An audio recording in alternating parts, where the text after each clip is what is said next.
You've chosen this video, drawn by an undeniable curiosity, a quest to unearth the truth veiled within one of Scripture's most perplexing passages. And I promise you, you're on the cusp of receiving insights, answers that will likely remain elusive to the vast majority within your own local congregation. Our journey will traverse the landscape of three primary interpretations surrounding these enigmatic sons of God. We will rigorously investigate what the ancient Hebrew language, in its original form and context, truly conveys. We'll delve deep into the Book of Enoch, exploring the historical reasons for its exclusion from the accepted biblical canon, understanding the forces that shaped its destiny outside the mainstream. We'll then carefully examine archaeological discoveries related to ancient giants, those figures that loom large in myth and legend, and finally, we'll meticulously uncover the connections between this Genesis passage and prophecies concerning the end times, those events that cast a long shadow over our present. But here's what truly distinguishes this presentation from every other exploration of this subject. We are committed to laying out the unvarnished evidence before you, meticulously analyzing any contradictions that emerge, and ultimately empowering you to decide which interpretation resonates most profoundly with your own understanding and spiritual intuition. But before we venture further, if this channel is unfamiliar to you, I encourage you to take a moment to click the like button and subscribe if you haven't already. Your engagement and support are crucial, enabling us to continue producing content of this kind, dedicated to enriching your understanding of Scripture and fostering a deeper, more meaningful connection with the divine. Also, please take a moment to share your location and the current time with us in the comments section. We would genuinely appreciate hearing from you and knowing where in the world our message is reaching. So, without further ado, let's begin this exploration, shall we? The perplexing introduction. Genesis 6 verses 1 to 4. Just 4 verses. A mere handful of sentences. Yet they contain the seed of a mystery that has haunted and challenged theological minds for millennia. Genesis 6 verses 1 to 4. The vast majority of readers simply skip over them, perhaps unconsciously sensing the complexity that lies within. They rush headlong towards the deluge, the epic narrative of Noah and his ark, the procession of animals marching in pairs. But these 4 verses, unassuming as they may seem, function as a hidden doorway within Scripture. Tread upon them carelessly, without a sense of caution and reverence, and you'll find yourself plunged into something primordial, something deeply unusual, something that resists simple explanations and easy answers. The passage reads almost like a fragment, an excerpt torn from a far more extensive narrative. It's as if someone removed a vital page, leaving us clutching only a tantalizing remnant of a much larger story. When human beings began to increase in number on the earth and daughters were born to them, the sons of God saw that the daughters of humans were beautiful, and they married any of them they chose. Then the Lord said, "My spirit will not contend with humans forever, for they are mortal. Their days will be 120 years. The Nephilim were on the earth in those days, and also afterward, when the sons of God went to the daughters of humans and had children by them. They were the heroes of old, men of renown. Then nothing more. The narrative sweeps onward. The flood arrives. The world is submerged. But those 4 verses remain, lingering in the mind like smoke long after a fire has been extinguished, a haunting reminder of something unexplained, something unresolved. Who exactly were these sons of God? The Hebrew language identifies them as Ben Elohim, children of the divine, offspring of the powers. The expression carries significant weight in the ancient language, a weightiness that the English language struggles to fully convey. This isn't poetic language, crafted for artistic effect. This isn't metaphor, dressed up to be palatable for religious instruction. The terminology signifies something very particular within the realm of ancient Hebrew composition. The daughters of humanity gave birth to children from these beings. The offspring were the Nephilim, giants, as some translations render it.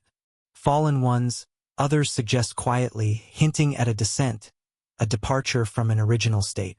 These were the powerful warriors whose reputations echoed through the recounting of ancient tales, whose actions influenced the world before the cataclysmic arrival of the waters. But the passage provides us with no clarification, no footnote, No convenient aside to illuminate what has just transpired. The ancient writer, it seems, presumed the audience possessed a certain level of understanding, a shared cultural context. They existed in a world where these classifications made sense, where the division between the human and the divine wasn't a solid, impenetrable wall, but rather a permeable membrane, a boundary that could be crossed. We, however, have misplaced that context. We're attempting to interpret correspondence that belongs to someone else, without possessing the necessary codes, the keys to unlock its hidden meanings. The passage remains there in Genesis like a fossil preserved in stone, a tangible piece of the distant past. You cannot simply disregard it because it's scripture, a foundational text for billions of people across the globe. Yet, you cannot readily explain it away, because each explanation seems to generate new complications, fresh dilemmas. Accept one interpretation, and you immediately find yourself grappling with new questions, even more pointed and challenging than the initial ones. Consider what this implies. If these sons of God were indeed divine entities, then the author of Genesis held a belief in a cosmos teeming with powers and principalities, populated by hierarchical structures of heavenly entities who possess the capacity to enter human space, to interact with the mortal realm. That notion challenges the orderly monotheism we have so carefully constructed, the sanitized understanding where heaven remains securely locked away, and earth rotates in isolation, untouched by such influences. If, on the other hand, they were merely human beings, then why employ this loaded expression, this potent terminology? Why not simply state sons of Seth or sons of Cain, referring to the established human lineages? Why invoke terminology that, in every other instance in Hebrew scripture, unequivocally indicates celestial beings? The book of Job employs the identical phrase. The Ben Elohim come forward before the divine throne. Satan himself moves among them, an active participant in the heavenly council. Nobody interprets Job and concludes that human beings are literally standing inside heaven's council chamber. The Nephilim introduce yet another dimension of complexity. They receive mention again, subsequently, in the Book of Numbers, when Israelite scouts returned from Canaan, filled with terror and dismay. We observed the Nephilim there, they announce in fear. We appeared like grasshoppers in our own estimation, and we surely appeared the same to them, ancient giants inhabiting the land, causing even experienced warriors to feel like insignificant insects. But how did the Nephilim survive the deluge? Did they somehow endure the cataclysmic flood? Or did new ones emerge in its aftermath? The passage in Genesis states that they existed in those days and also afterward, when the sons of God went to the daughters of humans after the flood. The Hebrew grammar permits both interpretations. The ambiguity seems intentional, as though the writer is communicating with us across the vast expanse of 3,000 years, deliberately leaving space for interpretation and reflection. This passage became a junction, a critical point of decision. Every generation that encountered it was forced to grapple with it, to decide how to understand and integrate it into their existing worldview. The decision itself exposed their fundamental beliefs regarding the nature of the cosmos, regarding the character of God, regarding the essence of evil and the ways in which corruption infiltrates the world. You couldn't simply evade the choice. These 4 verses demanded a response. Early Jewish teachers couldn't stop contemplating it, wrestling with its implications. The passage was simply too concise, too incomplete, too tantalizingly cryptic.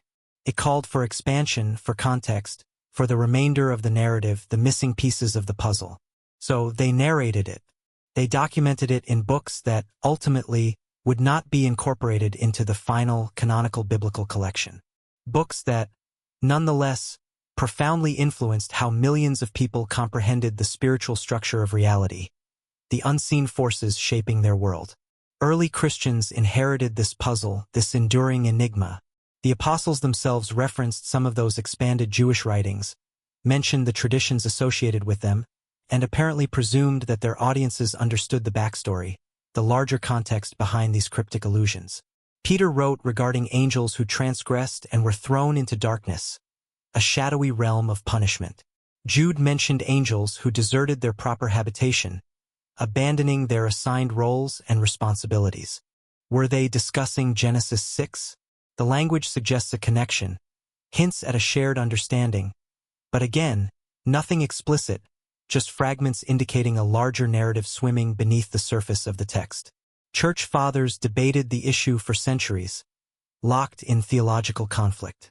Some embraced the narrative of rebellious angels, cosmic warfare, the corruption of humanity by divine beings who exceeded their divinely ordained boundaries. Others withdrew from it, labeling it as mythology, demanding more respectable interpretations, more palatable explanations. The sons of God were simply devout men, they argued. The Nephilim were merely tyrants, nothing beyond that. The mystery, they insisted, could be tamed if you exerted sufficient effort, if you applied reason and logic to the text. But the taming never entirely succeeded. The passage kept breaking free, resisting attempts to confine it within neat theological categories. Artists created paintings of it, inspired by its dramatic imagery. Poets composed verse about it, exploring its themes of transgression and forbidden knowledge. Milton constructed an epic around the theme of fallen angels, drawing heavily from Genesis 6 and its interpretive descendants, creating a lasting cultural impact. The narrative seeped into Western consciousness like water-penetrating stone, slowly but inexorably altering the very structure of how we envision cosmic rebellion, the eternal struggle between good and evil. Modern scholarship approached it with a different method, armed with new tools and perspectives. Archaeologists excavated ancient texts from Israel's neighboring regions, unearthing lost voices from the ancient world. Suddenly, we possessed the ability to interpret Canaanite myths, Mesopotamian epics, Ugaritic poetry, shedding new light on the world that shaped the biblical narrative. The expression Ben Elohim appeared in these texts as well, echoing across the centuries. Sons of El, sons of the gods, members of the divine council where the supreme God presided over lesser deities, assigning them territories and responsibilities. The Israelites inherited this structure, this cosmic framework. They transformed it, adapted it towards the exclusive worship of one God, a radical act of theological innovation. But the underlying framework remained observable within the biblical text, if you understood what to search for, if you knew where to look. Genesis 6 made sense as a fragment of that older worldview, a piece of cosmic geography that the final editors chose to retain rather than eliminate, preserving a glimpse into a lost world. So, we find ourselves positioned where we began. For verses, multiple interpretations, no definitive agreement after 3,000 years of discussion and debate. The sons of God remain stubbornly unidentified, their true nature shrouded in mystery. The Nephilim resist being explained away, their presence a lingering question mark in the biblical narrative. The passage sits in Scripture like a door left slightly ajar, inviting us to wonder what exists on the other side, what hidden realities lie just beyond our grasp. This documentary walks through that door, venturing into the unknown. We'll trace every interpretation, examining every fragment of evidence, following the narrative thread through Jewish apocalyptic literature, Christian theology, Islamic tradition, medieval demonology, and modern myth creation. We'll observe how for cryptic verses generated libraries of speculation, fueled countless debates, how a seemingly insignificant biblical footnote became a foundation stone of Western perspectives on evil, angels, and the corruption of the world. The question persists because the passage refuses to answer it definitively. Genesis 6 remains a puzzle at the very foundation of Scripture, a mystery embedded within Revelation itself. And mysteries, once encountered, never quite release their hold. Textual foundations, evidence from the Hebrew Bible.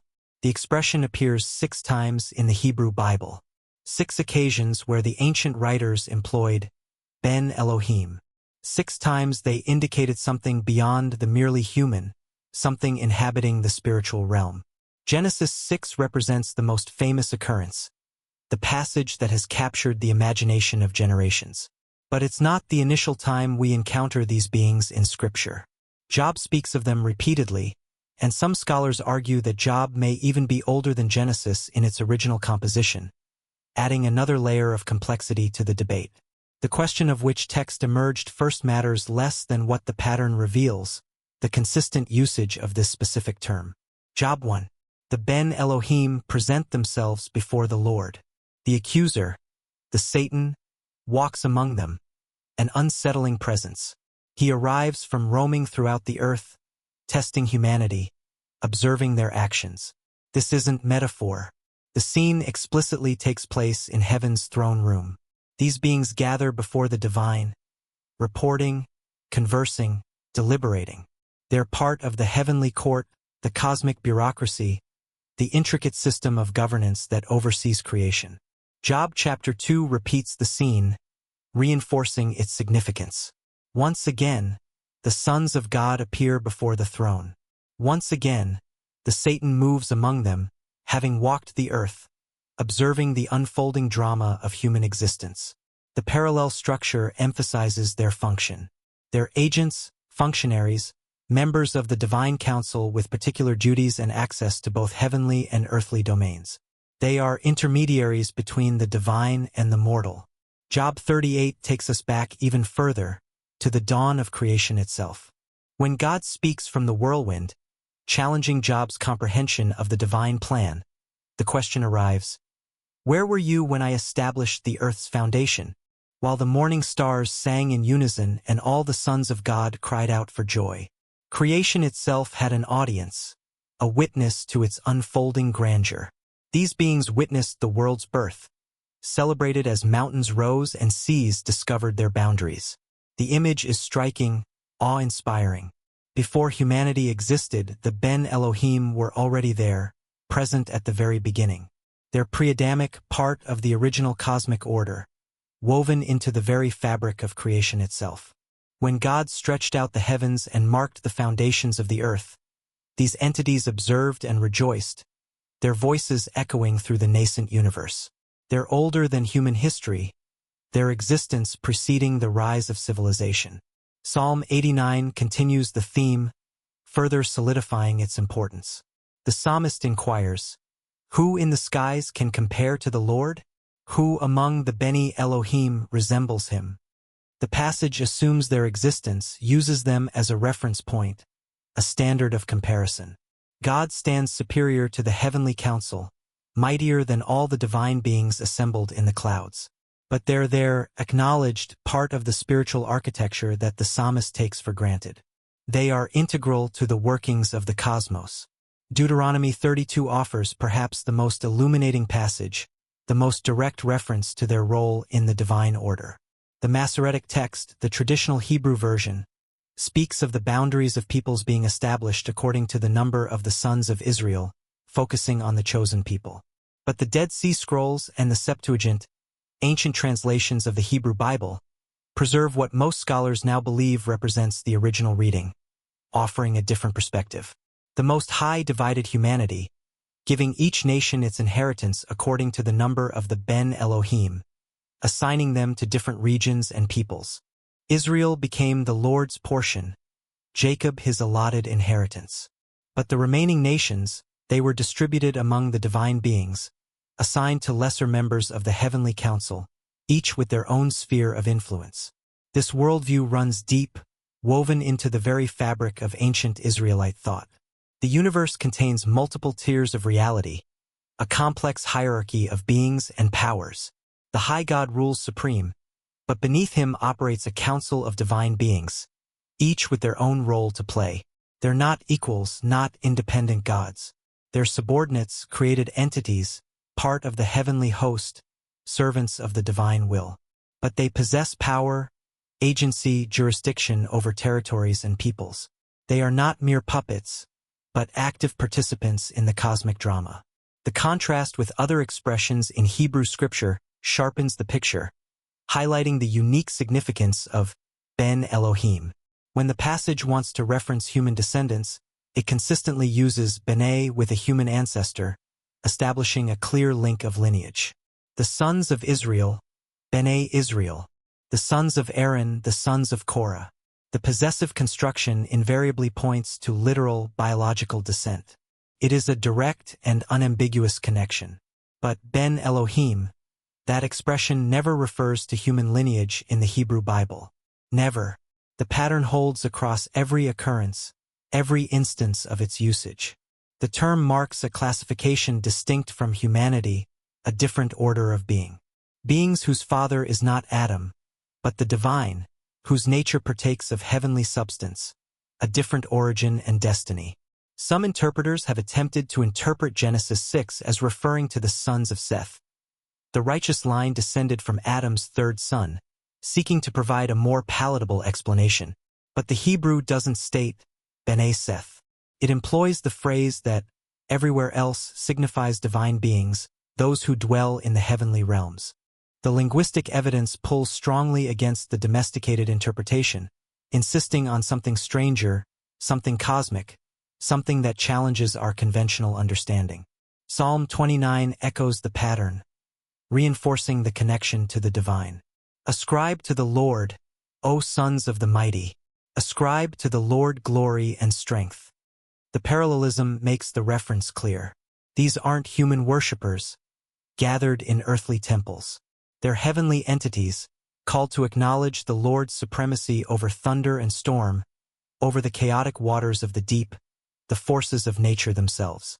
The Dead Sea Scrolls, discovered in caves near Qumran, preserve versions of biblical texts older than our traditional manuscripts, offering a glimpse into the past. They confirm the Ben Elohim reading in Deuteronomy 32, validating its authenticity. They demonstrate how early Jewish communities understood these passages, how they interpreted the divine order. The divine council wasn't a later invention or Christian interpolation, a forced reading of the text. It was there from the beginning, part of Israel's inherited cosmology, their understanding of the universe. Scholars call it divine council theology or cosmic geography, terms that attempt to capture its scope and significance. The ancient Israelites conceived of heaven as an organized court, with the Lord presiding as king, a structured system of governance. Beneath him stretched ranks of divine beings, messengers, guardians, administrators of nations, watchers over the earth, each fulfilling their assigned duties. The system explained how God governed a vast cosmos while maintaining his transcendent uniqueness, his ultimate authority. The theology avoided true polytheism, the worship of multiple gods. The Lord alone deserved worship, the sole object of devotion. The lesser beings were creatures, not gods in the full sense, but they were more than angels in the modern, wispy sense, mere ethereal spirits. They had substance, personality, the ability to rebel, to choose their own path. The possibility of corruption ran through the entire cosmic hierarchy, a constant potential threat to the divine order. Genesis 6 fits seamlessly into this framework, finding its place within this larger understanding. The sons of God weren't exceptional or unique, but members of the divine council who overstepped their bounds, who violated the established order. They observed humanity and desired, succumbing to temptation. They crossed the boundary, selected human wives, produced hybrid offspring, blurring the lines between the divine and the mortal. The act wasn't impossible within this worldview. It was transgressive, a violation of cosmic order, but not incomprehensible, not entirely outside the realm of possibility. The Nephilim emerge from this union, a consequence of this forbidden interaction. The passage treats them as a recognized category, a known entity. The reader should recognize the term, understand its implications. The offspring of divine beings and human women produce something new, something mighty and terrible, something that defies easy categorization. The warriors of renown, the men of the name, as the Hebrew can also be translated, beings whose fame resonated through the narratives of the ancient world, whose actions shaped the course of history. But here's what the passage doesn't state, what remains unsaid. It never condemns the sons of God directly, never explicitly identifies their actions as sin. The judgment comes obliquely, indirectly. The Lord observes that human wickedness has increased, that corruption has spread throughout the land. He regrets creating humanity, laments the state of the world. He decides to bring the flood, to cleanse the earth and start anew. The connection is implied but not stated outright. The reader must make the inference, draw the conclusion based on the available evidence.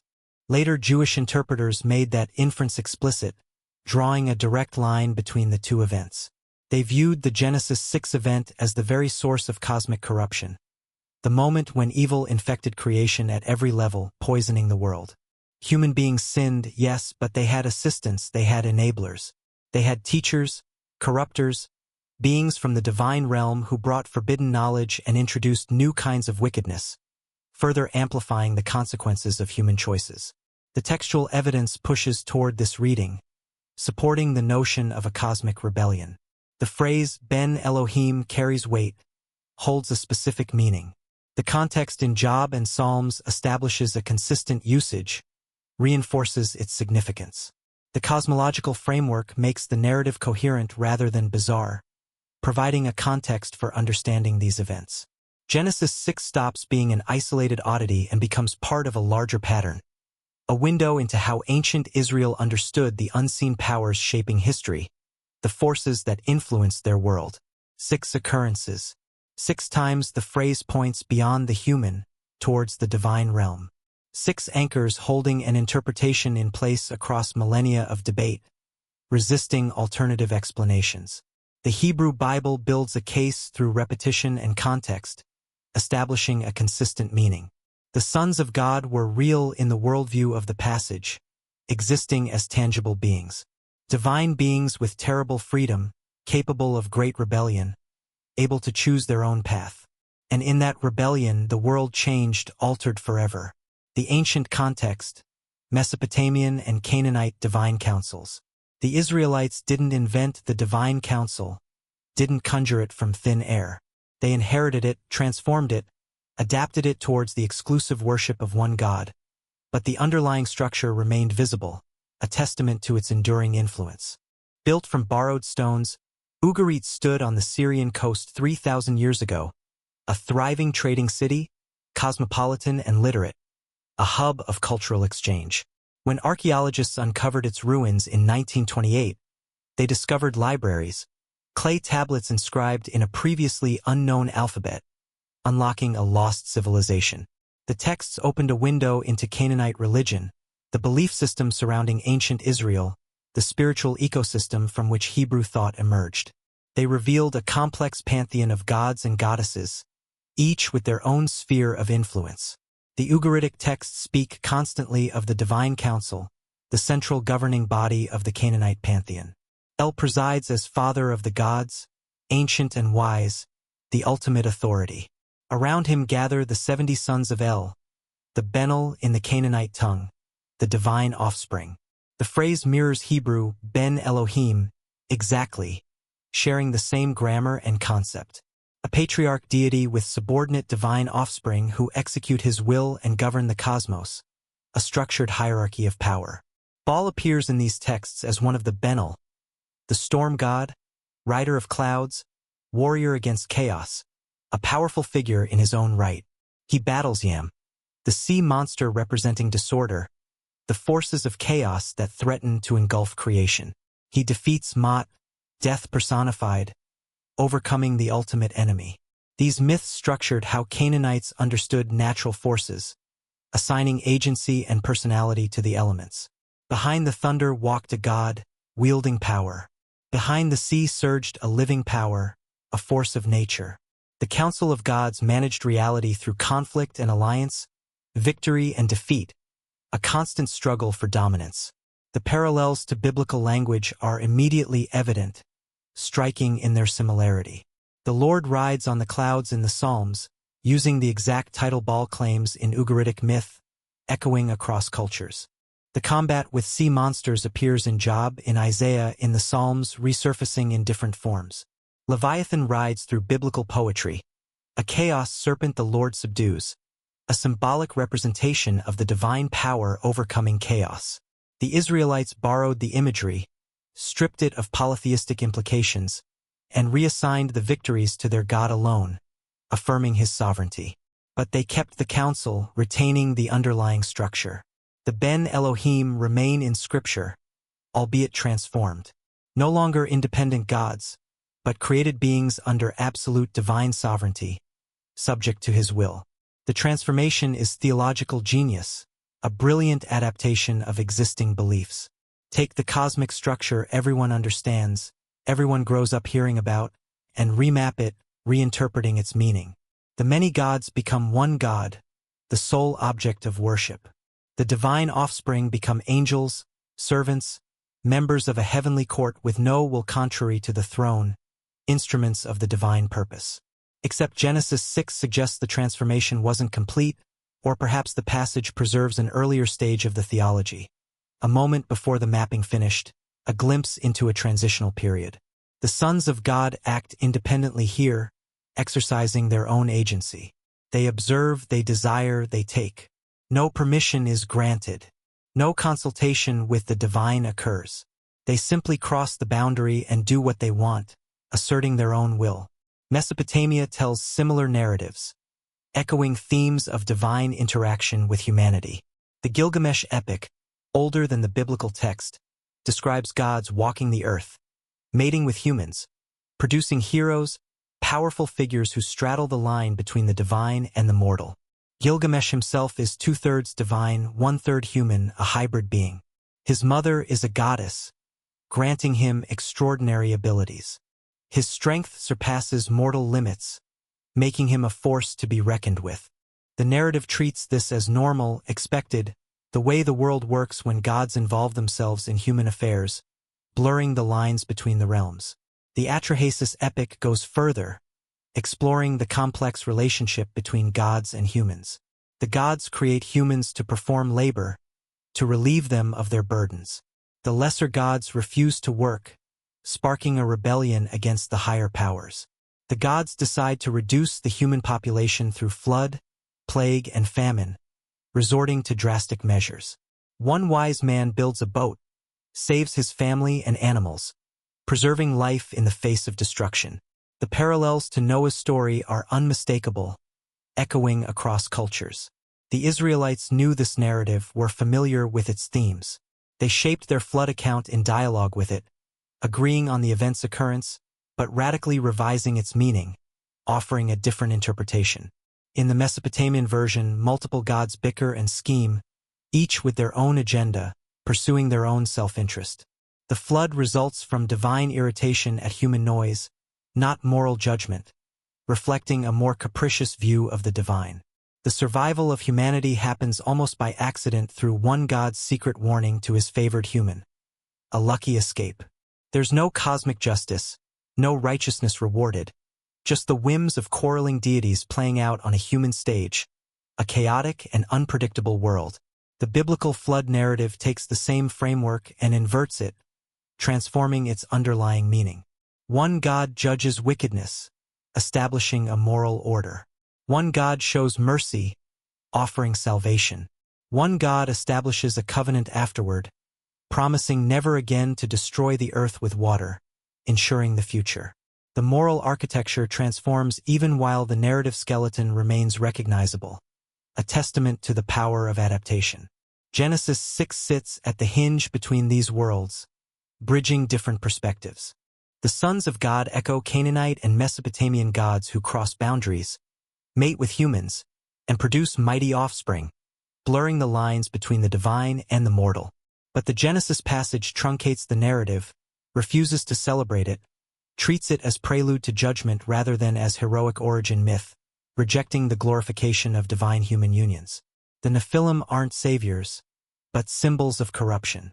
They're part of the problem, not the solution. Evidence that something has gone terribly wrong, that the cosmic order has been disrupted. The Enuma Elish. Babylon's creation epic, the Enuma Elish, recounts the story of Tiamat and Apsu, primordial deities embodying saltwater and fresh water, respectively. From their union spring forth the younger gods, a new generation that disrupts the ancient harmony. This burgeoning generation, full of youthful exuberance, clashes with the old guard. The friction escalates into outright conflict. From the ensuing chaos, Marduk rises as the champion of the younger gods. He confronts and ultimately defeats Tiamat in a fierce battle, splitting her colossal corpse to form the very fabric of heaven and earth. Creation, in this Babylonian view, is born from divine violence, a cosmic warfare between competing powers. Genesis 1, in stark contrast, offers a pointed revision of this violent narrative. One God speaks, and light instantly appears. Order emerges from primordial chaos without any conflict or struggle. There is no divine warfare, no dismembered monster transformed into cosmic bodies. Just the power of God's word and will. Sovereignty is absolute from the very first utterance. This polemic against the surrounding myths permeates every verse. But then comes Genesis 6. Here, echoes of the older stories seep through the cracks. Divine beings, acting on their own volition, cross boundaries that should never be breached. They produce offspring that should not exist. The passage acknowledges this transgression, yet pointedly refuses to glorify it. The narrative treads a delicate line, existing in the space between inherited mythology and the emerging understanding of monotheism. The concept of the divine council helps explain the repeated warnings issued by Israel's prophets against worshipping other gods. These weren't simply figments of imagination.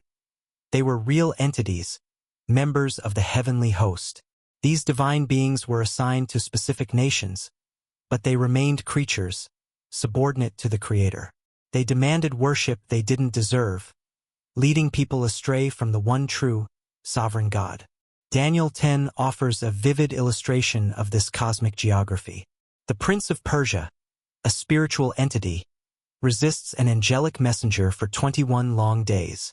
Only with the arrival of Michael, the Prince of Israel, is the messenger able to break through. These aren't human princes. They are spiritual powers, territorial entities, members of the divine council governing nations. The passage portrays them as obstacles, adversaries with enough power to delay even heaven's messengers. This same framework appears in the New Testament. Paul writes about principalities and powers, rulers of darkness, cosmic authorities. He assumes his readers understand these categories. The universe, in his understanding, contains layers of spiritual reality, unseen forces at play. Christ's victory extends far beyond humanity, encompassing these powers as well. He breaks their illegitimate authority and reasserts divine sovereignty over the rebellious council. Genesis 6, however, predates these fully developed theologies. It sits closer to the original mythological soil. The narrative assumes its readers possess knowledge of divine beings and their capacity for boundary crossing. It doesn't offer explanations because explanations aren't considered necessary. The ancient audience lived in a world saturated with such stories, where God's descending to mate with mortals was a recognized, albeit condemned, category of divine misbehavior. The Israelites didn't invent this narrative. They received it as part of their inherited tradition. Their innovation lay in their treatment of it. They retained the story, but stripped it of its polytheistic implications. They preserved the scandal while fundamentally redirecting its meaning. The sons of God weren't independent deities pursuing their own agendas. They were rebels within a created order, servants who betrayed their function, members of the divine council who corrupted their assignment. This context is crucial for understanding Genesis 6. Remove the ancient Near Eastern background, and the passage becomes incomprehensible, a fragment adrift without a frame. Restore the context, and it snaps into focus. The Israelites wrote for an audience that understood divine councils, cosmic hierarchies, and the possibility of heavenly rebellion. They didn't need to explain the mechanics because the mechanics were common knowledge. Their task was to redirect the meaning. The Nephilim aren't heroes in this account. They aren't celebrated. The passage treats them as part of the escalating wickedness that ultimately brings the flood. The sons of God aren't saviors bringing civilization. They are corruptors, introducing new forms of evil. The old stories persist, but their moral valence is completely inverted. A significant shift occurs with the Septuagint. This translation emerged in Alexandria, Egypt, during the 3rd century BCE. The Jewish community there thrived, prosperous and numerous. However, they were increasingly forgetting Hebrew. Their children grew up speaking Greek, the lingua franca of commerce and culture, throughout the Mediterranean world. The Torah remained locked in an ancient tongue that fewer and fewer could read. Faced with this challenge, the community made a pivotal decision: to translate the sacred texts into Greek, ensuring the next generation could access their heritage. This ambitious project would take decades, involve numerous scholars, and ultimately produce what became known as the Septuagint, named for the legendary 70 translators, abbreviated as LXX, the Roman numeral representing the workforce. The translators faced difficult choices. Hebrew words don't always map perfectly onto Greek concepts. Nuance gets lost. Theological implications shift with vocabulary. Every translation is, in essence, an interpretation. Every word choice reveals the translator's understanding of the passage's meaning. When Genesis 6 landed on the translation table, the Hebrew text read, Ben Elohim, sons of God, sons of the powerful. This phrase carried a specific meaning in Hebrew, pointing to divine beings, members of the heavenly council. But how to render that in Greek for an audience steeped in Hellenistic thought? The translators chose angeloi, angels, messengers. The Greek word didn't carry the same weight as the Hebrew. Angels in Greek thought were intermediaries, servants, beings that shuttled between the divine and human realms. They were less substantial than the Ben Elohim, less tied to the cosmic council structure. But the word was close enough. It pointed to non-human heavenly entities. This choice profoundly shaped everything that followed. For Greek-speaking Jews, Genesis 6 became the story of angels taking human wives. The angeloi see the daughters of humanity and find them beautiful. They cross the boundary, produce offspring, and father the giants. The narrative subtly shifted. Angels were more familiar than sons of God. They fit more readily into philosophical categories the Hellenistic world understood. But the Septuagint also introduced a new tension. Angels in Greek thought were typically messengers, not beings with their own desires and agendas. They served the divine will without deviation. How could angels rebel? How could they lust after humans and produce children? The translation created a theological puzzle, even while solving a linguistic one. Jewish communities around the Mediterranean adopted the Septuagint as their primary scripture. Hebrew faded from daily use. The Greek translation became the authoritative text for diaspora Jews. When they read Genesis 6, they read about angels. When they taught their children, they explained the flood as a judgment on angelic rebellion and its hybrid offspring.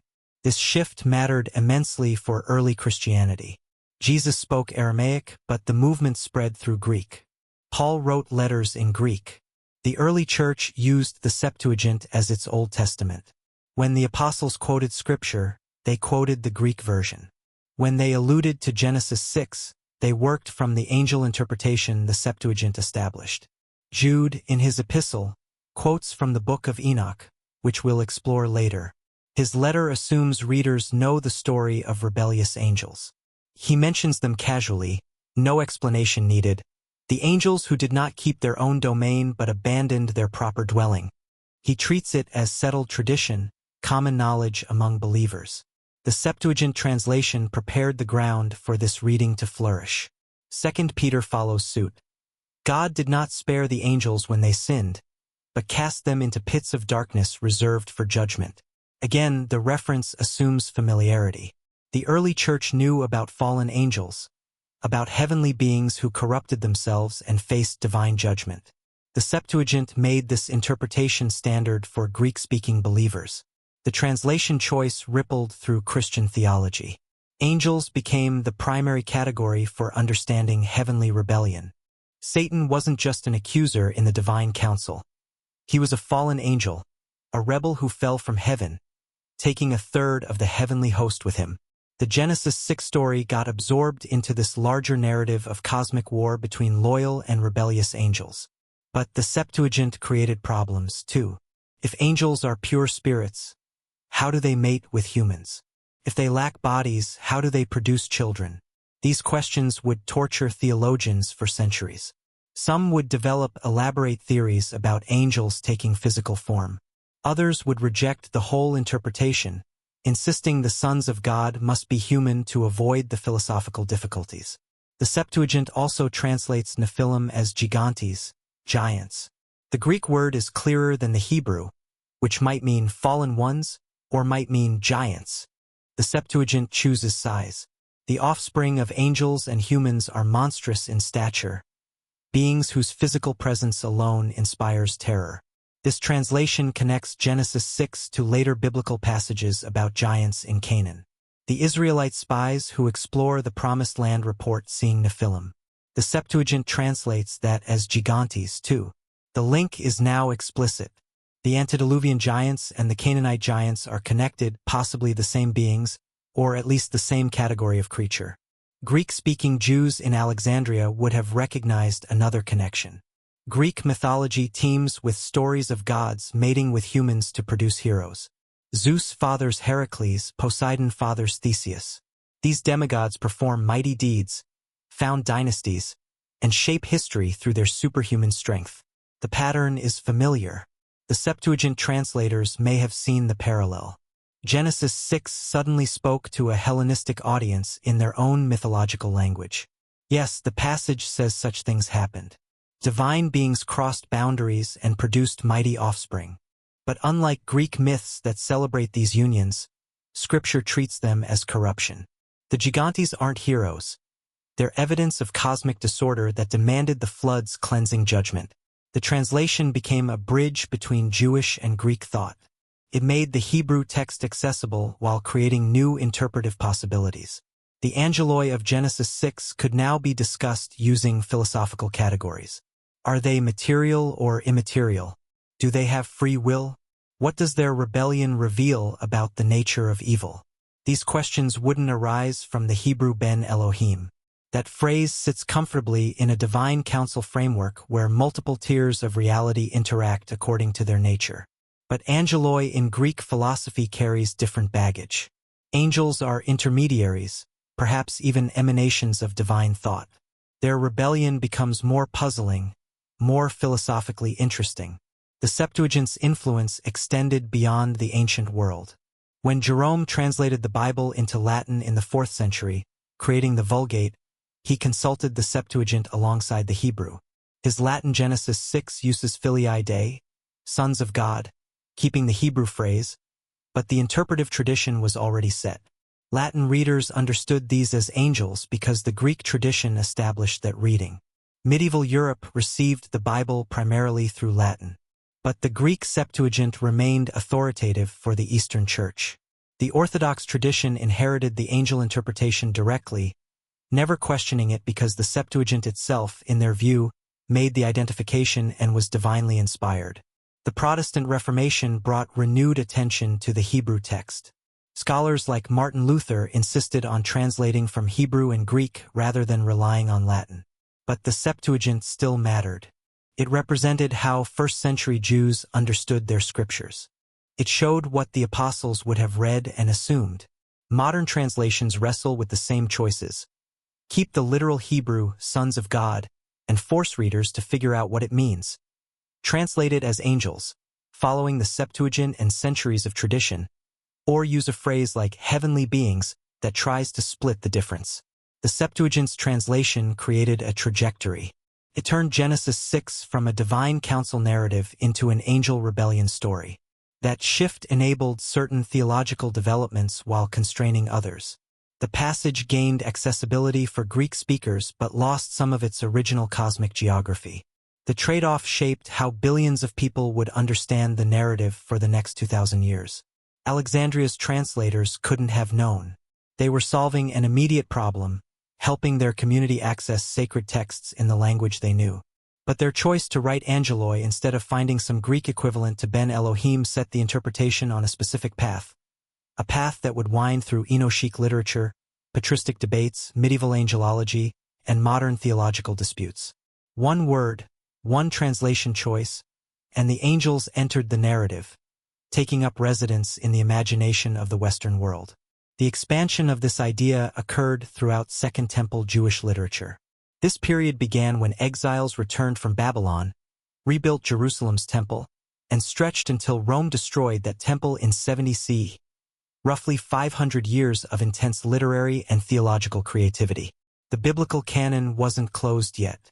Jewish communities were writing, interpreting, and expanding the traditions they'd inherited. Genesis 6 haunted them. For verses weren't enough. The narrative demanded expansion. Who were these sons of God exactly? What did they teach humanity? How did their offspring behave? What happened to them after the flood? The questions proliferated. From this ferment emerged the Book of Enoch. Not one book, but a collection of texts attributed to Enoch, the seventh generation from Adam, who walked with God and was taken up without dying. The texts circulated widely in Jewish communities.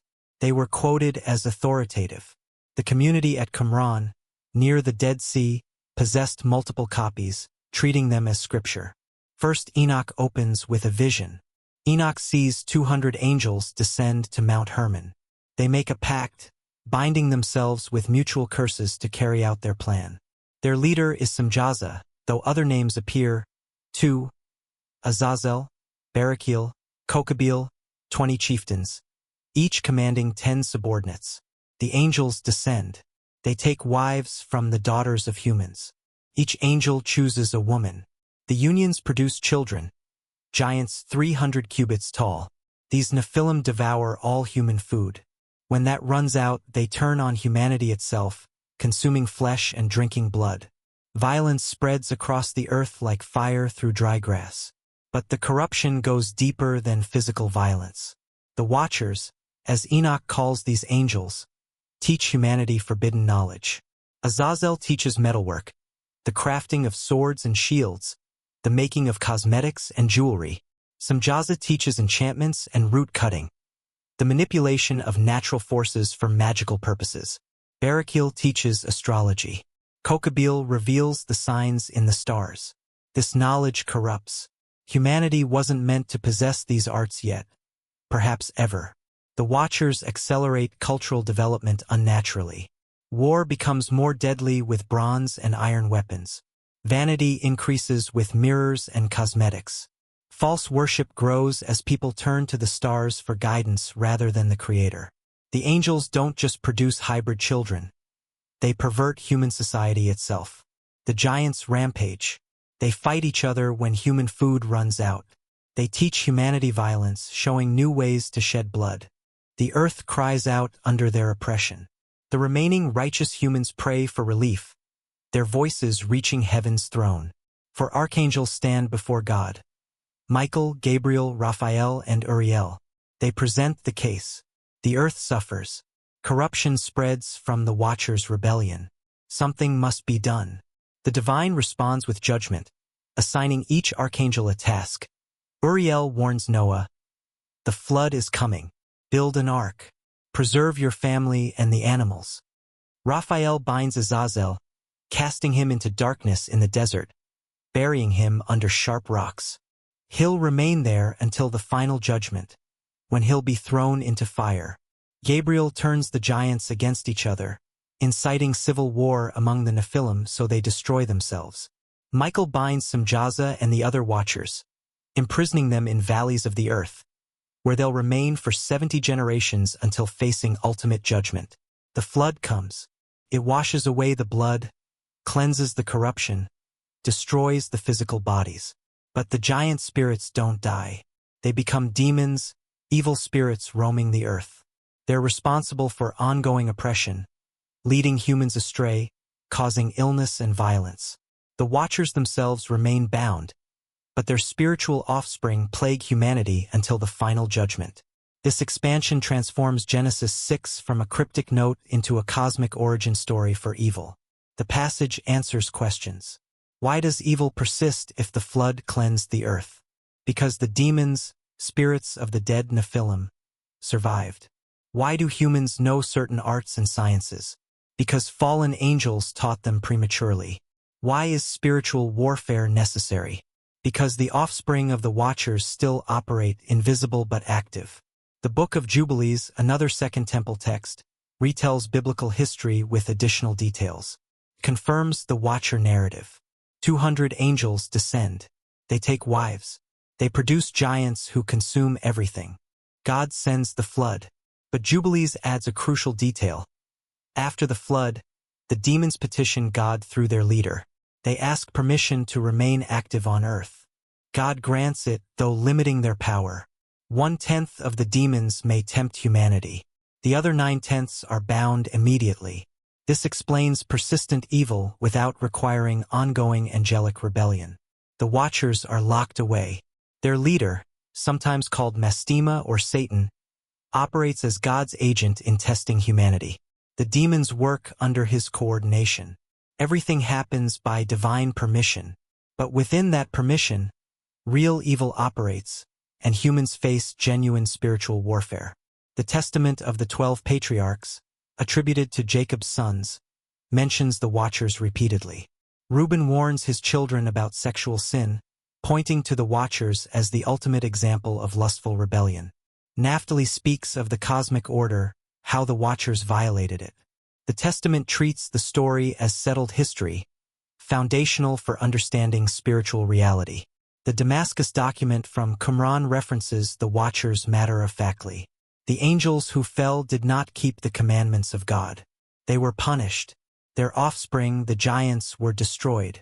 The community at Qumran saw the Watcher narrative as part of their cosmic worldview, explaining the origin of demons and the nature of the spiritual warfare they believed themselves engaged in. The Book of Giants, also found at Qumran, focuses on the Nephilim themselves. The fragments describe giants having disturbing dreams portending coming destruction. They consult Enoch, the one human wise enough to interpret. He confirms their doom. The flood will come. They will be destroyed. The passage gives voice to the giants, making them characters with thoughts and fears rather than simply monsters. This literature circulated widely. It wasn't fringe. It was mainstream Second Temple Jewish thought. The Dead Sea Scrolls prove the Essenes at Qumran valued these texts. Jewish communities in Egypt knew them. The Ethiopian Church eventually included 1st Enoch in their biblical canon. The texts shape how Jews and early Christians understood Genesis 6, providing the interpretive lens through which the brief biblical passage makes sense. The expansion serves theological needs. Monotheism requires an explanation for evil's persistence. If one good God created everything, where does evil come from? The Watcher myth provides an answer. Rebellious angels, not God, introduced corruption. Their offspring spread violence. Humans carry responsibility for their own sins, but they're also victims of spiritual assault by entities more powerful than themselves. The narrative validates apocalyptic hopes. The Watchers are bound, but not yet destroyed. The final judgment is coming when all will be set right. The demons operate now, but their time is limited. God permits evil temporarily but will ultimately eradicate it. History moves toward resolution, toward the day when the imprisoned Watchers face fire and the demons are finally exterminated. The narrative also explains cultural development. Why did civilization suddenly advance? Why did metalwork, astrology, cosmetics, and warfare all emerge together? Because the Watchers taught them, corrupting human development by giving knowledge before humanity was ready. Technology becomes suspect, a gift from fallen angels rather than pure human achievement. Modern readers often dismiss these texts as mythology, fantasy elaborations on a simple biblical passage. But Second Temple Jews didn't see it that way. They were recovering the full narrative, the details Moses or the Genesis author didn't include because the original audience already knew them. The expansion wasn't invention. It was preservation, keeping alive the cosmic context that made the brief Genesis passage comprehensible. The literature reveals how seriously ancient Jews took the unseen realm. Demons weren't metaphors for human weakness. They were literal beings, spiritual offspring of the Watchers' rebellion. Angels weren't benign helpers. They could rebel, corrupt, and teach forbidden knowledge. The cosmos was a battlefield, and humans fought a war they barely understood against enemies they couldn't see. This worldview became foundational for early Christianity. Jesus cast out demons, treating them as real entities. Paul wrote about spiritual warfare, cosmic powers, principalities in heavenly places. The New Testament authors assume the Enochic framework without needing to explain it. Their audiences already know the narrative because it's part of the shared Jewish heritage they've all inherited. The Book of Enoch specifically gets quoted in the New Testament letter of Jude. The citation is explicit, naming Enoch as the source. This poses challenges for later Christians who want to exclude Enochic literature from the canon. How can a biblical author quote non-biblical text as authoritative? The tension runs through centuries of debate about which books belong in Scripture. But for Second Temple Judaism, there's no tension. The Watcher story is true. The expansion is legitimate. The texts that tell it carry authority. Genesis 6 is the headline. First Enoch and related. First Enoch and related literature serve as the definitive exposition, the full and detailed account necessary to truly grasp the events surrounding the sons of God's observation of the daughters of humanity and their subsequent marriages. These scant 4 biblical verses ignited an explosion of literary exploration, a testament to their inherent power. The passage acted as a doorway, which Second Temple Judaism eagerly crossed, venturing into the uncharted territories beyond and meticulously documenting their discoveries. Whether this realm existed objectively or solely within the boundless expanse of creative theological imagination is immaterial to understanding its profound impact. The Watcher mythology indelibly shaped Jewish and Christian thought for centuries, providing the cosmic backdrop that contextualized the presence of malevolent demons and illuminated the human condition within a fallen world. However, competing interpretations, such as the Sethite and royal perspectives, emerged as challenges to this dominant narrative. Not everyone readily accepted the angelic interpretation. As the influence of Enochic literature grew, and the angelic reading gained traction, alternative voices rose in opposition, pushing back against its widespread acceptance. These were not mere trivial disagreements. They struck at the very foundations of belief, questioning the nature of God's creation and the essence of angels. Rabbi Shimon bar Yochai, as recorded in the Talmud, vehemently cursed anyone who dared to identify the sons of God as angels, his objection rooted in theological conviction. Angels, in his view, were purely spiritual beings, divine servants devoid of physical form or carnal desires. They were messengers, not beings susceptible to lust, executing God's will flawlessly and without deviation. The entire notion of angels succumbing to desire for human women directly contradicted the established understanding of angelic nature within Judaism. The Sethite interpretation emerged as the foremost alternative, drawing upon the genealogies presented in Genesis 4. Cain's descendants, notorious for their violence and cultural achievements in metalwork and music, were contrasted with Seth's lineage in chapter 5, the righteous line leading to Noah.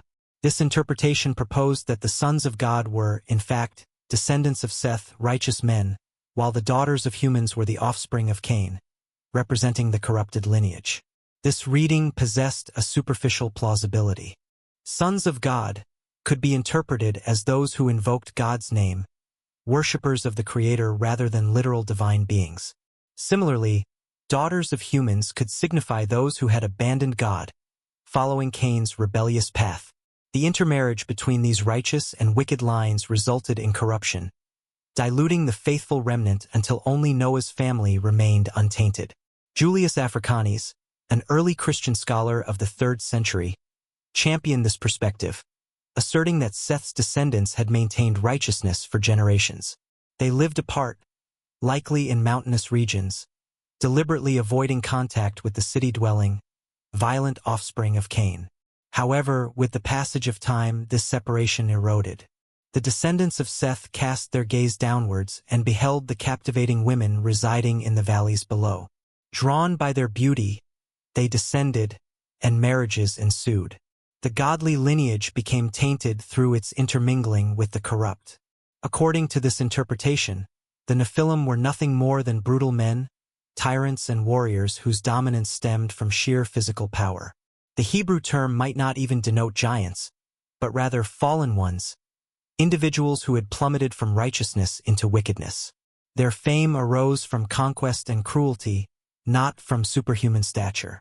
The world before the flood succumbed to corruption through human choices, human marriages, and human brutality. Augustine of Hippo further embraced and refined this interpretation.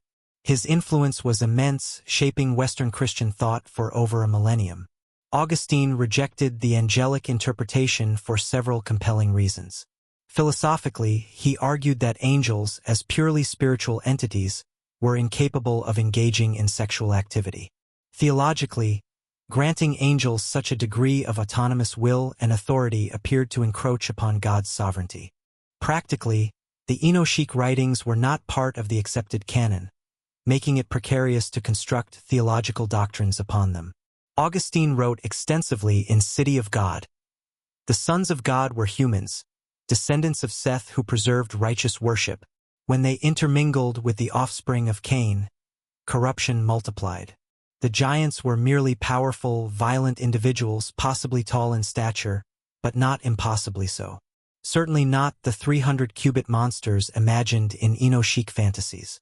The entire interpretation involving angels, forbidden knowledge, and demonic spirits emerging from deceased giants was, in Augustine's perspective, a fanciful expansion upon a simple account of human failing. His interpretation served a broader purpose, combating Manichaean dualism, the belief that good and evil were co-eternal forces locked in cosmic battle. Attributing a significant role to fallen angels in corrupting creation bore too close a resemblance to this dualistic view. It was preferable to locate the source of evil entirely within human and angelic free will, both created good but ultimately making flawed choices. The Genesis 6 account, therefore, became a narrative of human moral collapse, not a cosmic invasion. The Sethite perspective dominated Western Christianity following Augustine. Medieval scholars adhered to his interpretation, and the Reformers largely embraced it as well. Calvin, Luther, and other Protestant pioneers regarded the angelic interpretation with skepticism, associating it with apocryphal writings and what they perceived as Catholic superstition. The Sethite interpretation was considered more orderly, acceptable, and less likely to foster folk beliefs surrounding demons and monsters. However, a second alternative interpretation also circulated, the royal or dynastic perspective. This interpretation posited that the sons of God were human kings, rulers who asserted a divine status for themselves. Ancient Near Eastern monarchs frequently presented themselves as sons of deities. Egyptian pharaohs were considered divine, and Mesopotamian rulers proclaimed special relationships with the gods. This custom was widespread. This interpretation reads Genesis 6 as a polemic against royal arrogance. These kings, styling themselves as sons of God, took numerous wives, constructing harems as displays of power. Their children became the mighty warriors of renown, princes trained in combat from childhood, conquering adjacent territories.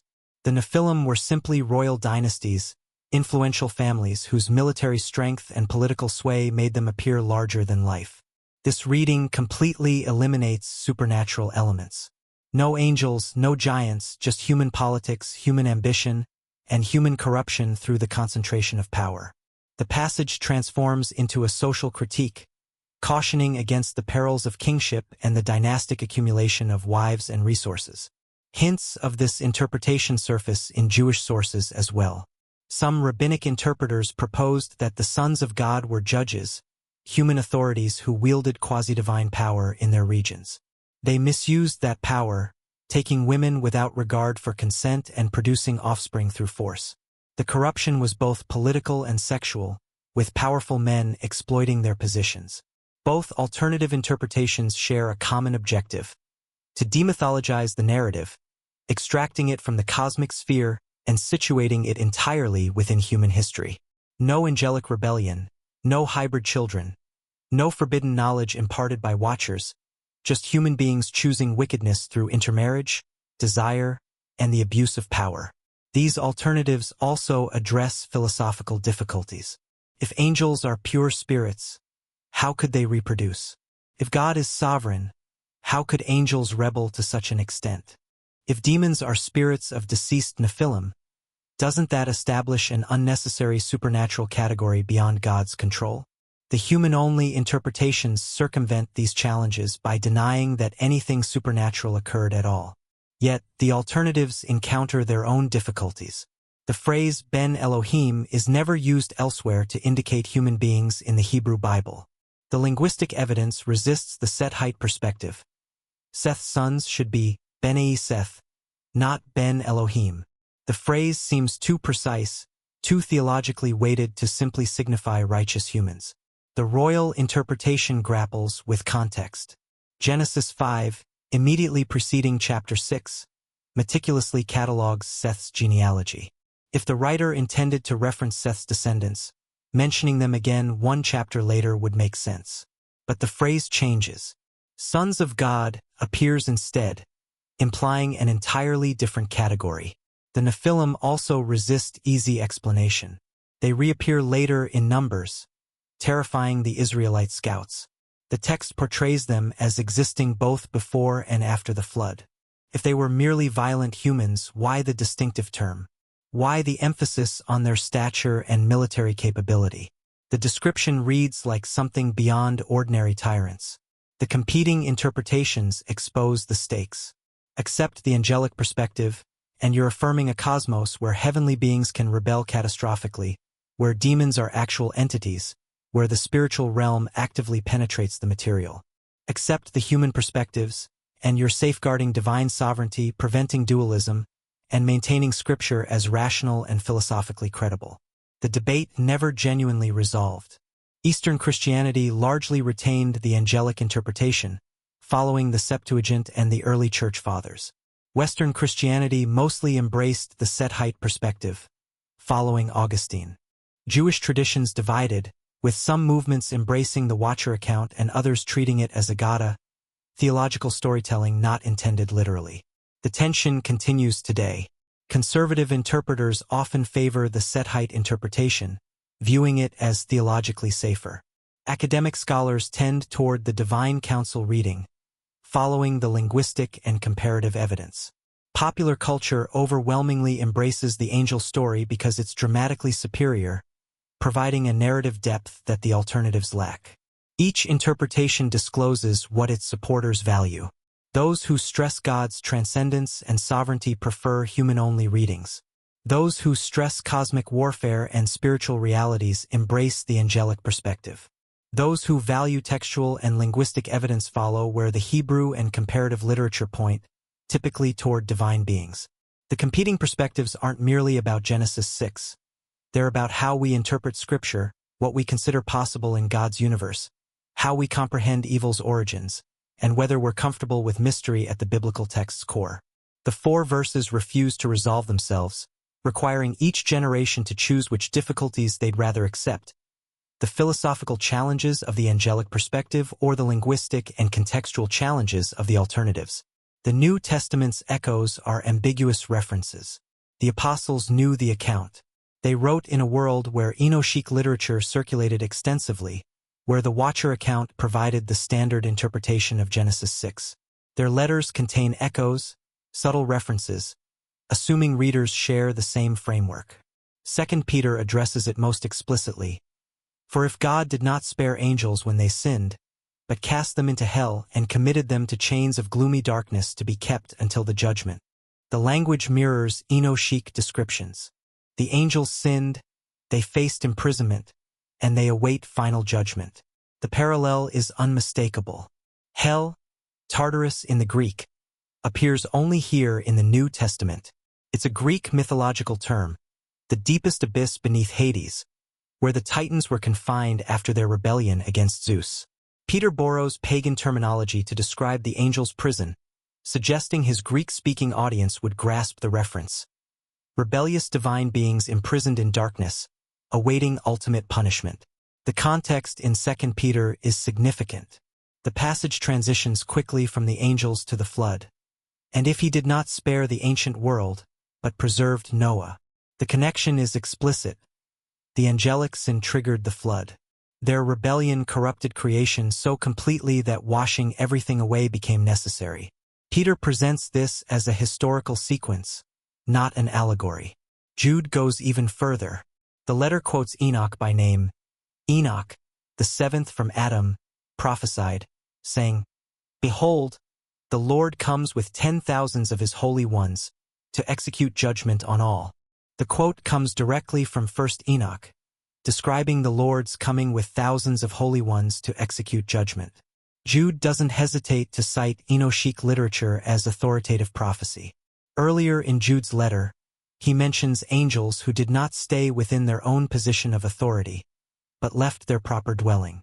These he has kept in eternal chains under gloomy darkness until the judgment of the great day. The language directly parallels Enochic descriptions of the Watchers' binding. They departed their assigned position, crossed boundaries, and are confined in darkness awaiting final judgment. Jude immediately compares this to Sodom and Gomorrah. Just as Sodom and Gomorrah and the surrounding cities, which likewise indulged in sexual immorality and pursued unnatural desire, serve as an example by undergoing a punishment of eternal fire. The connection between angelic sexual transgression and human sexual transgression is explicit. The angels abandoned their proper sphere. Sodom and Gomorrah pursued unnatural relations. Both violated boundaries, both faced judgment. This comparison only works if Jude believes angels literally took human wives. The parallel requires the angelic sin to be sexual in nature, a crossing of boundaries between kinds. If the sons of God were merely righteous humans marrying unrighteous humans, the comparison to Sodom collapses. There's nothing unnatural about ordinary human marriage, even between people of different moral standing. 1 Corinthians 11 presents a more cryptic reference. Paul writes about head coverings, arguing that women should cover their heads during worship because of the angels. The phrase is peculiar, because of the angels. What angels? Why should their presence affect human worship practices? Some interpreters detect a reference to the Watcher account. Angels are present in worship, they're observing, and women should maintain proper order and modesty because boundary-crossing angels once looked upon women with desire. The covering signals propriety, removing temptation and preserving the separation between human and angelic realms. The interpretation is speculative, but not unreasonable. Paul assumes his Corinthian audience grasps the reference. They're Greek speakers familiar with the Septuagint and likely with Enochic tradition. The angels watching worship makes sense within that framework. The Watchers sinned by crossing boundaries. Human worship shouldn't create opportunity for similar temptation. 1 Peter mentions angels, authorities, and powers being made subject to Christ. The language suggests a cosmic hierarchy, spiritual beings now under the Messiah's authority. The reference could be neutral, simply describing angelic orders. But in the context of first-century Jewish thought, it evokes the divine council, the spiritual powers assigned to territories and peoples now subordinated to Christ's universal reign. Ephesians 6 speaks plainly about spiritual warfare. For we do not wrestle against flesh and blood, but against the rulers, against the authorities, against the cosmic powers over this present darkness, against the spiritual forces of evil in the heavenly places. Paul assumes a populated spiritual realm, entities exercising power and influence that Christians must resist. This worldview only functions if the heavenly realm contains actors besides God and his loyal servants. The cosmic powers of darkness aren't metaphors. They're entities, members of the divine council who rebelled, spiritual forces operating contrary to God's will, even while ultimately subject to his sovereignty.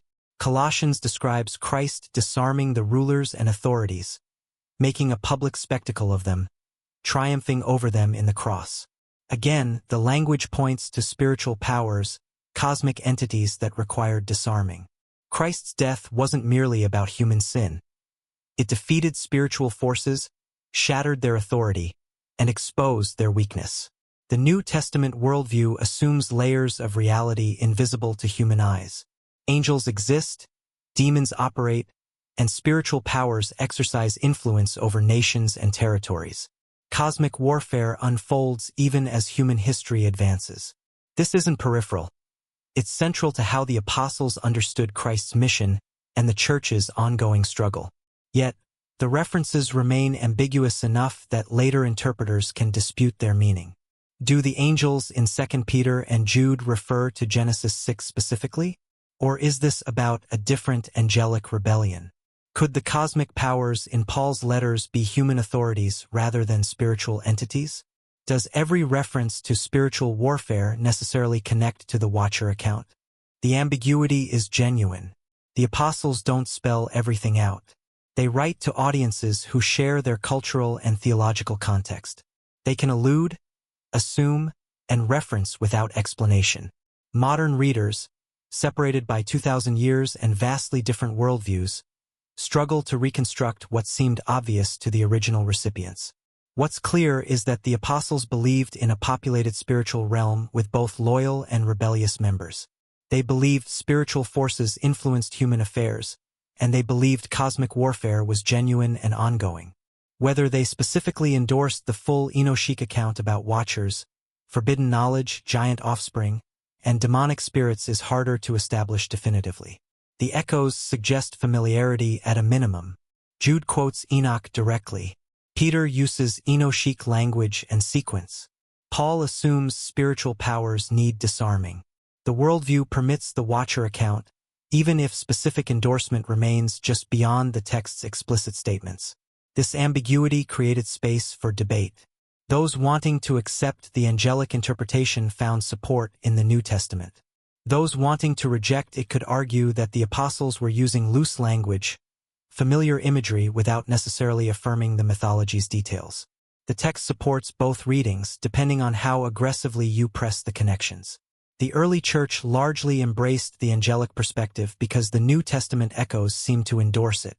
Later theologians backed away because the echoes weren't explicit enough to override philosophical objections. The same ambiguity that allowed first-century believers to confidently assert angelic rebellion in Genesis 6 also allowed fourth-century theologians to confidently deny it. The New Testament won't settle the debate. It offers echoes, not declarations, allusions, not systematic theology. The apostles reference a larger account that they assume their audiences know. They don't reconstruct it from scratch because they don't need to. Everyone already understands the background except we don't. Separated as we are by centuries and cultural chasms. The patristic divide, the debate among the early church fathers, highlights the struggle. For 3 centuries, prominent Christian thinkers argued over Genesis 6 with increasing intensity. The debate wasn't merely academic. It shaped how Christians understood demons, spiritual warfare, the origin of evil, and the nature of angels. Justin Martyr, writing his second apology around 150 CE, embraced the angelic interpretation without hesitation. The angels transgressed their appointed order. They were captivated by love for women. They produced children, demons. God entrusted the care of humanity and earthly matters to angels, but they violated their trust. Their offspring became the source of ongoing spiritual assault against humanity. Justin connected the account to pagan mythology, arguing that the stories Greeks told about Zeus and his divine offspring weren't complete fabrications. They were corrupted memories of what actually occurred. Real spiritual beings crossing boundaries and producing mighty offspring. The Greeks remembered this but misunderstood it, worshipping the rebellious angels as gods and their offspring as heroes. Justin sought to redeem pagan myths by tracing their origins back to Genesis 6. Athenagoras, a 2nd-century Christian philosopher, expanded on this argument, asserting that the angels fell through lust. Their offspring became demons who wander the earth, each following the temperament of their angelic father. Some specialize in corrupting morals, others cause disease, and still others inspire false religion and idolatry. The demons are material beings, though composed of finer matter than humans, which is why they can influence thoughts and dreams. Irenaeus, Bishop of Lyon, in the late 2nd century, treated the Watcher account as established fact. Angels entrusted with governing creation instead corrupted it. They taught humanity things better left unknown. Their sin was so profound it contributed to the necessity of Christ's incarnation. The Word became flesh partly to undo the corruption rebellious angels introduced through their hybrid offspring. Tertullian wrote extensively about the incident. His treatise on the apparel of women blamed female vanity on Watcher teachings. Azazel taught women how to make cosmetics, jewelry, and attractive clothing. These arts came from fallen angels seeking to incite lust. Therefore, women who adorn themselves are continuing the work of demons, perpetuating the corruption that led to the flood. Tertullian's argument reveals cultural anxieties as much as theological conviction. He used Genesis 6 to police female behavior, arguing that beauty enhancement was demonic in origin. The Watcher account became a weapon in debates about Christian practice, about how believers should live in a corrupted world influenced by demonic spirits. Clement of Alexandria took a more measured approach. The angels fell through desire for earthly things, not necessarily sexual lust. They abandoned their assigned posts, descended to earth, and became entangled in material concerns. Their offspring were giants, violent beings who taught humanity warfare and bloodshed. Clement avoided the more lurid details while maintaining the core account. Origen, perhaps the most brilliant mind of the early church, began to question the standard interpretation. Writing in the 3rd century, he suggested difficulties with the literal angelic perspective. How could incorporeal beings engage in sexual reproduction? Wouldn't that require bodies? And if angels could take bodies, what limits constrain them? The philosophical problems multiplied. Origen proposed that the sons of God might be righteous humans whose descendants intermarried with the wicked. Or perhaps the passage referred to human souls that pre-existed their bodies, choosing to incarnate in corrupted circumstances. His interpretations were creative but never quite convinced him. He acknowledged the tradition while struggling with its implications. Julius Africanus, Origen's contemporary, forcefully rejected the angel interpretation. His arguments were detailed and biting. The Enochic literature wasn't authoritative. Angels were spiritual beings incapable of physical desire or reproduction. The passage clearly referred to Seth's descendants abandoning righteousness through intermarriage with Cain's line. Any other reading was fantasy, importing mythology into scripture. The debate intensified in the 4th century. John Chrysostom, the golden-tongued preacher of Constantinople, sided with the human interpretation. Angels don't marry. They don't reproduce. They are servants of God without capacity for lust. The sons of God were men, perhaps exceptionally righteous or powerful, who through pride and desire corrupted themselves by taking multiple wives from among the wicked. Ambrose of Milan wavered, caught in the theological crosscurrents. Early in his career, he seemed to lean towards accepting the angelic interpretation, a notion that resonated with the mystical currents of the time. Later writings, however, reveal a growing doubt, a wrestling with the implications. He recognized the tradition's strength, its ancient roots and persistent appeal, but worried about the Pandora's box it seemed to open.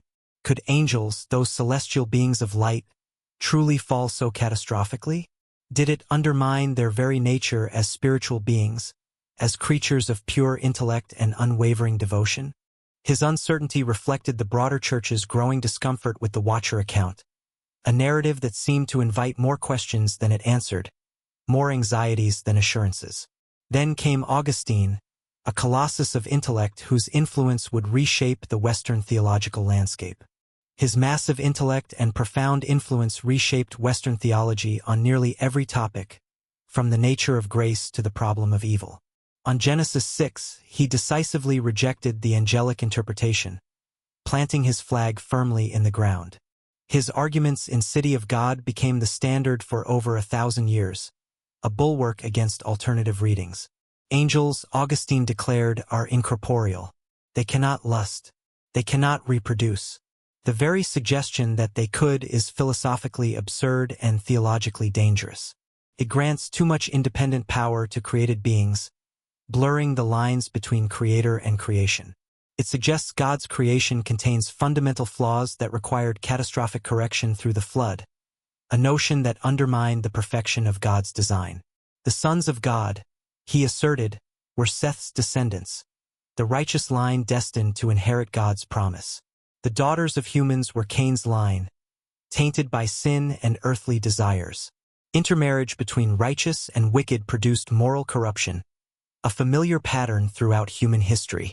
The Nephilim were simply powerful, violent men, perhaps large in stature, but not impossibly so. The entire Enochic elaboration was imaginative storytelling, not historical fact, and certainly not canonical authority. It was a fanciful tale, spun from human imagination, not divine revelation. Augustine's rejection served his larger theological project, a project deeply intertwined with the intellectual battles of his time. He was combating Manichaeism, a dualistic cosmology of good and evil forces in eternal conflict. The Watcher account, with its cosmic rebellion and ongoing demonic influence, came too close to that dualism, threatening to undermine the singular sovereignty of God. Better to locate evil's origin entirely in free will, whether angelic or human, without suggesting spiritual beings could so profoundly corrupt material creation. His interpretation won, at least in the West. Western Christianity followed Augustine almost universally, embracing his vision of a divinely ordered cosmos. The Setite perspective became orthodox in the Latin Church, enshrined in theological treatises and homiletic pronouncements. Medieval theologians rarely questioned it, accepting it as the settled wisdom of the ages. When they discussed angels, they described purely spiritual beings without bodies or passions, incapable of the kind of rebellion Genesis 6 seemed to describe if read literally. But Eastern Christianity never fully accepted Augustine's revision, clinging to its own traditions and interpretations. Greek-speaking fathers continued to reference the Watcher account, viewing it as a crucial piece of the biblical narrative. The Eastern Church maintained stronger connections to Jewish apocalyptic tradition, preserving the ancient stories and their mystical interpretations. They read the Septuagint, which translated Ben Elohim as angelos, further solidifying the angelic interpretation. The linguistic and textual evidence, they argued, supported the angelic interpretation. The patristic divide created a lasting split, a chasm that continues to resonate to this day. East and West approached Genesis 6 differently, their divergent interpretations reflecting deeper theological fault lines. The division reflected broader theological differences about nature and grace, about matter and spirit, about how thoroughly the fall corrupted creation. Augustine's triumph in the West meant the Watcher account went underground, persisting in popular belief and folklore. But absent from official theology, the debate reveals how the same text can support radically different readings based on philosophical presuppositions. Those committed to incorporeal angels found the literal reading impossible, a violation of their fundamental understanding of spiritual reality. Those comfortable with materialist angelology, where angels could take physical form, saw no contradiction, viewing it as a natural extension of divine power. The text couldn't adjudicate between these positions because it predated the philosophical categories being used to interpret it, a testament to the enduring power of Scripture to provoke and challenge. The Church Fathers were brilliant, passionate, deeply committed to truth, each wrestling with the ancient text in light of their own beliefs. They argued fiercely because the stakes seemed enormous, the very foundations of faith trembling beneath their feet. Get Genesis 6 wrong, and you might misunderstand the nature of evil, the character of spiritual beings, the scope of Christ's redemptive work. The interpretation mattered profoundly for how Christians lived and fought spiritual battles, shaping their understanding of the cosmos and their place within it. Their debate never truly ended. It just moved into different forms, echoing through the centuries in new contexts and with new voices. The questions they raised still haunt interpretation, lingering in the shadows of theological discourse. Can angels fall? Do demons have an origin in hybrid offspring? Is evil cosmic or merely moral? Does Scripture contain mythology or only history?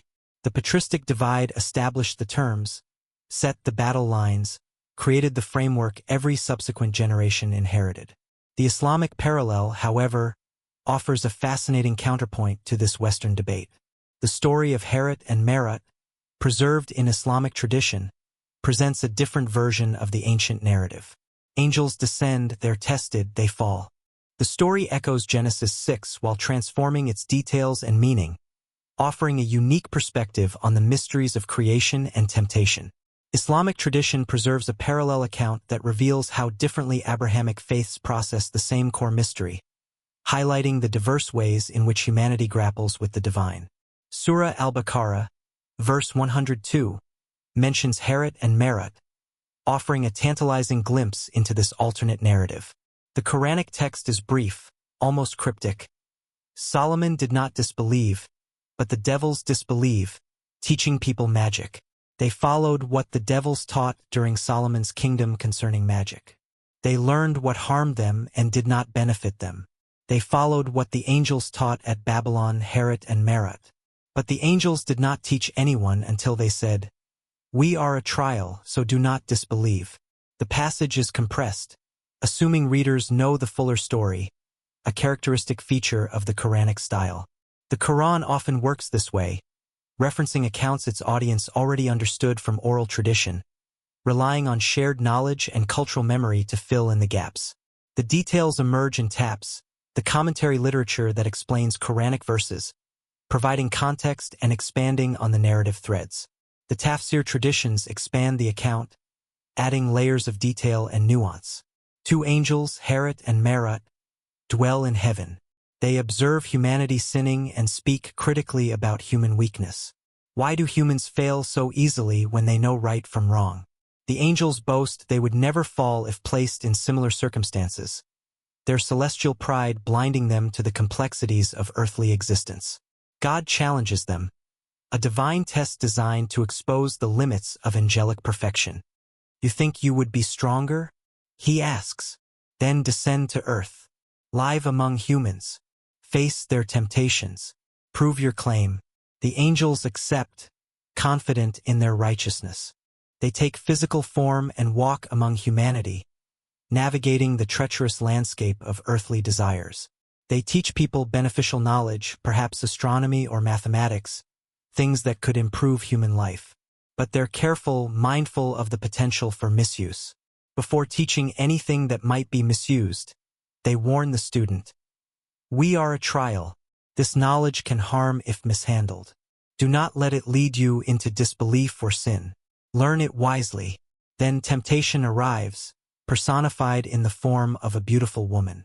The accounts vary, but most describe a beautiful woman, her allure a potent force that tests the angel's resolve.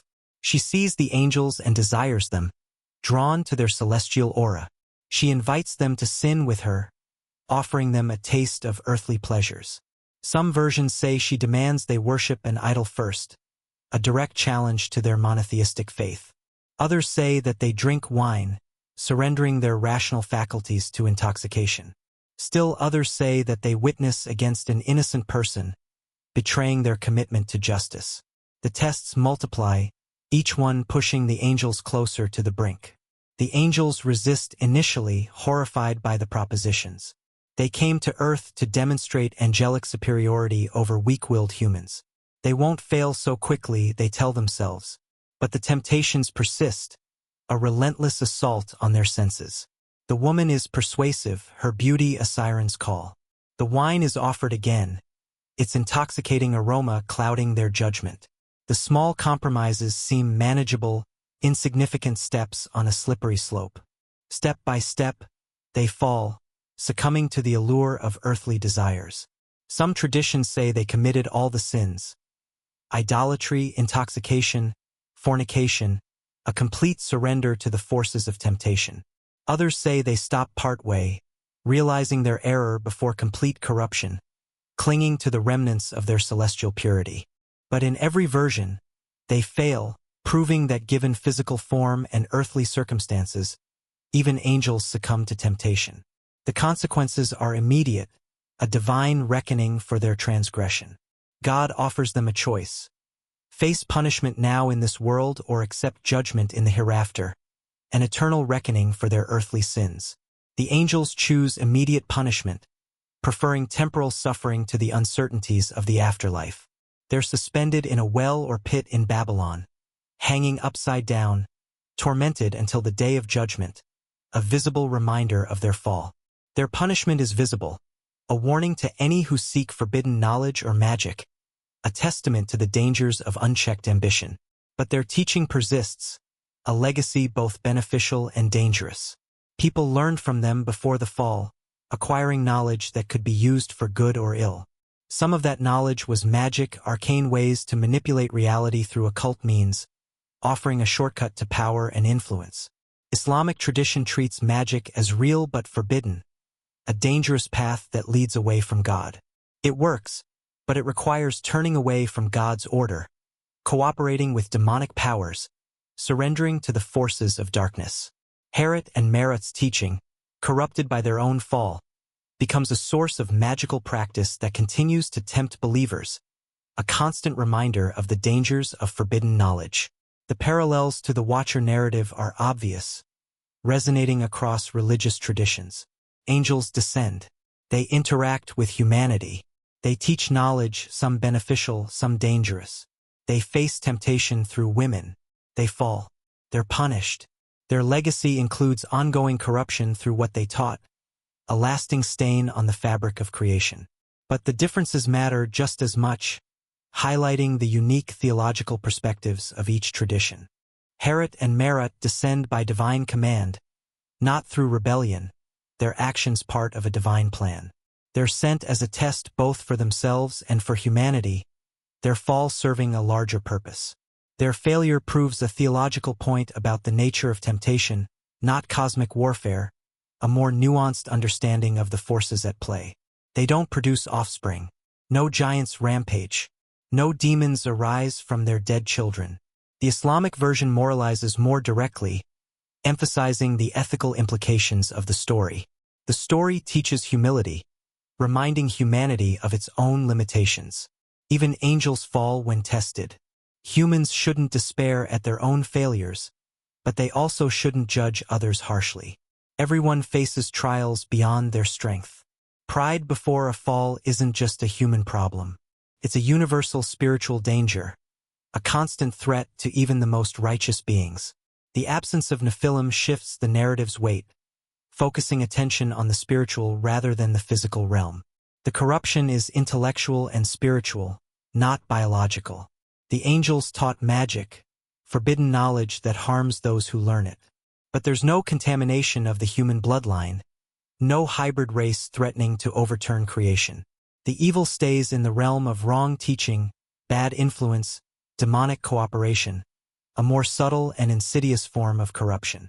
Some Islamic scholars connect Herod and Merit to the broader story of Iblis, the Islamic equivalent of Satan, the fallen angel who refuses to bow to Adam. Iblis was an angel or jinn who refused to bow to Adam, defying God's command and embracing eternal rebellion. His pride led to exile from heaven. He became the tempter, the one who leads humans astray, whispering doubts and temptations into their hearts. Herod and Merit's story might be part of Iblis's larger scheme, a demonic plot to undermine God's creation.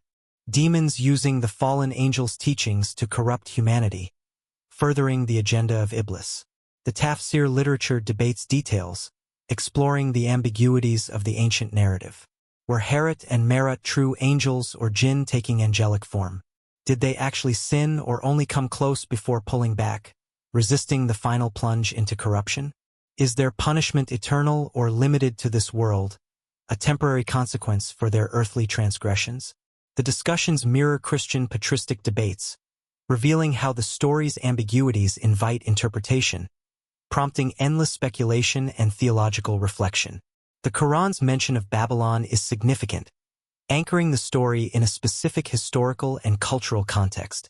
Babylon in Islamic tradition, like in Jewish and Christian thought, represents worldly wisdom corrupted into magic and idolatry, a symbol of human pride and rebellion.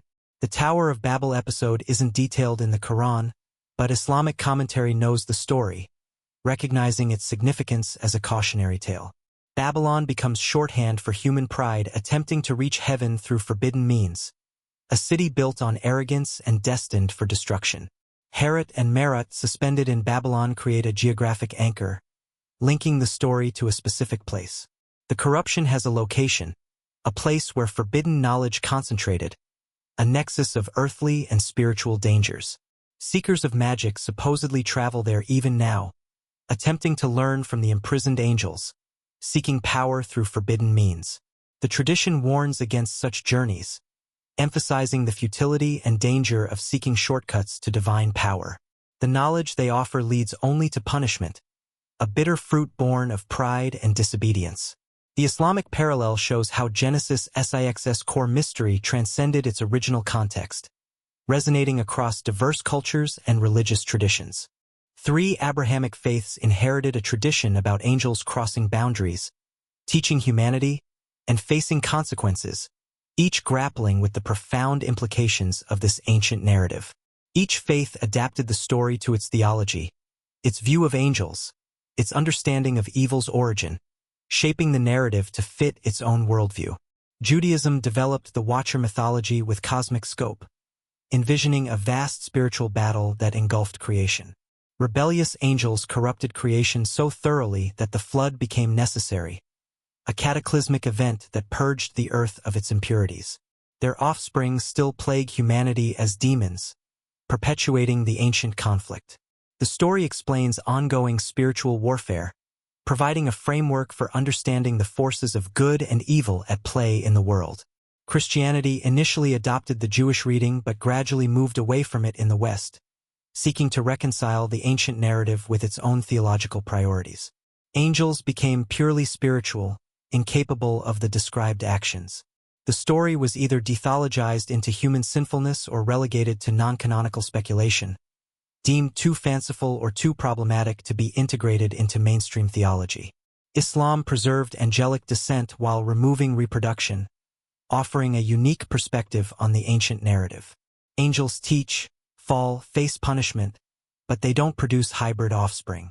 The corruption stays in the realm of knowledge transmission and moral failure, not biological contamination, a more subtle and nuanced understanding of the forces at play.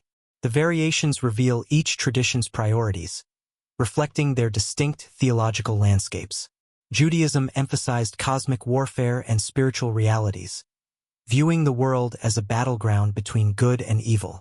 Christianity balanced between historical literalism and philosophical coherence, seeking to reconcile faith and reason. Islam focused on moral lessons about pride, temptation, and the danger of forbidden knowledge, emphasizing the importance of humility and obedience. The Harut and Marut story also demonstrates how oral tradition works, how stories are passed down and transformed over time. The Quran assumes listeners know the fuller account, relying on shared cultural memory. Modern readers disconnected from that oral culture puzzle over the brief reference, struggling to understand its significance. The tafsir fills gaps, but different commentators tell different versions, each emphasizing different theological points. The story lives in multiple forms, each emphasizing different theological points, a testament to the enduring power of oral tradition. For Muslims, the account warns against magic and pride, emphasizing the dangers of seeking forbidden knowledge. Don't seek forbidden knowledge. Don't claim you would be stronger than others in their circumstances. Temptation can overcome anyone, even angels. Humility before God's tests is the only safe posture, a constant reminder of human limitations. The punishment of Harut and Marut serves as a deterrent, a visible reminder of the consequences of sin. Those seeking magical power might find it, but at a terrible cost, forfeiting their spiritual well-being. The angels remain suspended in torment, their fate a warning visible to anyone foolish enough to pursue their teaching. The Islamic version is gentler in some ways, lacking the cosmic violence of the Watcher narrative. No Nephilim devour humanity. No global flood washes away corruption. The angels' fall is limited, their teaching contained. But the warning is just as serious, a reminder of the ever-present dangers of temptation. Knowledge can corrupt. Pride precedes destruction. Even heavenly beings aren't immune to earthly temptations when they take physical form. The parallel tradition confirms that Genesis 6's mystery resonated across religious boundaries, capturing the imaginations of diverse cultures.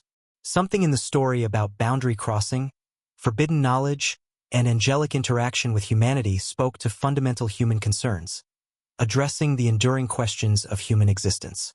Different faiths processed it differently, but all recognized its weight, its capacity to illustrate truths about pride, fall, and corruption's persistent threat, a testament to the enduring power of the ancient narrative.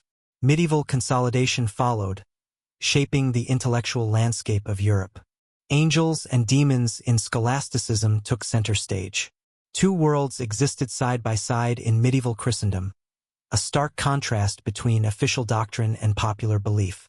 Official theology said one thing, its pronouncements echoing from cathedral pulpits.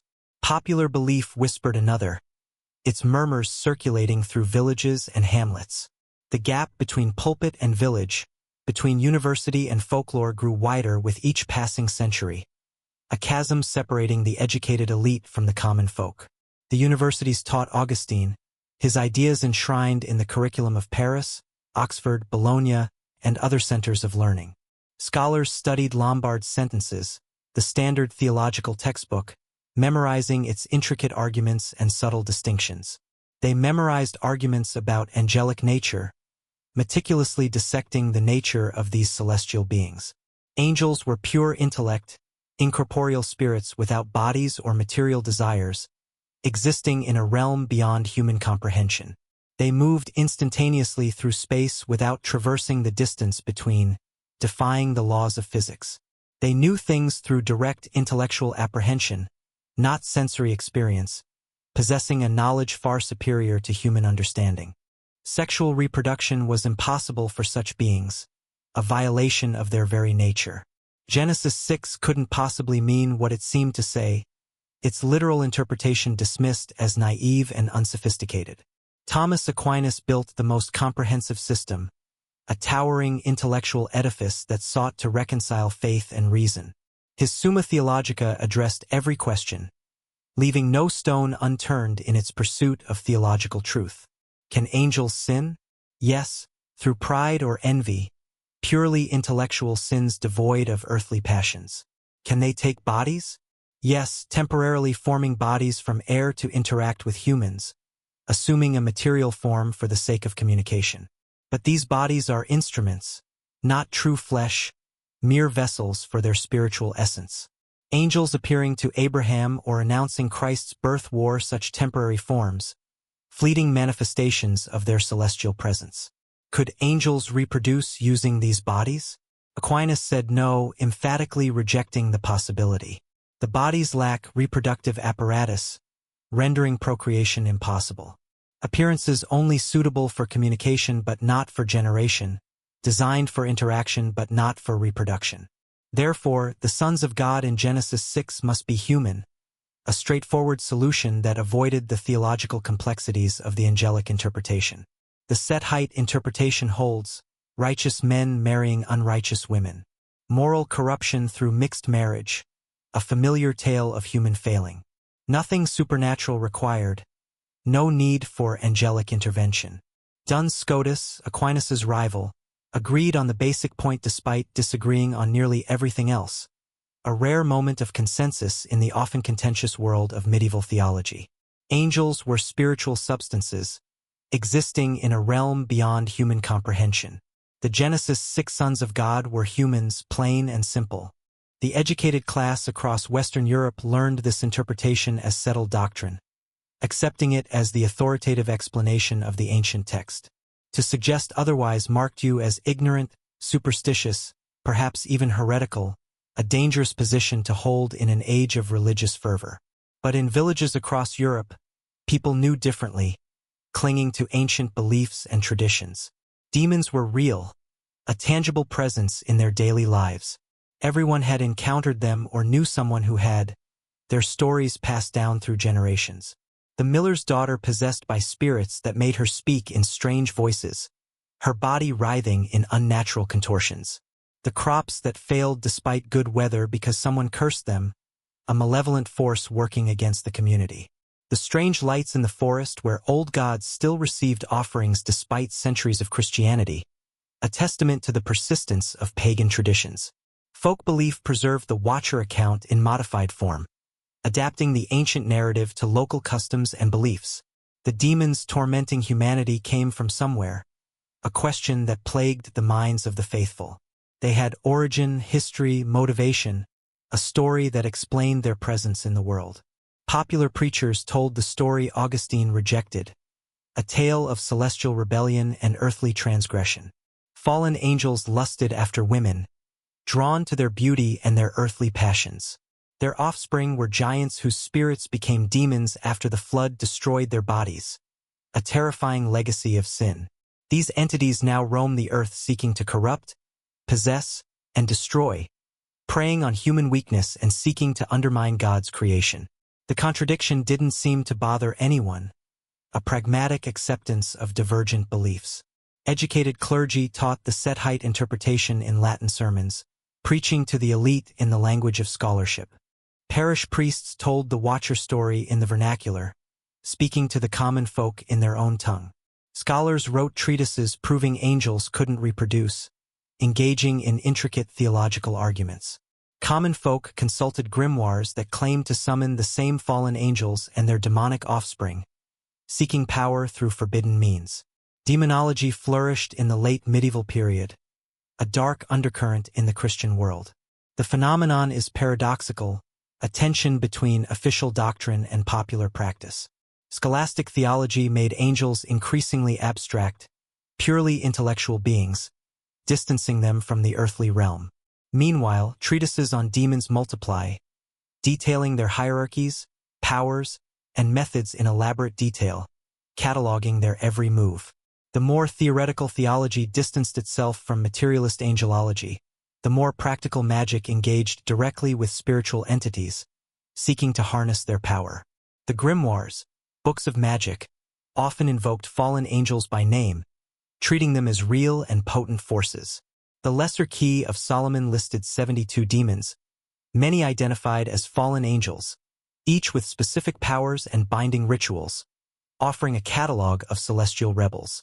The Book of Abramelin described a 6-month purification ritual to contact one's holy guardian angel and gain authority over demons, promising mastery over the spiritual realm.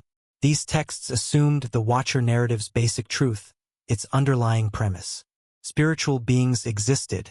They could be contacted, bargained with, commanded if you knew their names and proper protocols, if you possessed the right knowledge.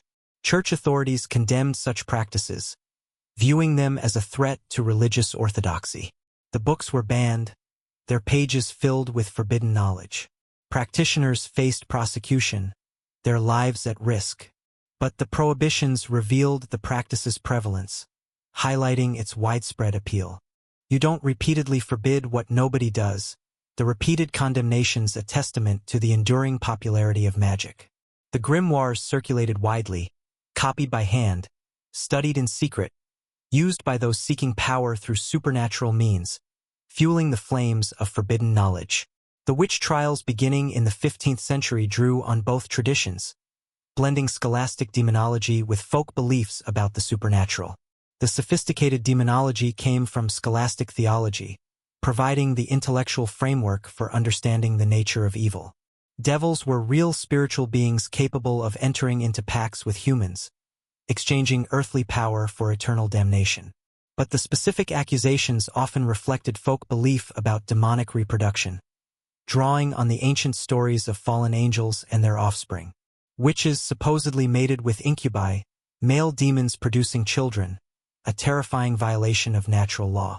Succubi, female demons collected male seed to use for reproduction, gathering the essence of human life for their nefarious purposes, sometimes impregnating human women with stored material, creating a hybrid race of demonic offspring. These beliefs made no sense in pure Augustinian theology, contradicting the established doctrine of incorporeal angels.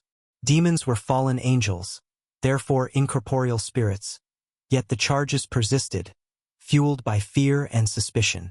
Thousands were tortured into confessing sexual relations with demons, their bodies broken and their minds shattered. The confessions were coerced, the theology incoherent, but the underlying assumption was that spiritual beings could take physical form sufficient for sexual activity, a testament to the enduring power of the Watcher narrative. The Malleus Maleficarum, the infamous witch hunter's manual published in 1486, attempted to reconcile the contradiction, offering a convoluted explanation that satisfied no one. Demons couldn't create new life, the authors agreed, adhering to the Augustinian doctrine. But they could act as intermediaries, facilitating the process through supernatural means. A demon appearing as a succubus could collect seed from a man, stealing the essence of human life. The same demon appearing as an incubus could transfer that seed to a woman, implanting it in her womb. The child would be fully human, not a hybrid, but conceived through demonic agency, a twisted perversion of natural law. This tortured logic tried to preserve both Augustinian angelology and popular beliefs about demonic sexuality, a desperate attempt to reconcile conflicting worldviews. The solution satisfied no one but persisted because it allowed prosecution of witchcraft while maintaining theological respectability, justifying the persecution of innocent people. Dante's Divine Comedy, Written in the early 14th century, navigated between traditions brilliantly, offering a nuanced and imaginative portrayal of the spiritual realm.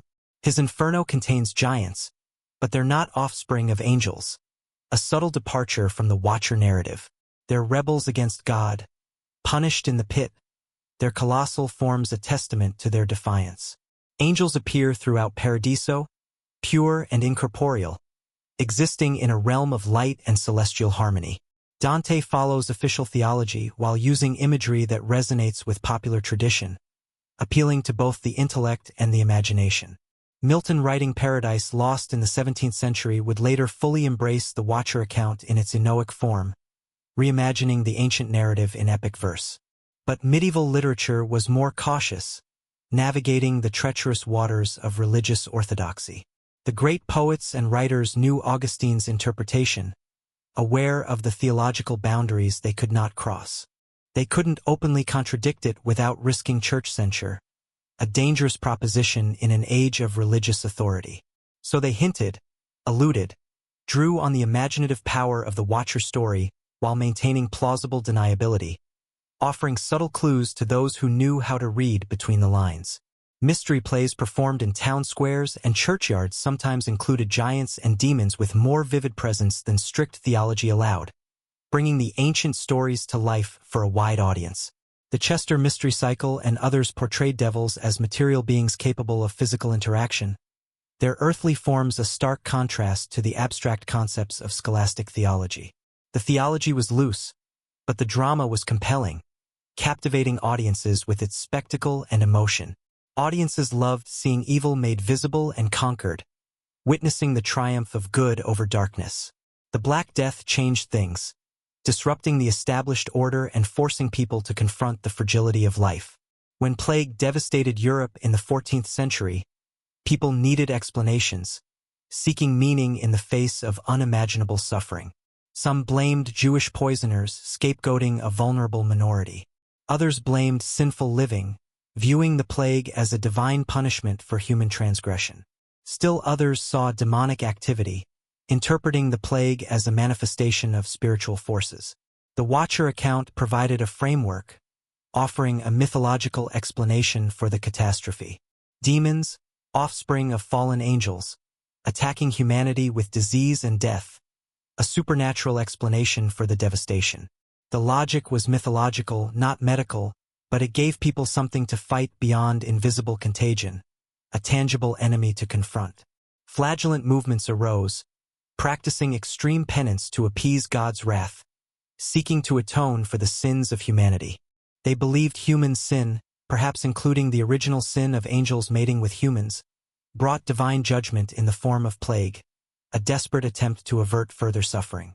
Their theology mixed orthodox and heterodox elements freely, blending established doctrine with unorthodox beliefs.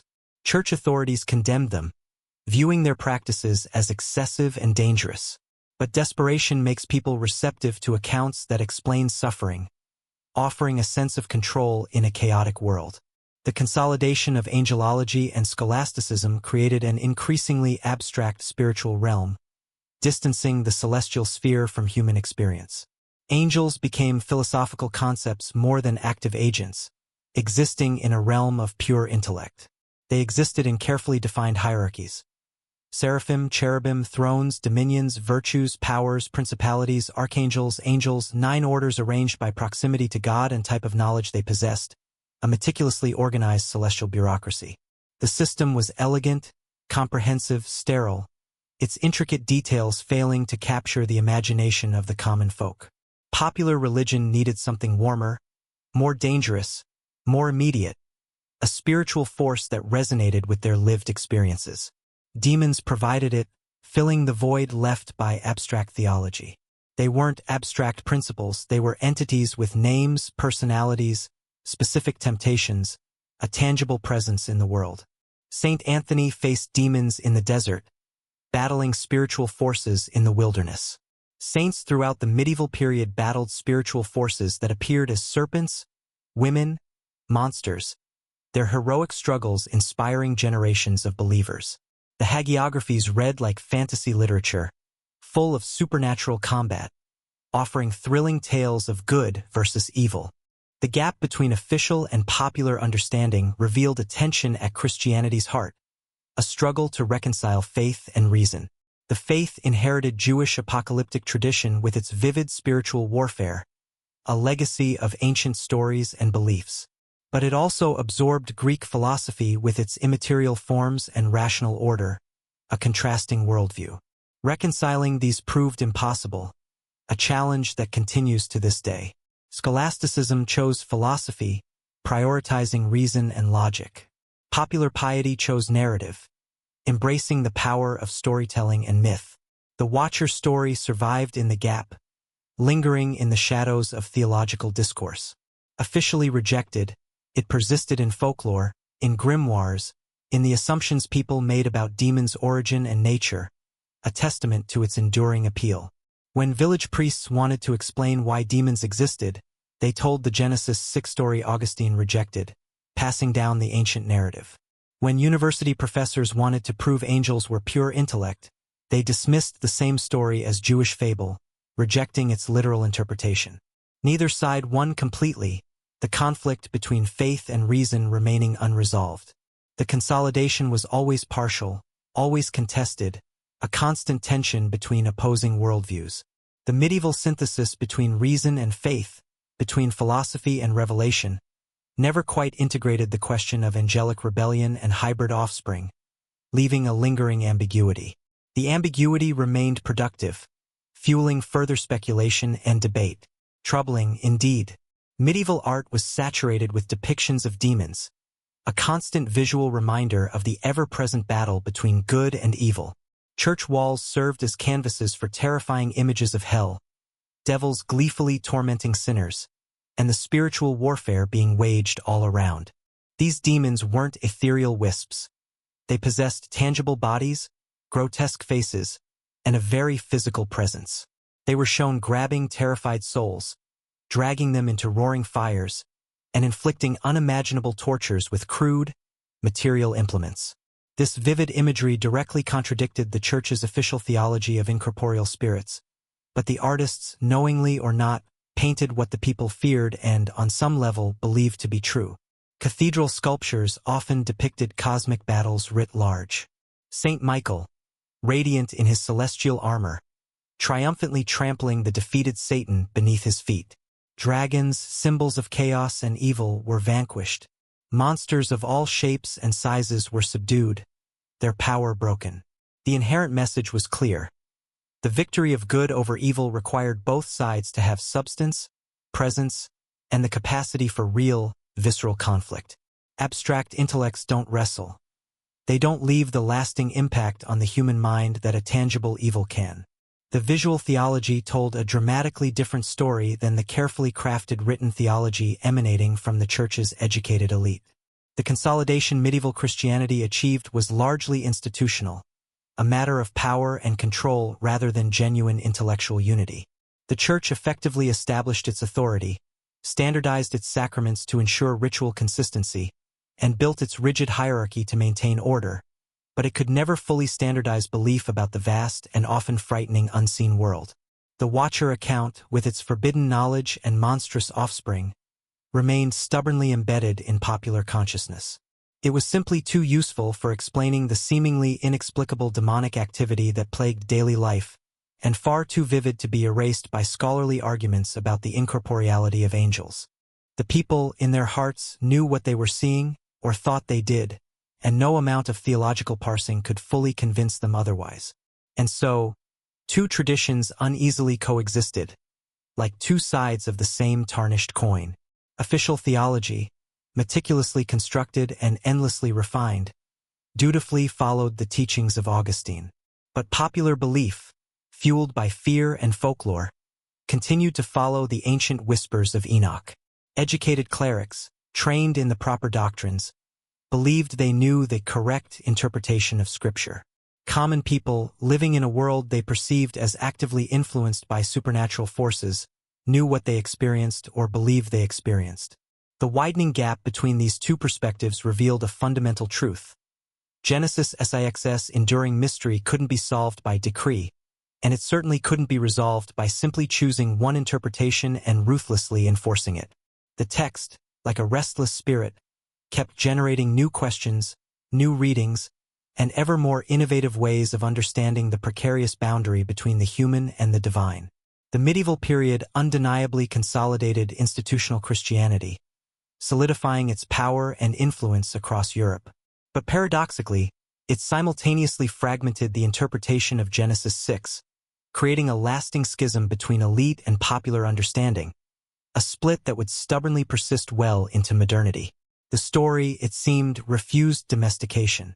Even when officially rejected by the authorities, it survived in the shadows, whispered in hushed tones, waiting patiently for the next generation to rediscover its unsettling power.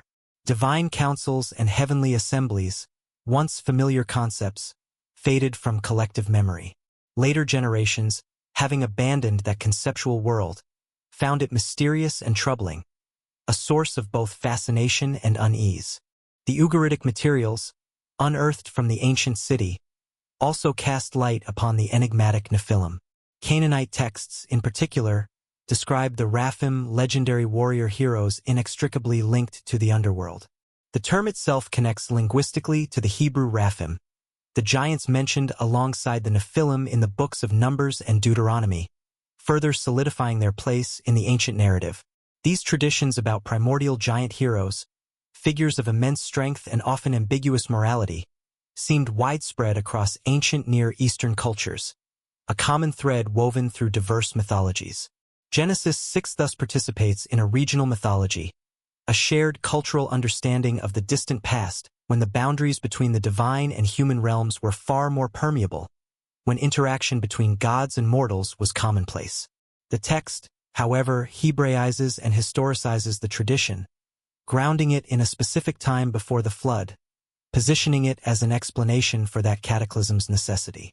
But the underlying concepts, the fundamental ideas about divine beings and their interaction with humanity, come from a shared cultural heritage, a common wellspring of myth and legend. The discoveries, however, don't end with Ugarit. Other sites across the ancient Near East yielded similar materials, each contributing to a more nuanced understanding of this shared mythological landscape. Mesopotamian texts, for example, describe the Apkallu, 7 sages sent by the gods to teach humanity the arts of civilization before the Great Flood swept the world. Egyptian traditions, steeped in divine rite, tell of divine pharaohs, rulers believed to be descended directly from the gods, their reign a reflection of heavenly order on earth.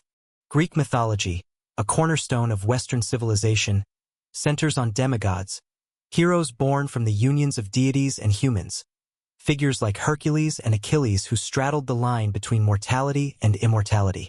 The pattern emerges clearly, a consistent theme echoing across cultures. Ancient Mediterranean and Near Eastern cultures shared a conceptual framework, a common worldview where divine beings could and did interact with humanity, where the boundary between heaven and earth remained permeable, and where legendary figures possessed semi-divine status, their deeds shaping the course of history. Israel inherited and adapted these traditions, reinterpreting them through the lens of their own unique monotheistic faith. Biblical scholars now read Genesis 6 against this backdrop, recognizing its place within this broader cultural context. The sons of God are understood as divine council members, celestial beings belonging to Yahweh's court. Their descent to mate with human women represents a boundary violation, a transgression against the established order. The resulting Nephilim embody the dangerous mixing of divine and human realms, a hybrid race that threatened to disrupt the cosmic balance. The flood, therefore, cleanses creation from this corruption, re-establishing proper cosmic order, separating the divine and human spheres once more. This reading respects the text's ancient cultural context while simultaneously explaining its function within the biblical narrative. Genesis 6 verses 1 to 4 isn't arbitrary mythology, a random collection of fantastical stories. The passage addresses real, deeply held ancient concerns about maintaining boundaries between the divine and human spheres, about the dangers of transgression and the consequences of disrupting the cosmic order. Violating those boundaries, the text suggests, endangers cosmic order itself, unleashing chaos and corruption upon the world. The Ugaritic Revolution thus vindicates the angelic interpretation on historical and linguistic grounds, providing evidence to support the early Church Fathers' understanding of the sons of God as celestial beings, while simultaneously transforming its meaning, adding layers of cultural and theological understanding. Early Church Fathers, while correct about the basic identification, lacked the cultural context to fully understand what sons of God meant in ancient Northwest Semitic culture. Modern readers benefit from the accidentally preserved library at Ugarit, a treasure trove of ancient texts. A Bronze Age city's destruction, a tragic event in its own right, preserved texts that illuminate biblical origins, shedding light on the cultural and religious landscape that shaped the Hebrew Bible. The Syrian farmer's plow striking stone in 1928, an unassuming event in the grand scheme of history, set in motion discoveries that continue reshaping biblical understanding nearly a century later, prompting new interpretations and challenging long-held assumptions. Yet, the Ugaritic materials raise new questions even while answering old ones, deepening the mystery even as they provide clarity. If Genesis borrows from Canaanite tradition, as the evidence suggests, what makes it distinctly Israelite? What sets it apart from the broader cultural context? How did monotheism, the belief in one God, emerge from polytheistic roots, the worship of many gods? What theological move subordinates the Bnei Elohim, sons of God, to absolute divine sovereignty, establishing Yahweh as the supreme and unrivaled power? These questions drive contemporary scholarship, fueling ongoing debates and inspiring new avenues of research. The Ugaritic texts provide invaluable evidence and context, but they also reveal just how much remains mysterious about ancient Israelite religious development, how much we still don't know about the origins of Judaism. Genesis 6 stands at the intersection of these questions, a pivotal passage where Canaanite heritage and Israelite innovation meet, where ancient mythology is reshaped and repurposed to serve a new theological vision. The farmer's plow uncovered more than ancient stones. It struck the very foundation of biblical understanding, revealing structures and connections that scholars had only theorized about, bringing abstract concepts into sharp focus. Ugarit's clay tablets, baked hard by the fire that destroyed the city, preserved evidence that transforms how we read Scripture, forcing us to reconsider long-held assumptions and embrace new perspectives. The sons of God have names in Canaanite culture. They have roles, relationships, and stories, a rich tapestry of mythology woven into the fabric of ancient life. Genesis 6 echoes that world, resonating with its themes and motifs, while simultaneously pointing beyond it, offering a unique theological perspective that distinguishes it from its Canaanite counterparts.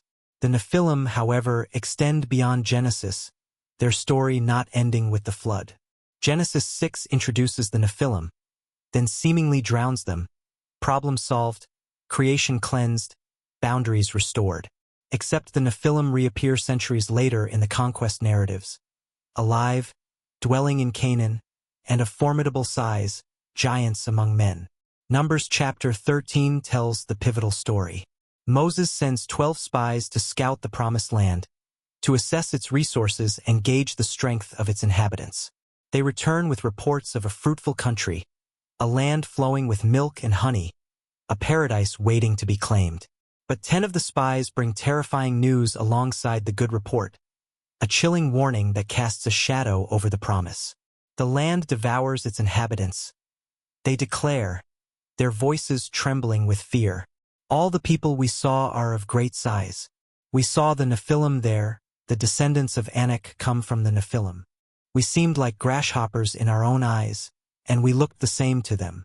The statement raises immediate questions, casting doubt upon the seemingly straightforward narrative of conquest. How did the Nephilim survive the flood, the cataclysmic event that was supposed to have wiped them from the face of the earth? Why does the text identify them specifically by that loaded term, linking them directly to the events of Genesis 6? What connection do the spies assume between the giants of Genesis 6 and the inhabitants of Canaan? What shared ancestry or characteristic do they perceive? The text provides no direct answers, leaving the reader to grapple with these unsettling questions.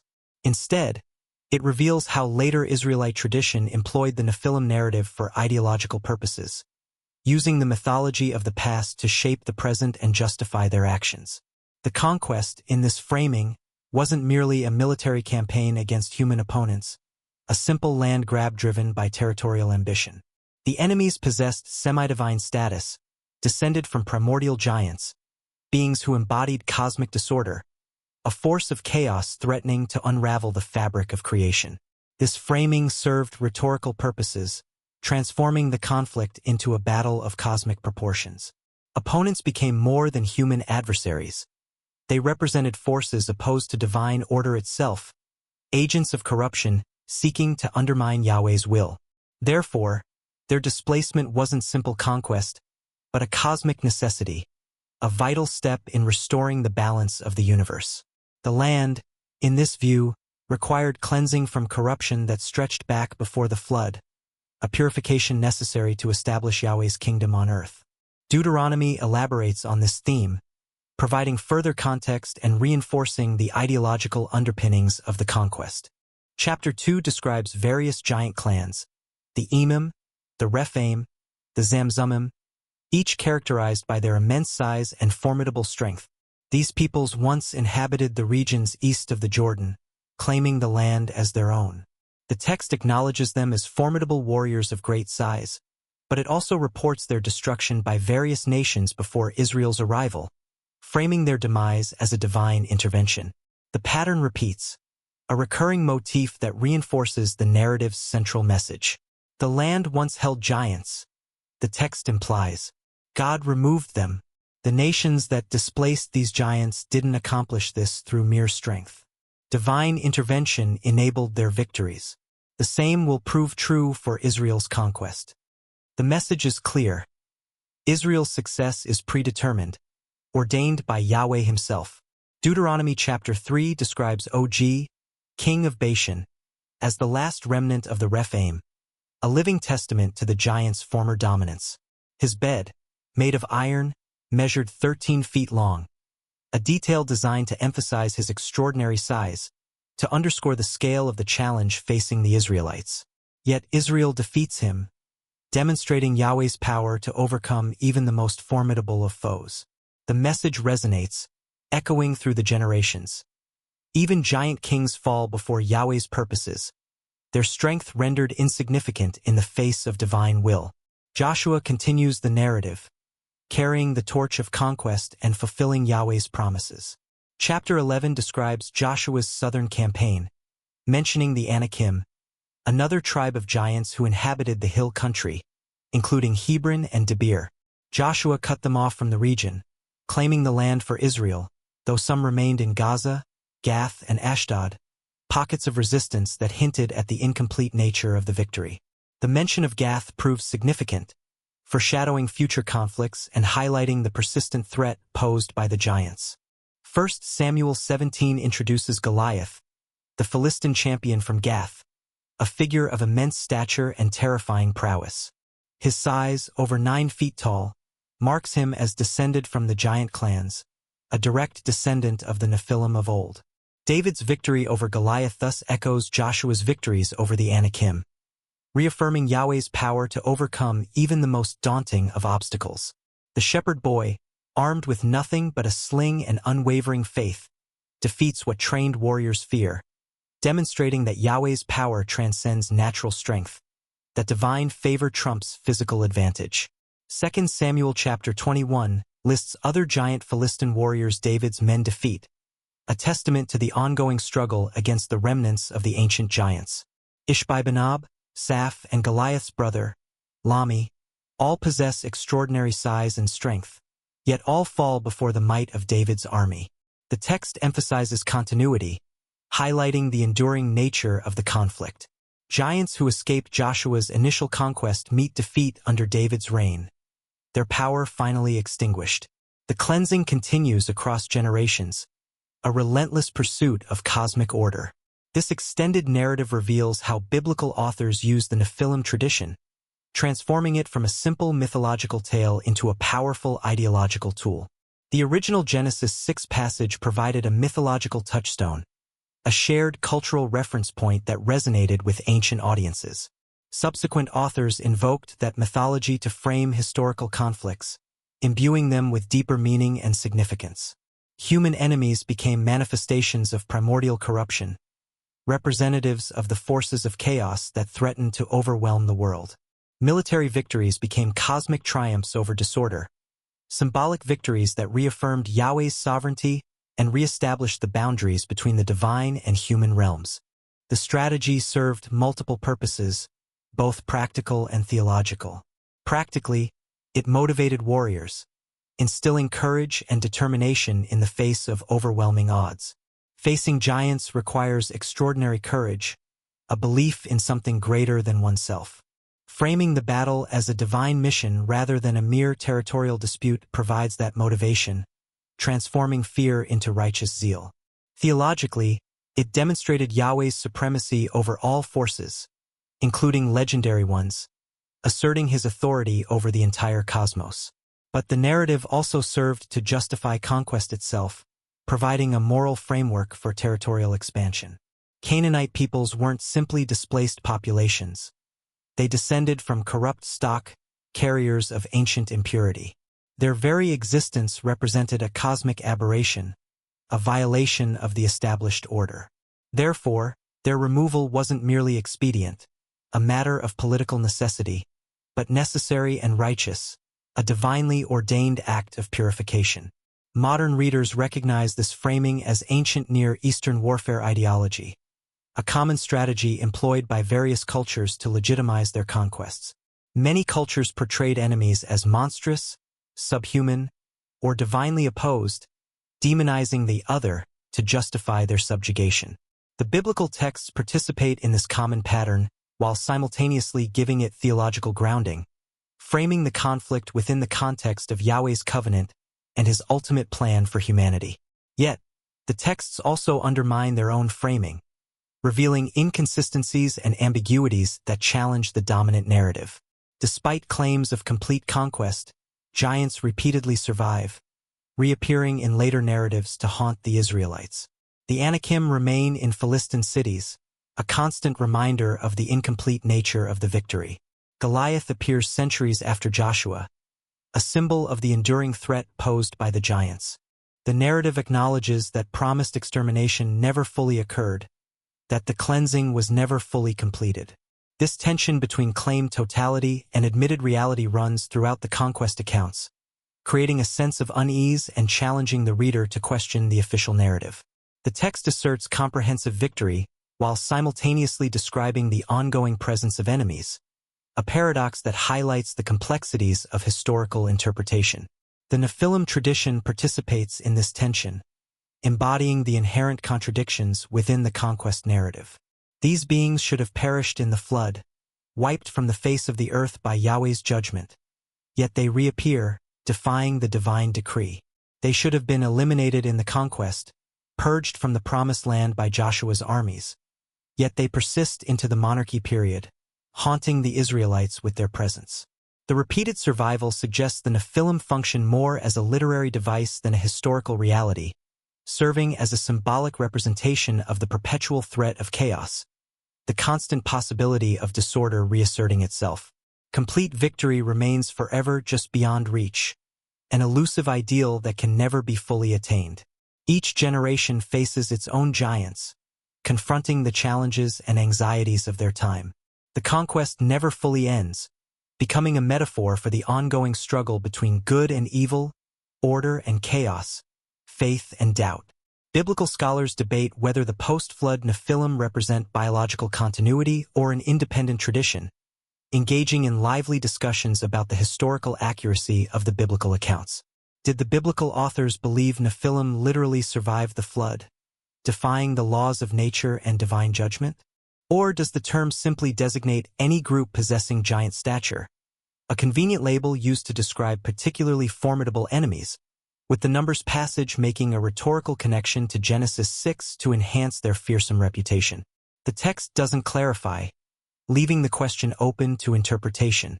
The ambiguity may be intentional, allowing for multiple readings and interpretations. The Nephilim exist as much in the mythological as historical register, embodying the perpetual reality that forces opposing divine order never completely vanish, that evil is a persistent threat that must be confronted repeatedly across generations. This reading helps explain why the tradition persists across cultures, resonating with audiences across time and space. The giants represent the universal human experience of facing overwhelming threats, of confronting forces that seem impossible to overcome. They embody what seems impossible to defeat, the insurmountable obstacles that stand in the way of progress and prosperity. Their defeat demonstrates divine power breaking through human limits, offering hope and encouragement to those facing seemingly insurmountable challenges. Psychologically, the giant narratives address anxiety about conflict, providing a means of coping with fear and uncertainty. Warriors facing physically imposing enemies need assurance that victory remains possible, that courage and determination can triumph over brute force.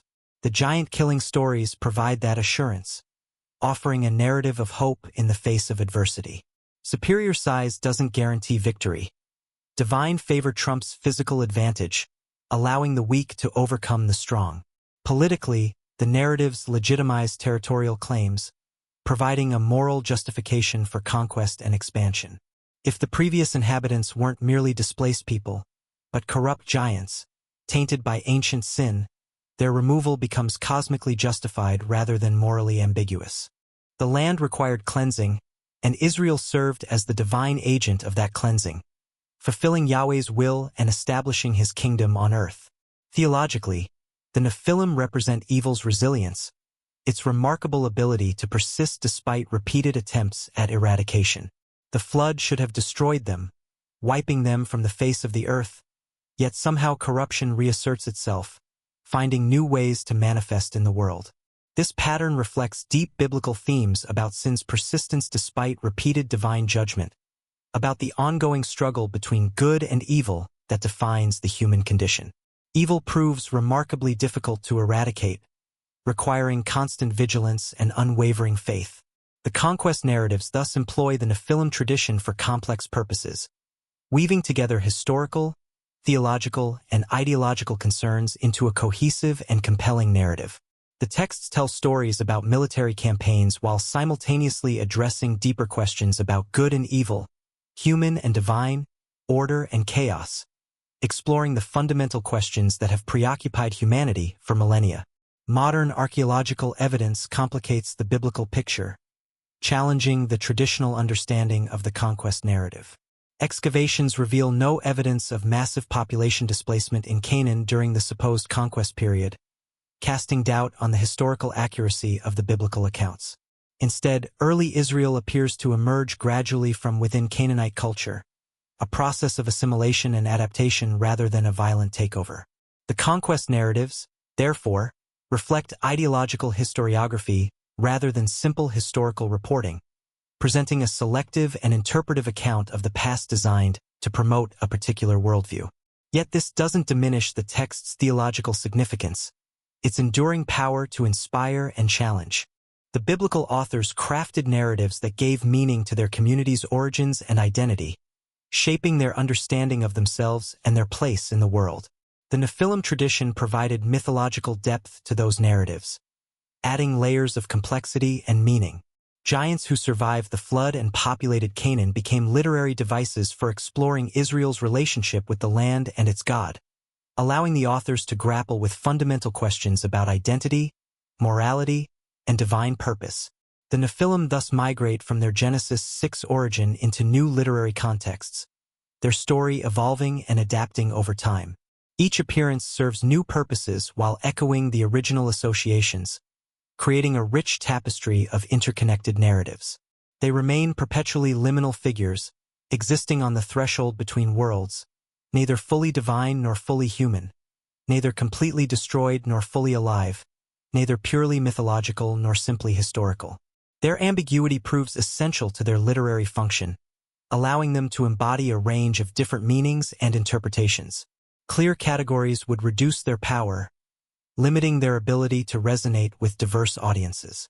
The Nephilim exist in the spaces between, embodying boundaries that shouldn't be crossed and the consequences when they are, serving as a cautionary tale about the dangers of transgression. The spies looking at Canaan see themselves as grasshoppers, a vivid image that captures the terror of facing what seems insurmountable, the feeling of powerlessness in the face of overwhelming odds. Yet the narrative ultimately affirms that even Nephilim fall before Yahweh's purposes, that divine power can overcome even the most formidable of foes. The giants stalk through biblical texts from Genesis to Samuel, from the primordial flood to David's kingdom, their presence a constant reminder of the enduring threat of chaos and the perpetual need for divine intervention. They represent chaos recurring, evil persisting, the need for constant vigilance and unwavering faith. They never fully vanish, their shadow lingering over the promised land. They're always somewhere beyond the horizon, in the next valley, requiring the next generation's confrontation, a never-ending cycle of conflict and renewal. The promised land always contains giants, symbolic of the challenges and temptations that await each generation. The conquest never quite completes, remaining an ongoing process of self-discovery and spiritual growth. The Nephilim, like the disorder they represent, prove remarkably hard to eliminate, a testament to the enduring power of evil and the constant struggle to maintain order in a chaotic world. The Book of Giants, discovered among the Dead Sea Scrolls, offers a surprising new perspective on this ancient mythology, adding layers of complexity and nuance to the traditional narrative. The Dead Sea Caves reveal a surprise, a hidden treasure trove of ancient texts that had been lost to the world for centuries. Among the scrolls discovered at Qumran between 1947 and 1956, scholars found fragments of a text they didn't know existed. The Book of Giants, a previously unknown elaboration of the Nephilim tradition. The pieces, comprised of at least 6 different manuscripts, suggesting multiple copies circulated among the community that preserved the scrolls, a testament to the text's popularity and significance. The fragments are tantalizing but incomplete, leaving many questions unanswered and fueling ongoing scholarly debate. Large sections remain missing, lost to time and the elements, leaving gaps in the narrative and hindering a comprehensive understanding of the text. Yet what survives opens a window into how Second Temple Jews elaborated the Nephilim tradition, expanding upon the biblical accounts and exploring new dimensions of the story in ways even the Book of Enoch hadn't explored, pushing the boundaries of the mythology and offering new insights into the ancient worldview. The text focuses on the giants themselves, shifting the perspective away from the divine and human realms and placing the giants at the center of the narrative.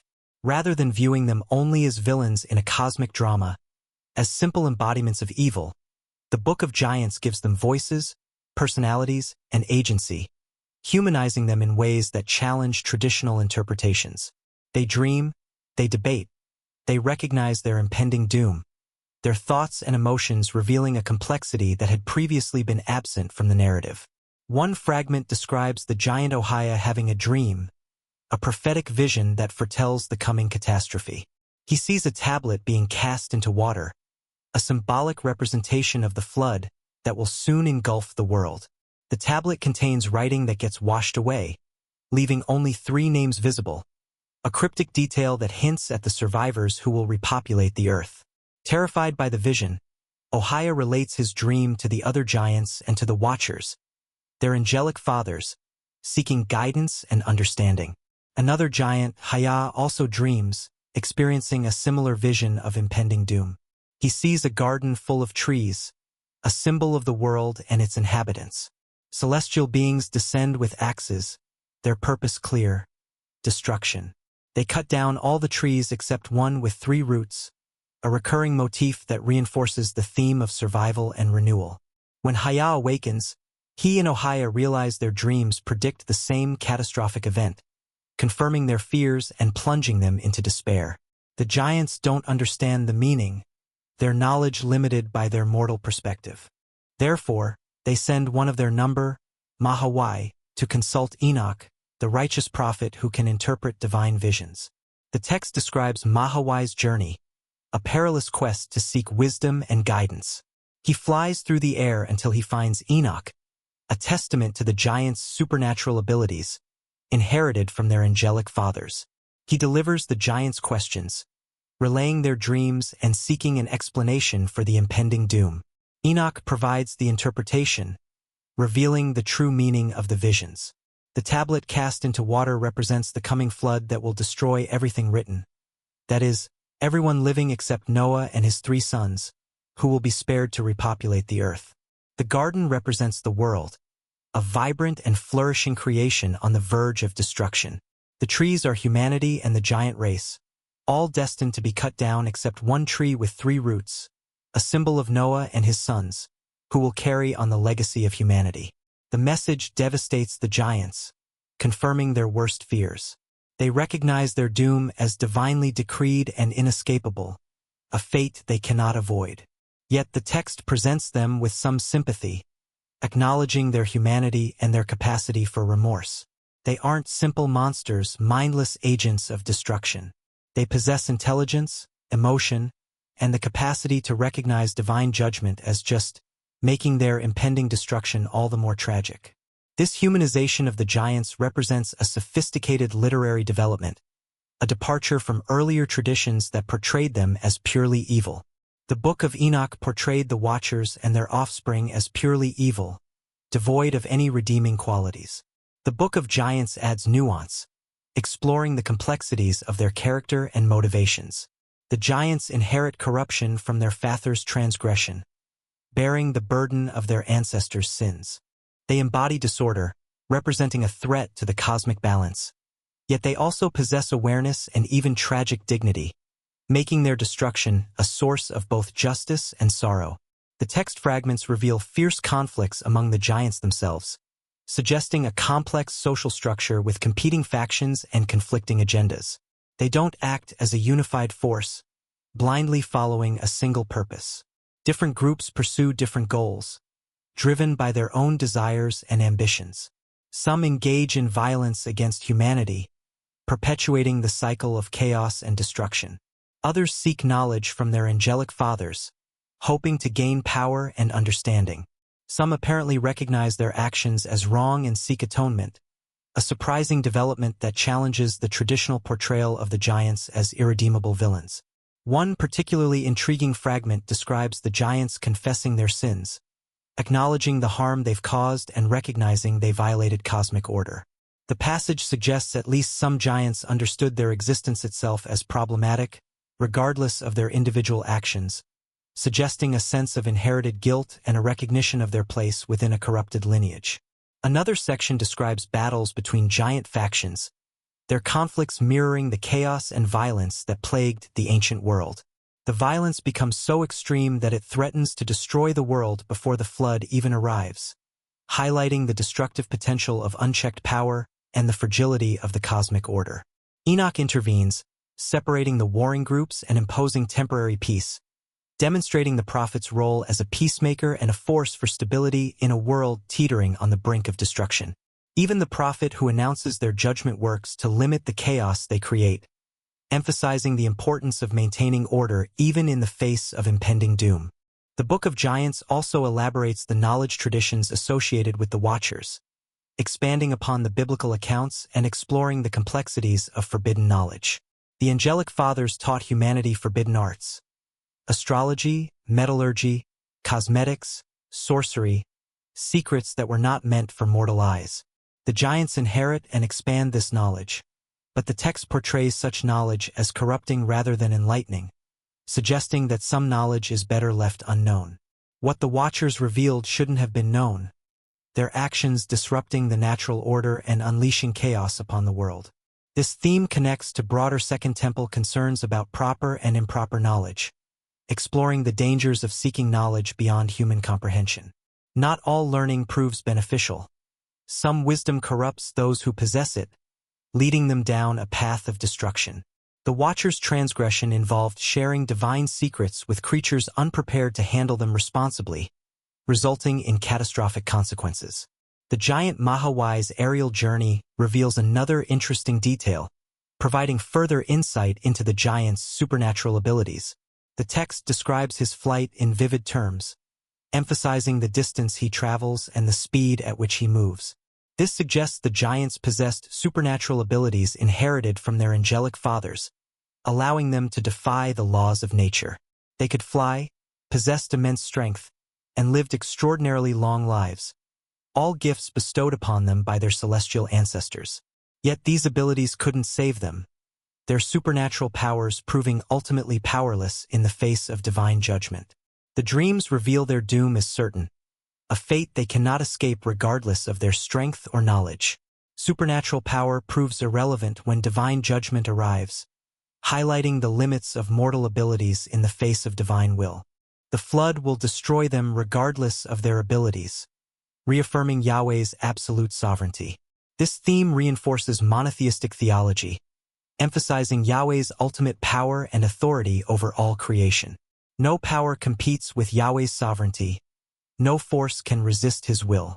The fragments also preserve the giants' names beyond Ohia, Haya, and Mahawai, offering a glimpse into their individual identities and personalities. The text mentions Gilgamesh, a name that resonates with ancient audiences and connects the Nephilim tradition to broader Mesopotamian mythology. The identification proves startling, transforming a familiar figure into something new and unexpected.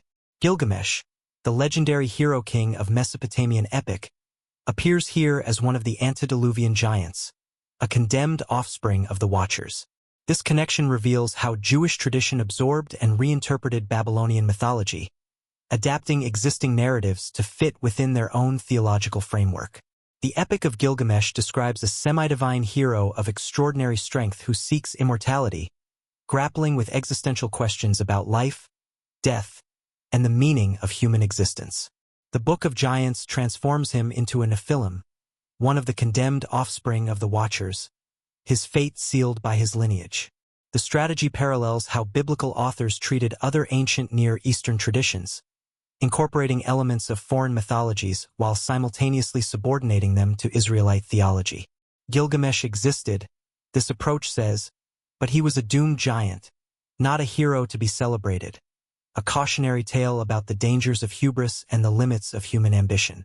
Scholars debate the Book of Giants' relationship to other ancient texts, exploring its connections to other apocryphal and pseudepigraphal works. A similar work appears in Manichaean literature from centuries later, suggesting a shared source or influence. The Manichaean version, written in Middle Persian and other languages, shares significant material with the Qumran fragments, suggesting the Book of Giants circulated widely and underwent multiple adaptations, evolving over time to suit different cultural contexts. The text's origin remains uncertain, fueling ongoing scholarly debate and speculation. Some scholars propose it emerged from the same circles that produced the Book of Enoch, forming part of an elaborated Enochic tradition, a rich tapestry of apocalyptic literature that explored the mysteries of the cosmos and the fate of humanity. Others suggest it represents an independent development that was later harmonized with Enochic material, a separate stream of tradition that converged with the Enochic tradition over time. The fragmentary nature of the Qumran copies prevents definitive conclusions, hindering a comprehensive understanding of the text's origins and development. What seems clear is that Second Temple Jews found the Genesis 6 narrative endlessly fascinating, inspiring them to explore its themes and characters in new and imaginative ways. The Book of Enoch expanded it into a cosmic drama, exploring the origins of evil and the consequences of transgression on a grand scale. The Book of Giants deepened it with psychological and tragic dimensions, exploring the inner lives of the giants and their struggle to come to terms with their fate. Together, these texts transformed four cryptic biblical verses into an elaborate mythology spanning multiple works, a testament to the power of storytelling and the enduring appeal of the Nephilim tradition. The Book of Giants reveals how tradition develops through creative elaboration, each generation adding details, exploring implications, and adapting inherited narratives to contemporary concerns, transforming the story to address the anxieties and aspirations of their time. The process continues across centuries with no single version becoming canonical, highlighting the fluidity and dynamism of ancient religious thought. This proliferation of texts also demonstrates the vitality of the Nephilim tradition, its enduring power to captivate and inspire. The topic generated ongoing interest and speculation, prompting numerous authors to explore its themes and characters in new and imaginative ways. Communities preserved multiple manuscripts, ensuring the survival of the text through the centuries. Scribes copied the texts repeatedly, transmitting the tradition to future generations. The narrative clearly resonated with something in Second Temple Jewish experience, addressing deep-seated anxieties and offering a framework for understanding the challenges of their time. Perhaps the giants represented foreign imperial powers. Rome, Greece, Persia, empires that dominated the ancient world and threatened Jewish autonomy. These empires possessed overwhelming might, seemingly invincible in their power, yet faced eventual divine judgment, their reign destined to come to an end.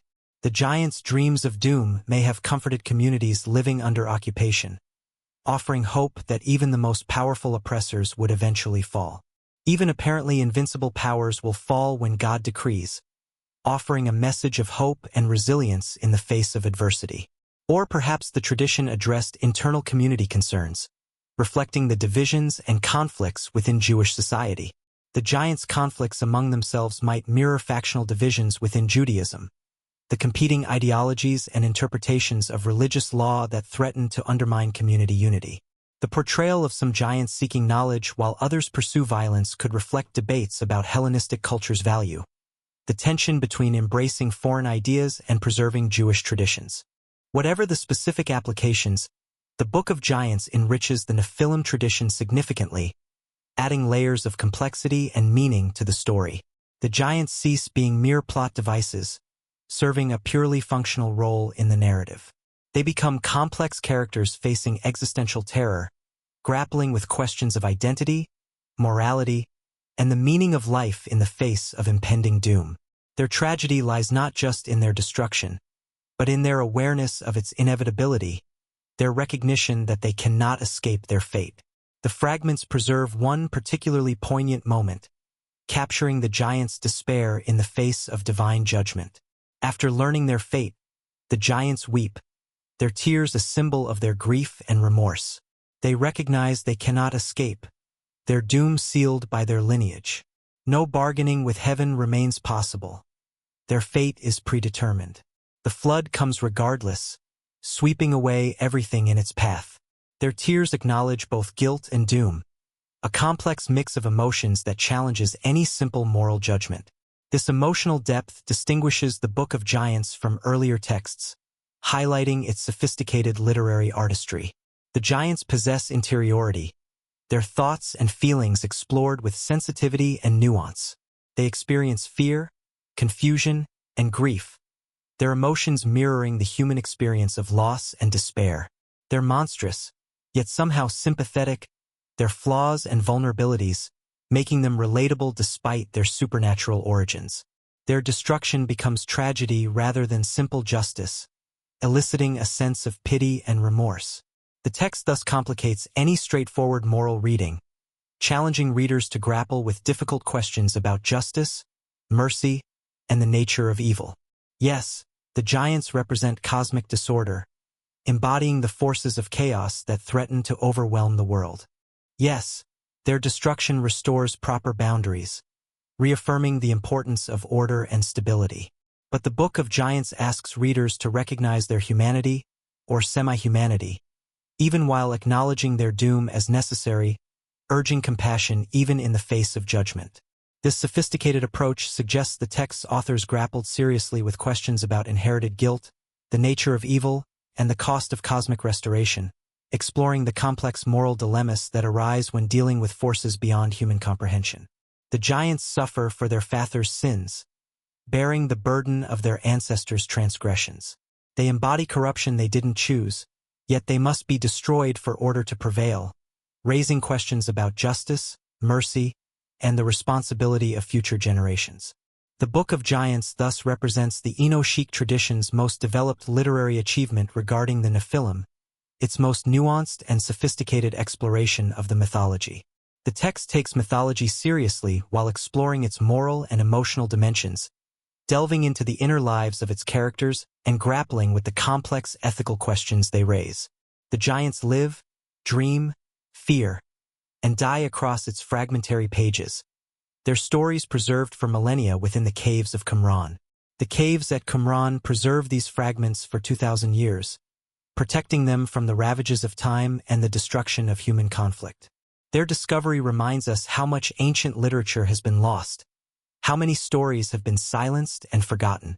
The Book of Giants circulated widely in its time, its themes resonating with audiences across the ancient world. Multiple copies existed, suggesting its popularity and influence.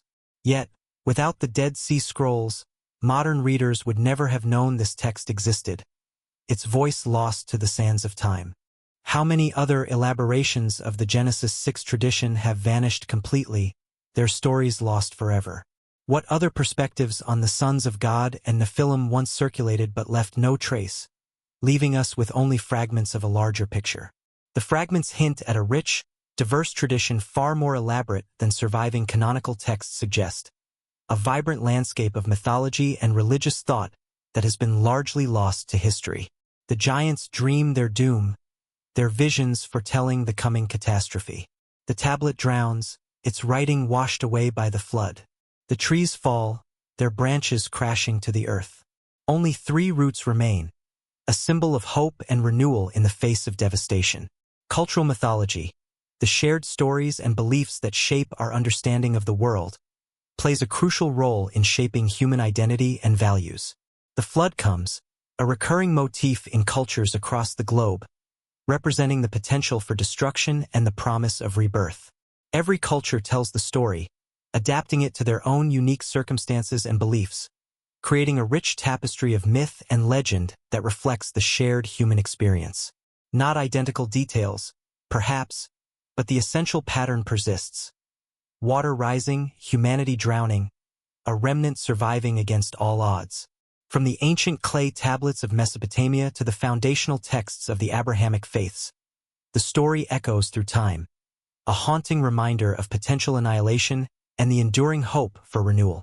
Mesopotamian tablets vividly describe Utnapishtim, the Noah figure of his time, meticulously constructing a massive ark, a desperate endeavor guided by divine instruction. The Atrahasis epic, etched in cuneiform, recounts the agonizing divine decision to unleash a cataclysmic flood, a cosmic reset button intended to cleanse a creation deemed flawed. The Gilgamesh flood narrative, a cornerstone of Mesopotamian literature, bears striking parallels to the Genesis account, a testament to shared cultural anxieties and theological inquiries. These stories, however, aren't simply carbon copies, borrowed wholesale in a straightforward linear fashion. Rather, they reflect shared, deeply rooted ancient Near Eastern traditions concerning catastrophic floods, traditions that likely arose from a combination of observed environmental realities and profound theological reflections. Perhaps actual, devastating flood events, etched into the collective memory, served as the initial spark, inspiring the narratives that followed. More profoundly, these stories serve crucial theological purposes, grappling with fundamental questions about the human condition. The inevitability of mortality, the weight of divine judgment, and the possibility of cosmic renewal after unimaginable destruction. The violation of the divine-human boundary follows similarly consistent patterns across cultures and millennia. Greek mythology, a rich tapestry of gods and mortals, centers on such unions. Zeus, the king of the gods, famously descends from Mount Olympus, transforming into various guises to consort with mortal women. These unions, often fraught with peril and intrigue, produce extraordinary offspring. Heracles, the epitome of strength and endurance. Perseus, the slayer of Medusa. Helen, whose beauty launched 1,000 ships. These demigods, possessing semi-divine status and legendary capabilities, become the driving force behind many of the most compelling Greek mythological narratives. Norse tradition, with its own pantheon of powerful deities and heroic sagas, includes similar elements. The Aesir gods, residing in Asgard, frequently interact with humans, intervening in their affairs and sometimes engaging in romantic relationships. The Volsunga saga, a cornerstone of Norse literature, vividly describes divine unions that produce heroes of extraordinary strength, courage, and tragically intertwined destinies. Throughout Norse mythology, the boundary between the divine and mortal realms remains permeable, a fluid space where gods and humans can interact, clash, and even procreate. Hindu epics, vast and intricate narratives filled with gods, demons, and mortals, describe devas, deities, taking human form and producing offspring. The Mahabharata and Ramayana, two of the most important texts in Hindu tradition, both feature heroes born from divine human unions. These figures, revered and emulated for their virtue and valor, possess supernatural abilities while retaining human vulnerabilities, grappling with the challenges and complexities of their dual nature. Their stories explore the inherent tension and conflict arising from their mixed heritage, the constant struggle to reconcile their divine gifts with their mortal limitations. This pattern, repeated across cultures geographically and temporally distant, hints at something profound about the human psyche. Native American traditions, rich with symbolism and deeply connected to the natural world, include stories of sky beings descending to earth and forming unions with human women, often bestowing gifts or knowledge upon their offspring. Pacific Islander myths, passed down through generations of oral tradition, describe gods intermarrying with human royalty, establishing lineages that connect the divine and mortal realms. Celtic legends, swirling with magic and ancient wisdom, tell of unions between the Tuatha De Danann, a race of supernatural beings, and mortal partners, blurring the lines between the human and the otherworldly. This universal fascination with divine human unions suggests something deep and enduring about human psychology, a fundamental yearning to understand our place in the cosmos. The boundary between human and divine represents a fundamental category, a dividing line that defines our limitations and aspirations. Stories that explore the violation of that boundary address profound questions about human nature, mortality, limitation, and the tantalizing possibility of transcendence. What truly makes humans human? Is it merely the capacity to die, the stark realization of our mortality? Mortals live briefly, their lives fleeting compared to the vastness of eternity. Gods, on the other hand, exist eternally, untouched by the ravages of time. But what about beings who combine both natures, who possess both divine power and mortal vulnerability? Demigods embody the inherent tension between mortal limitation and divine potential. Their stories, filled with trials and tribulations, explore what such an existence might truly entail. The Greek model, with its pantheon of flawed but powerful deities, provides the clearest example. Heracles, son of Zeus and the mortal Alcmene, possesses divine strength that surpasses all mortals, yet he remains subject to human vulnerability, pain, and suffering. He performs seemingly impossible labors, cleansing stables, slaying monsters, and conquering death itself. Yet he also suffers terribly, enduring betrayal, loss, and agonizing torment. His mortality persists despite his father's divinity, a constant reminder of his human limitations. Only after death, after enduring unimaginable trials, does he finally achieve full divine status, ascending to Olympus to join the gods. The narrative arc of Heracles tracks his long and arduous struggle to reconcile these seemingly incompatible natures, a journey of self-discovery and ultimate apotheosis. The Nephilim tradition, shrouded in mystery and open to diverse interpretations, fits within this broader mythological pattern. These beings, born from the union of divine beings and human women, possess characteristics of both realms. Their strength exceeds normal human limits, their wisdom is unparalleled, yet they remain subject to the same fate as all mortals: death. The flood, a cataclysmic event of unimaginable scale, destroys them despite their semi-divine origins, a stark reminder of the limits of even extraordinary power in the face of divine judgment. Biblical tradition, however, differs from Greek mythology in several crucial respects, offering a contrasting perspective on the nature of divine human unions and their consequences. Greek demigods, despite their flaws and the tragedies they often face, frequently become heroes, celebrated for their strength, courage, and contributions to society. Their dual nature, while bringing about suffering, also brings about glory, immortality through fame, or divine apotheosis, a transformation into full divinity. The culture celebrates, rather than condemns, such figures, viewing them as examples of human potential pushed to its limits. Genesis presents an opposing valuation. Divine human offspring, in this narrative, represent corruption, not heroism. Their very existence violates the proper order, blurring the lines between the sacred and the profane. Therefore, their destruction becomes necessary, a cosmic cleansing required to restore balance. The text offers no celebration of the Nephilim, no acknowledgement of their potential greatness. They embody what should not exist, a transgression against the divinely ordained order. This stark distinction reflects differing theological frameworks. Greek polytheism, with its multitude of gods and goddesses, each possessing their own unique strengths, weaknesses, and motivations, readily accommodates multiple divine beings of varying status. The gods themselves possess flaws, engage in questionable behavior, and often interact with humans in ways that are both beneficial and detrimental. Divine-human unions fit naturally within such a framework, a consequence of the gods' active involvement in the mortal realm. Biblical monotheism, in stark contrast, insists on a categorical divine-human distinction. Yahweh, the one and only God, exists beyond creation completely and entirely, transcendent and immutable. Human beings live inside creation as finite, mortal creatures, dependent on God's grace. Any confusion or blurring of that separation, any attempt to bridge the unbridgeable gap between the divine and the mortal, puts cosmic order at risk, threatening the very fabric of reality. The Nephilim, in this context, embody that danger made real, a tangible representation of the potential consequences of violating the divinely ordained boundaries.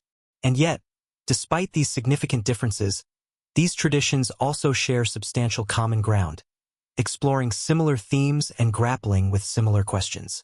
Both acknowledge that merging divine essence with human nature creates beings of great power, intelligence, and capability, but also great tragedy, beings who are often caught between two worlds, belonging fully to neither. Both place such figures far back in ancient times, associating them with periods of great upheaval and transformation. Both link them to disasters that demand divine action, either to punish their transgression or to cleanse the world of their corrupting influence. Both employ them as a lens through which to examine the fundamental boundaries of existence and what happens when those boundaries get violated, a reflection on the very nature of humanity and divinity. The flood narratives, in particular, showcase these shared preoccupations, highlighting the common anxieties and theological inquiries that shaped ancient Near Eastern cultures. Almost every ancient Near Eastern culture keeps flood traditions alive in its collective memory, passing down stories of devastation and renewal through generations. The particular details may differ from place to place, adapted to local environments and cultural contexts, but the essential core of the story remains remarkably consistent. God or the gods choose to destroy humanity, overwhelmed by their wickedness or angered by their transgressions, using water as the instrument of destruction. A righteous individual, chosen for their virtue and obedience, survives because of divine warning and instruction, often building an ark or some other vessel to escape the rising waters. That survivor then repopulates the earth afterward, becoming the new Adam or Eve, tasked with rebuilding civilization from the ashes. The Genesis flood follows this pattern, drawing upon the shared cultural reservoir of flood narratives that permeated the ancient Near East, but it transforms the meaning entirely, imbuing it with a distinctively Israelite theological perspective. Mesopotamian flood stories often depict divine destruction as random, arbitrary, or stemming from divine irritation with human noise disturbing the god's slumber, a capricious act with little moral justification. Genesis, in contrast, roots the flood in moral judgment, transforming it from a random act of divine petulance into a righteous act of divine justice. Humanity's wickedness, amplified by the Nephilim's corruption, makes cleansing necessary, a purification of a world tainted by sin. This transformation reveals biblical theology's ethical focus, emphasizing the importance of morality and righteousness in the eyes of God. Divine actions in the Genesis account follow moral logic, not arbitrary whims.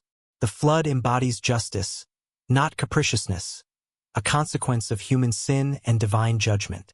Humanity's preservation through Noah, a righteous man who found favor in God's eyes, demonstrates that righteousness, however rare it may be, still holds significance for God, offering a glimmer of hope amidst the devastation.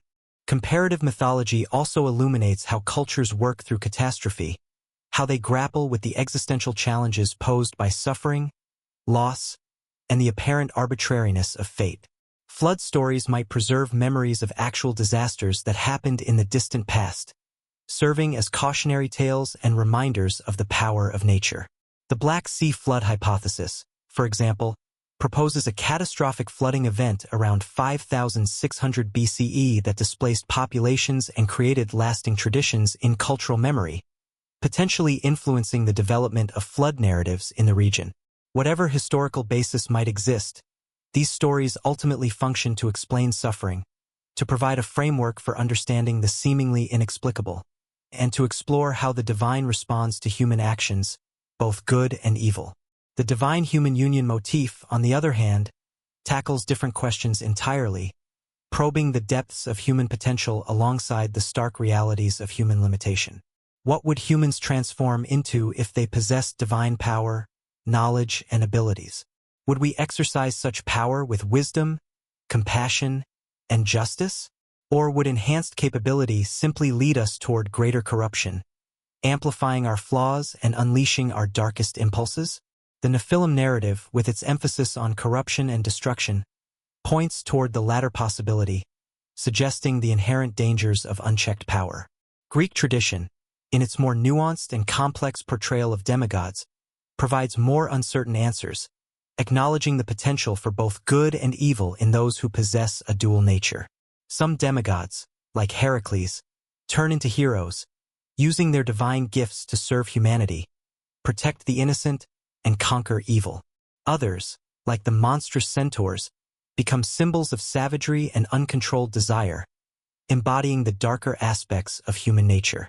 The divine-human mixture produces varying outcomes that depend on individual character, the choices people make, and the circumstances they face, a reflection of the inherent complexities of human existence.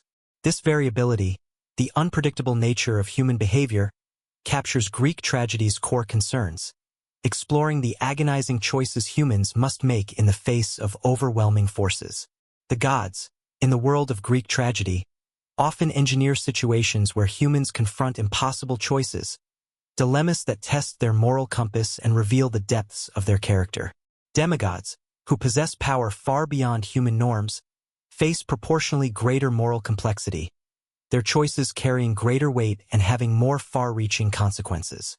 Their tragedies examine how power and limitation interact with each other, how the possession of extraordinary abilities can both elevate and corrupt, leading to both heroic achievements and devastating downfall. Biblical tradition, in contrast, refuses such ambiguity outright, presenting a more black-and-white perspective on the nature of good and evil. The Nephilim in this narrative represent corruption in categorical terms, their very existence a violation of divine order. Individual variation holds no relevance, their inherent transgression outweighing any potential for good. Collective destruction therefore becomes required, regardless of any individual's merit or character, a necessary act to restore cosmic balance. Yet, even within this condemnation, the text drops hints at something that Greek tradition emphasizes strongly. These beings held genuine power, influence, and renown in their time. They were heroes of old, men of renown, a phrase that acknowledges their legendary status in history, their impact on the world before divine judgment arrived. Only their moral character turned out to be fatally flawed, their actions ultimately leading to their destruction. This small acknowledgement opens up intriguing possibilities, suggesting a more complex and nuanced story lurking beneath the surface. If the Nephilim were renowned heroes in their time, what exactly did they accomplish? What earned them such fame and recognition? The text declines to spell this out explicitly, but the acknowledgement suggests their existence involved more than straightforward wickedness, that they possessed qualities that were admired and valued by their contemporaries. Later Jewish tradition, especially the Book of Giants, explores this hint further, elaborating on the Nephilim's deeds and motivations. The giants, in these later accounts, accomplish meaningful deeds, contributing to human society through their knowledge, strength, and capability. Their tragedy lies partly in squandered potential through corruption, the tragic waste of their extraordinary gifts. They could have achieved greatness in service of good, but they chose a different path, succumbing to temptation and ultimately leading to their own destruction. The comparative mythological approach therefore illuminates Genesis 6 by revealing both its uniqueness, its distinctive Israelite theological perspective, and its participation in broader cultural patterns, drawing upon and reshaping common Near Eastern motifs. The story carries distinctly Israelite characteristics, emphasizing monotheism, ethical judgment, and the importance of divine order, yet it remains recognizably ancient Near Eastern, drawing upon shared themes and anxieties that resonated throughout the region. It reshapes common motifs toward monotheistic theological purposes while keeping their narrative power intact, offering a compelling story that grapples with profound questions about human nature, divine judgment, and the origins of evil. Modern readers encounter these traditions through filtered lenses, often shaped by centuries of interpretation and cultural transmission, frequently Christianized ones. Classical education, for example, treated Greek demigods primarily as literature, focusing on their heroic deeds and tragic flaws, rather than as figures of theological significance. The stories, in this context, turned into entertainment, separated from their original religious contexts, their deeper meanings obscured by layers of interpretation. Genesis 6, by contrast, has largely kept its theological weight throughout history, largely thanks to its canonical status within the Bible, constantly reinterpreted and debated by theologians and biblical scholars. Yet, despite these differences in interpretation, both traditions originally fulfilled similar roles, serving as foundational narratives for understanding human origins, examining divine human relationships, accounting for the existence of evil and suffering, and supplying narrative frameworks for grasping cosmic order. They tackled fundamental questions about the nature of reality through story rather than through systematic theology, offering imaginative frameworks for understanding the world and our place within it. The worldwide distribution of flood narratives and demigod stories, found in cultures across continents and spanning millennia, suggests either ancient cultural spreading, with stories traveling and adapting across geographic boundaries, or a universal human psychology, with similar cognitive structures and emotional needs generating similar mythological answers to similar questions, regardless of cultural context. Scholars continue debating which explanation better accounts for the patterns we see, the extent to which these stories represent shared cultural inheritance or independent invention. Most likely, both factors play a role, with cultural exchange spreading certain motifs and psychological predispositions leading to the independent development of similar narratives in different cultures. What remains obvious is that humans across different cultures have consistently explored the boundaries between divine and human through narrative form, crafting stories that attempt to make sense of the relationship between the sacred and the profane. We create stories about beings who blend both natures, who straddle the line between the mortal and the immortal, grappling with the complexities of such an existence. We situate them in the distant past, a time of heroes and gods, of magic and wonder. We connect them to catastrophes, linking them to pivotal moments in human history that mark significant transformations. We use them to reflect on what we are, what we might become, and the potential consequences of transgressing the boundaries that define our existence. The Nephilim tradition takes part in this universal human project, joining a chorus of voices from across cultures and time that seek to understand the mysteries of our origins, our relationship to the divine, and the nature of good and evil. Genesis 6 preserves Israel's engagement with questions that troubled all ancient peoples, a reflection of their shared anxieties, hopes, and aspirations. The specific theological framing differs from place to place, reflecting unique cultural values and religious beliefs, but the underlying fascination proves constant across cultures, a testament to the enduring power of these narratives to capture our imaginations and challenge our assumptions. Water rises up, swallowing the earth and wiping away the old order. Giants come crashing down, their power and ambition ultimately leading to their destruction. Boundaries reassert themselves, reestablishing the divinely ordained order. The pattern repeats itself across mythologies because the questions keep coming back, demanding new answers and prompting further reflection. What divides human from divine? What takes place when that division collapses, when the boundaries between the mortal and the immortal become blurred? How do we restore proper order after violation occurs? How do we heal the wounds inflicted by transgression? Every culture provides different answers, shaped by their unique history, values, and beliefs.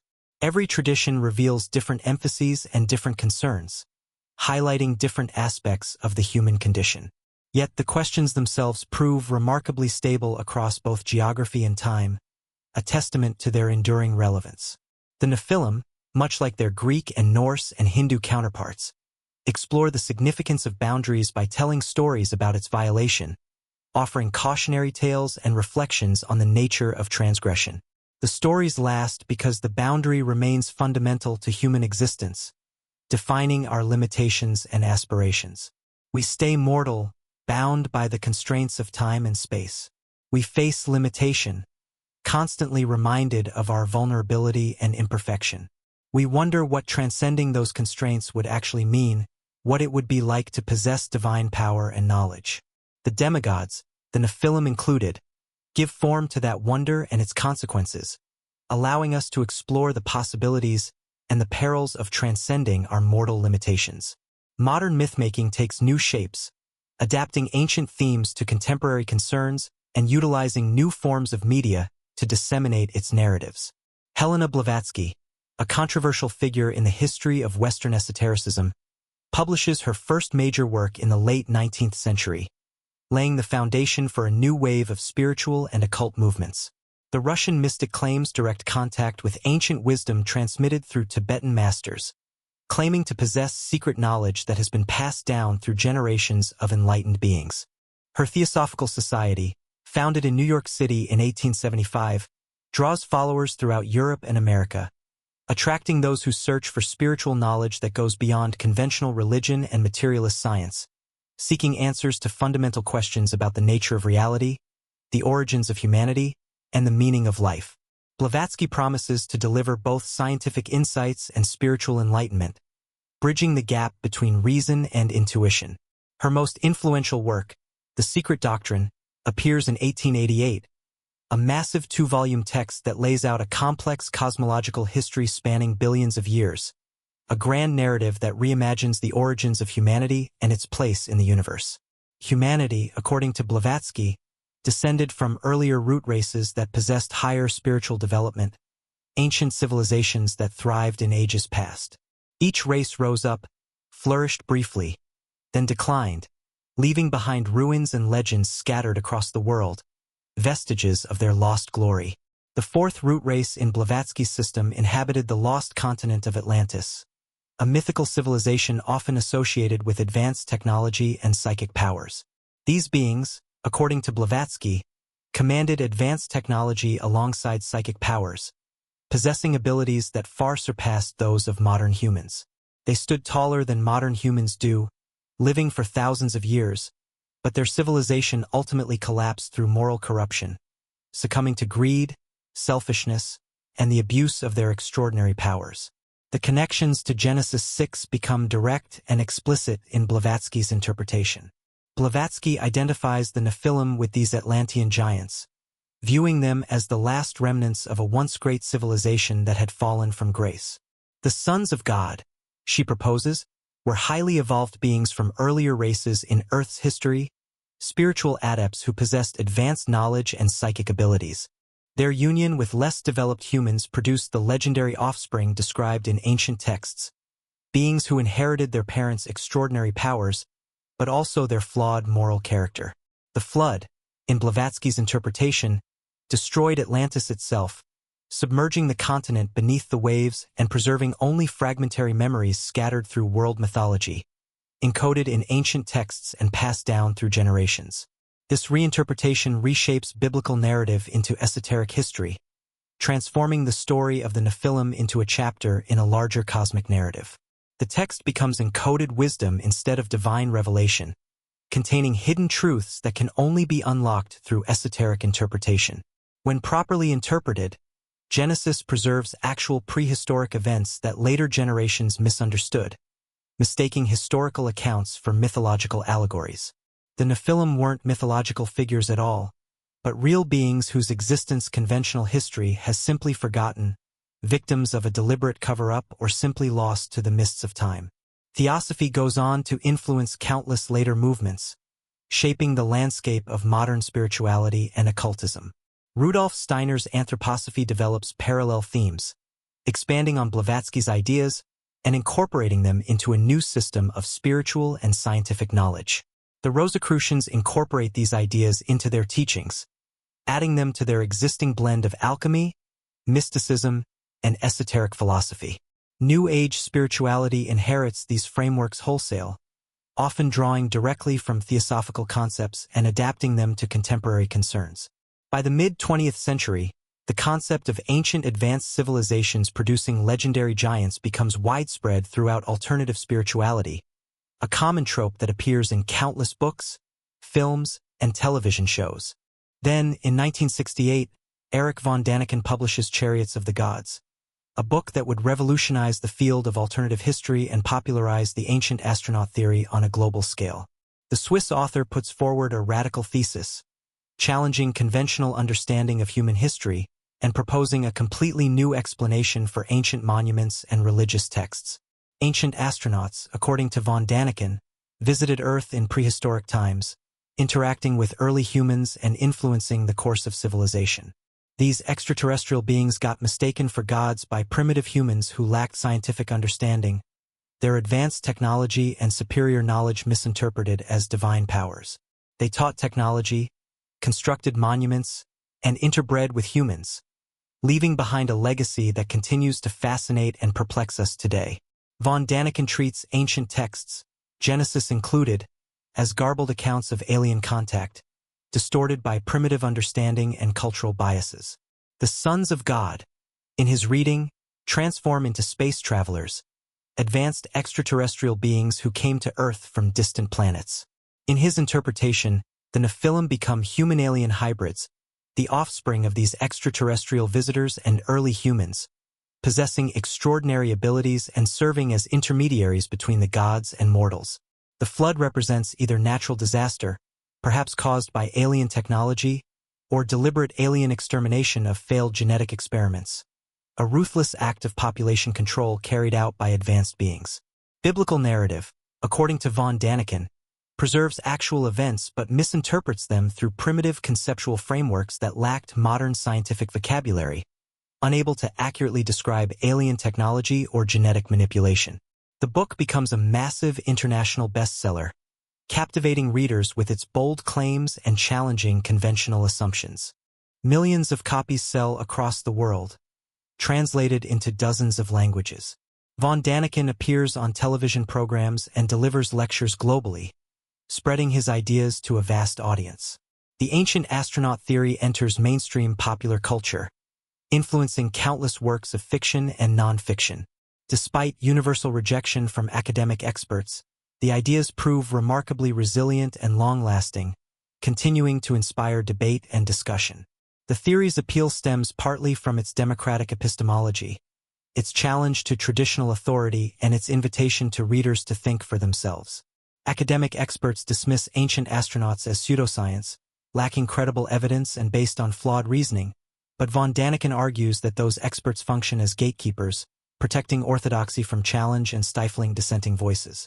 Anyone can examine the evidence directly and reach their own conclusions without special training, engaging in a process of independent inquiry. Ancient monuments, like the pyramids of Egypt and the statues of Easter Island, appear too advanced for prehistoric peoples to have created, lacking the necessary technology and expertise. Therefore, von Däniken argues, aliens must have provided assistance, either directly constructing these monuments or providing early humans with the knowledge and technology to do so themselves.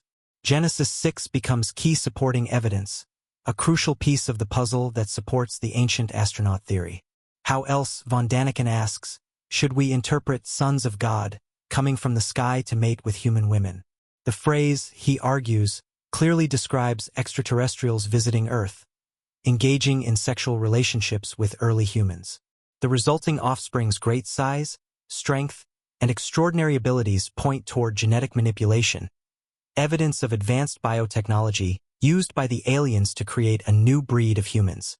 The text preserves actual historical events while lacking scientific vocabulary to describe them with accuracy, relying on primitive metaphors and allegories to convey the truth about alien contact.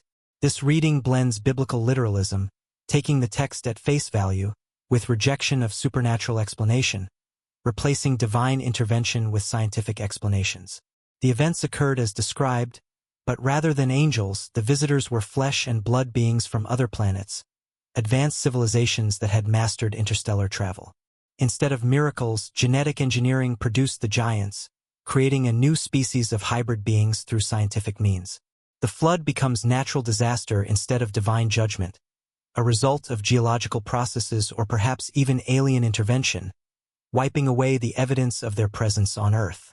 The ancient astronaut theory spawns an entire industry over subsequent decades, generating a vast body of literature, films, television shows, and online communities. Television shows like Ancient Aliens dedicate hundreds of episodes to developing the thesis, exploring supposed evidence of alien contact and interviewing proponents of the theory. Books proliferate in bookstores, offering readers a wide range of perspectives on ancient astronauts and their impact on human history. Conferences attract thousands of attendees, bringing together believers and skeptics to debate the evidence and share their theories. Online communities discuss evidence and elaborate increasingly complex theories, creating a vast network of believers who support each other and challenge conventional wisdom. A substantial subculture emerges entirely dedicated to proving ancient alien contact occurred, a community of researchers, writers, and enthusiasts who are passionate about uncovering the truth about our extraterrestrial past. The movement transforms the Nephilim narrative completely, turning a cautionary tale about divine human boundaries into evidence for extraterrestrial intervention in human history. The theological meaning vanishes entirely, replaced by a secular interpretation rooted in scientific speculation and historical revisionism. In its place stands a materialist explanation for ancient texts and monuments that puzzled earlier generations, offering a new way of understanding the past that dispenses with traditional religious frameworks. Scholars respond with considerable frustration, pointing out the flaws in the ancient astronaut theory's reasoning and evidence. The ancient astronaut theory misunderstands ancient technology, misinterpreting the ingenuity and capabilities of ancient civilizations. It misrepresents archaeological evidence, cherry-picking data to support its claims while ignoring contradictory evidence. And it imposes modern categories onto ancient texts anachronistically, reading modern scientific concepts into ancient religious narratives. Ancient peoples possessed remarkable capabilities without any alien assistance whatsoever, building magnificent monuments, developing sophisticated technologies, and creating complex social and political systems through their own ingenuity and determination. The monuments reflect human ingenuity and determination, not extraterrestrial construction, testaments to the power of human innovation and the enduring spirit of human achievement. Yet, despite these criticisms, academic debunking proves largely ineffective in practice, failing to dissuade believers or diminish the popularity of the ancient astronaut theory. The ancient astronaut community dismisses scholarly criticism as narrow-mindedness or willful blindness to uncomfortable truths, claiming that academics are invested in maintaining the status quo and unwilling to consider alternative explanations. Evidence that contradicts the theory gets reinterpreted to fit the framework, twisted and distorted to support the pre-existing belief in alien contact. The movement becomes self-sustaining, generating its own literature, its own authorities, and its own evidence standards, creating a closed system of belief that is resistant to outside influence. The phenomenon reveals something significant about modern myth-making processes, highlighting the ways in which new narratives emerge to fill the gaps left by traditional religious frameworks.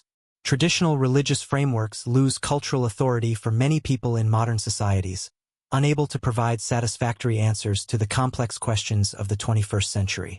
Science provides explanations for natural phenomena, but doesn't satisfy spiritual or existential questions that people continue asking, leaving a void that alternative theories rush in to fill. Ancient astronauts provide a middle path between extremes, offering an alternative to both traditional religion and strict materialism. They're scientific in rejecting supernatural explanation outright, relying on logic and evidence to support their claims. Yet they preserve wonder and cosmic significance that pure materialism eliminates from human experience, reminding us that the universe is vast, mysterious, and full of possibilities. Humanity becomes cosmically important in this framework, no longer simply a product of random chance but the subject of alien interest, the product of advanced genetic manipulation, potentially descendants of spacefaring races from elsewhere in the galaxy. The Nephilim fit perfectly into this reconstructed framework, serving as a bridge between human and superhuman categories, a testament to the potential for human evolution and the possibility of contact with extraterrestrial life. Their biblical description sounds remarkably like genetic experimentation when read through modern scientific lens, describing beings who were engineered to possess superior strength, intelligence, and longevity. Their destruction suggests alien intervention in human affairs, hinting at a hidden conflict or a grand experiment gone awry. The fragments of their story scattered through Scripture become tantalizing clues pointing toward hidden history waiting to be uncovered, a treasure trove of information that could rewrite our understanding of the past. This modern myth-making process mirrors ancient processes remarkably closely, reflecting humanity's enduring need to make sense of the world and our place within it. Ancient peoples encountered puzzling ruins, monuments, and inherited legends from earlier times, struggling to understand their origins and significance.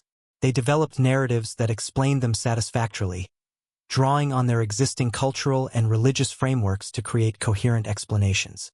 Giants built those monuments in ages past, their strength and skill surpassing that of ordinary humans.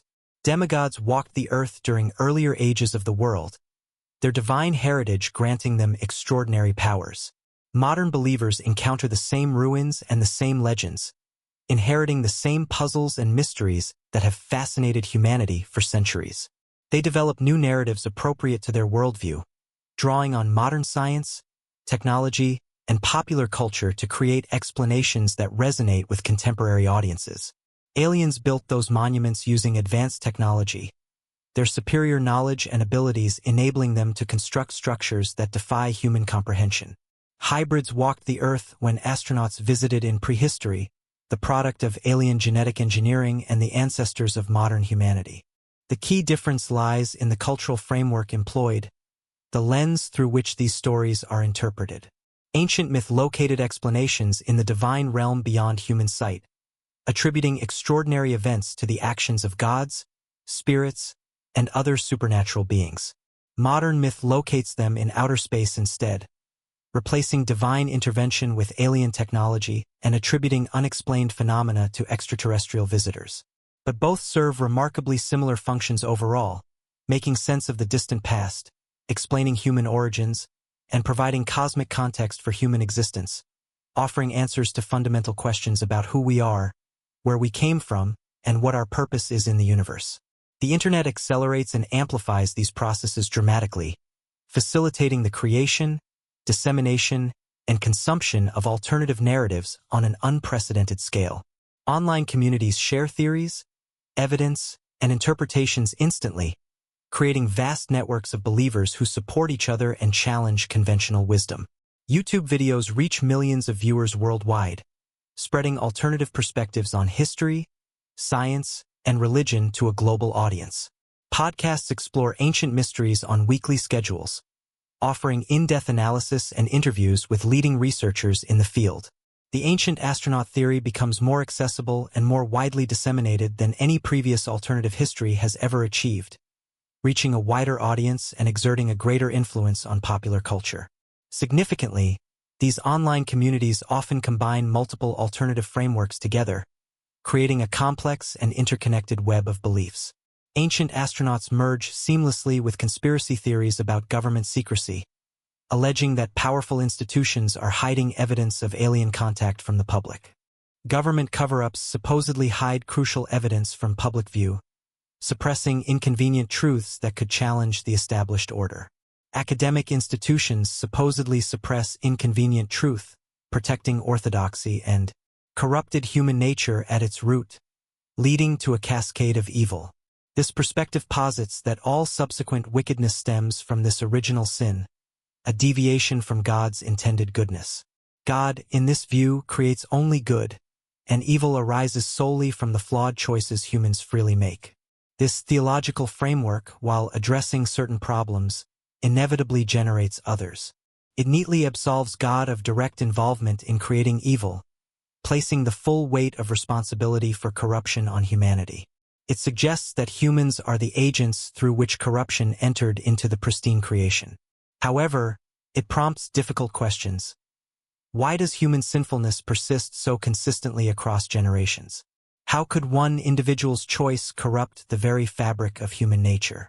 Why can't future generations escape the inherited burden of guilt that they did not personally earn? The angelic interpretation of Genesis 6 presents an alternative theodicy, shifting the timeline of evil's origin. In this framework, evil predates human sin, existing even before Adam's fall in Eden. A cosmic rebellion transpired in the divine realm, with the Watchers transgressing boundaries before the serpent's tempting words echoed in the garden.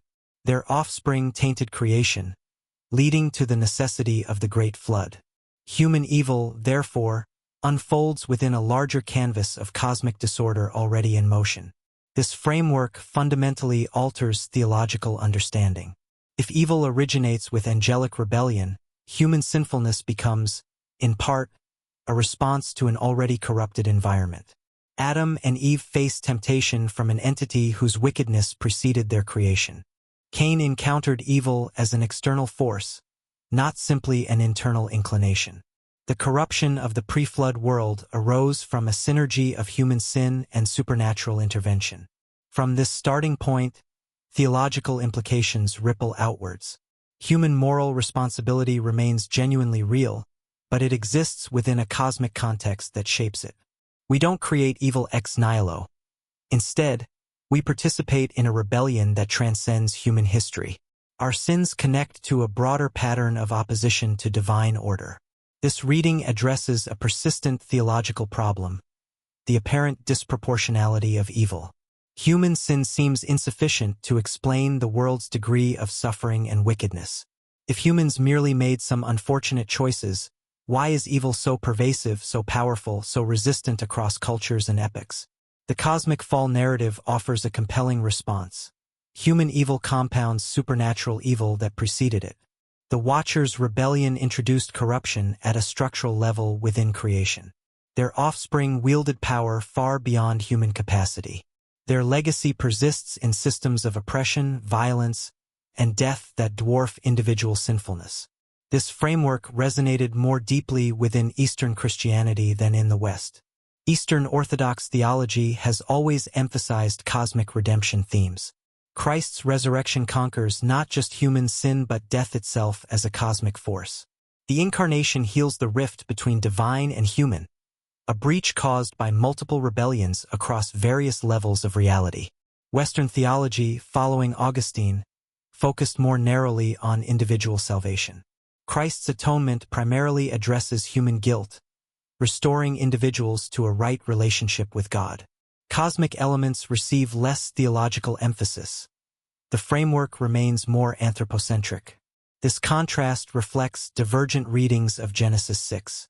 If the passage depicts only human sin, the Scythides marrying Canaanites, then theological focus rightly centers on human moral reform. If, however, it portrays angelic rebellion structurally corrupting creation, theology must address cosmic restoration beyond mere individual salvation. The angelic interpretation also complicates questions of divine justice. If supernatural beings corrupted humanity before most humans even existed, how fair is subsequent judgment? The flood destroys people who inherited a world already tainted by forces entirely beyond their control, facing consequences for conditions they didn't create. This objection troubled many church fathers. Augustine's rejection of the angelic interpretation stemmed partly from these concerns.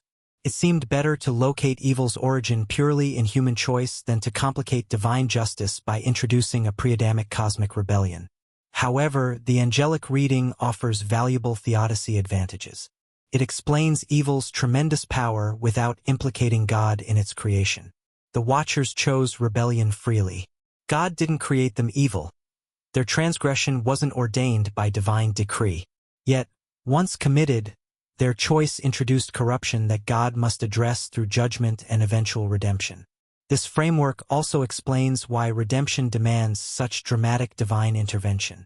If evil were merely human, moral teaching and individual repentance might theoretically suffice.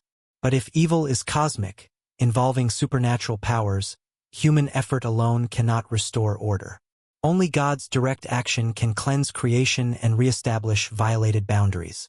This theological logic drove early Christian emphasis on Christ's victory over spiritual powers. Paul's letters frequently reference principalities and powers that Christ defeats. The Gospels depict Jesus confronting demons throughout his ministry. Colossians describes Christ triumphing over spiritual rulers through the cross. This cosmic conflict framework makes sense if supernatural evil predates and exceeds human sinfulness significantly. The doctrine of original sin takes on a different character. Human nature becomes corrupted not just through Adam's choice, but through living in a world already contaminated by angelic rebellion. We inherit not just Adam's guilt, but existence in a creation marred by multiple falls. This multi-layered understanding of evil and redemption resonates with human experience.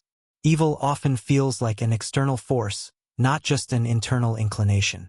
Systems of violence and oppression exceed individual wickedness dramatically. Structures of sin transcend personal choices. The cosmic fall narrative validates these intuitions. Yet, it also risks minimizing human responsibility. If supernatural forces primarily cause corruption, humans become victims rather than perpetrators. It's convenient to blame the watchers for our sinfulness, inheriting corruption we didn't create. This undermines moral accountability. Careful theology maintains balance. Evil transcends human origin. We face corruption we didn't create, but we still choose participation in evil.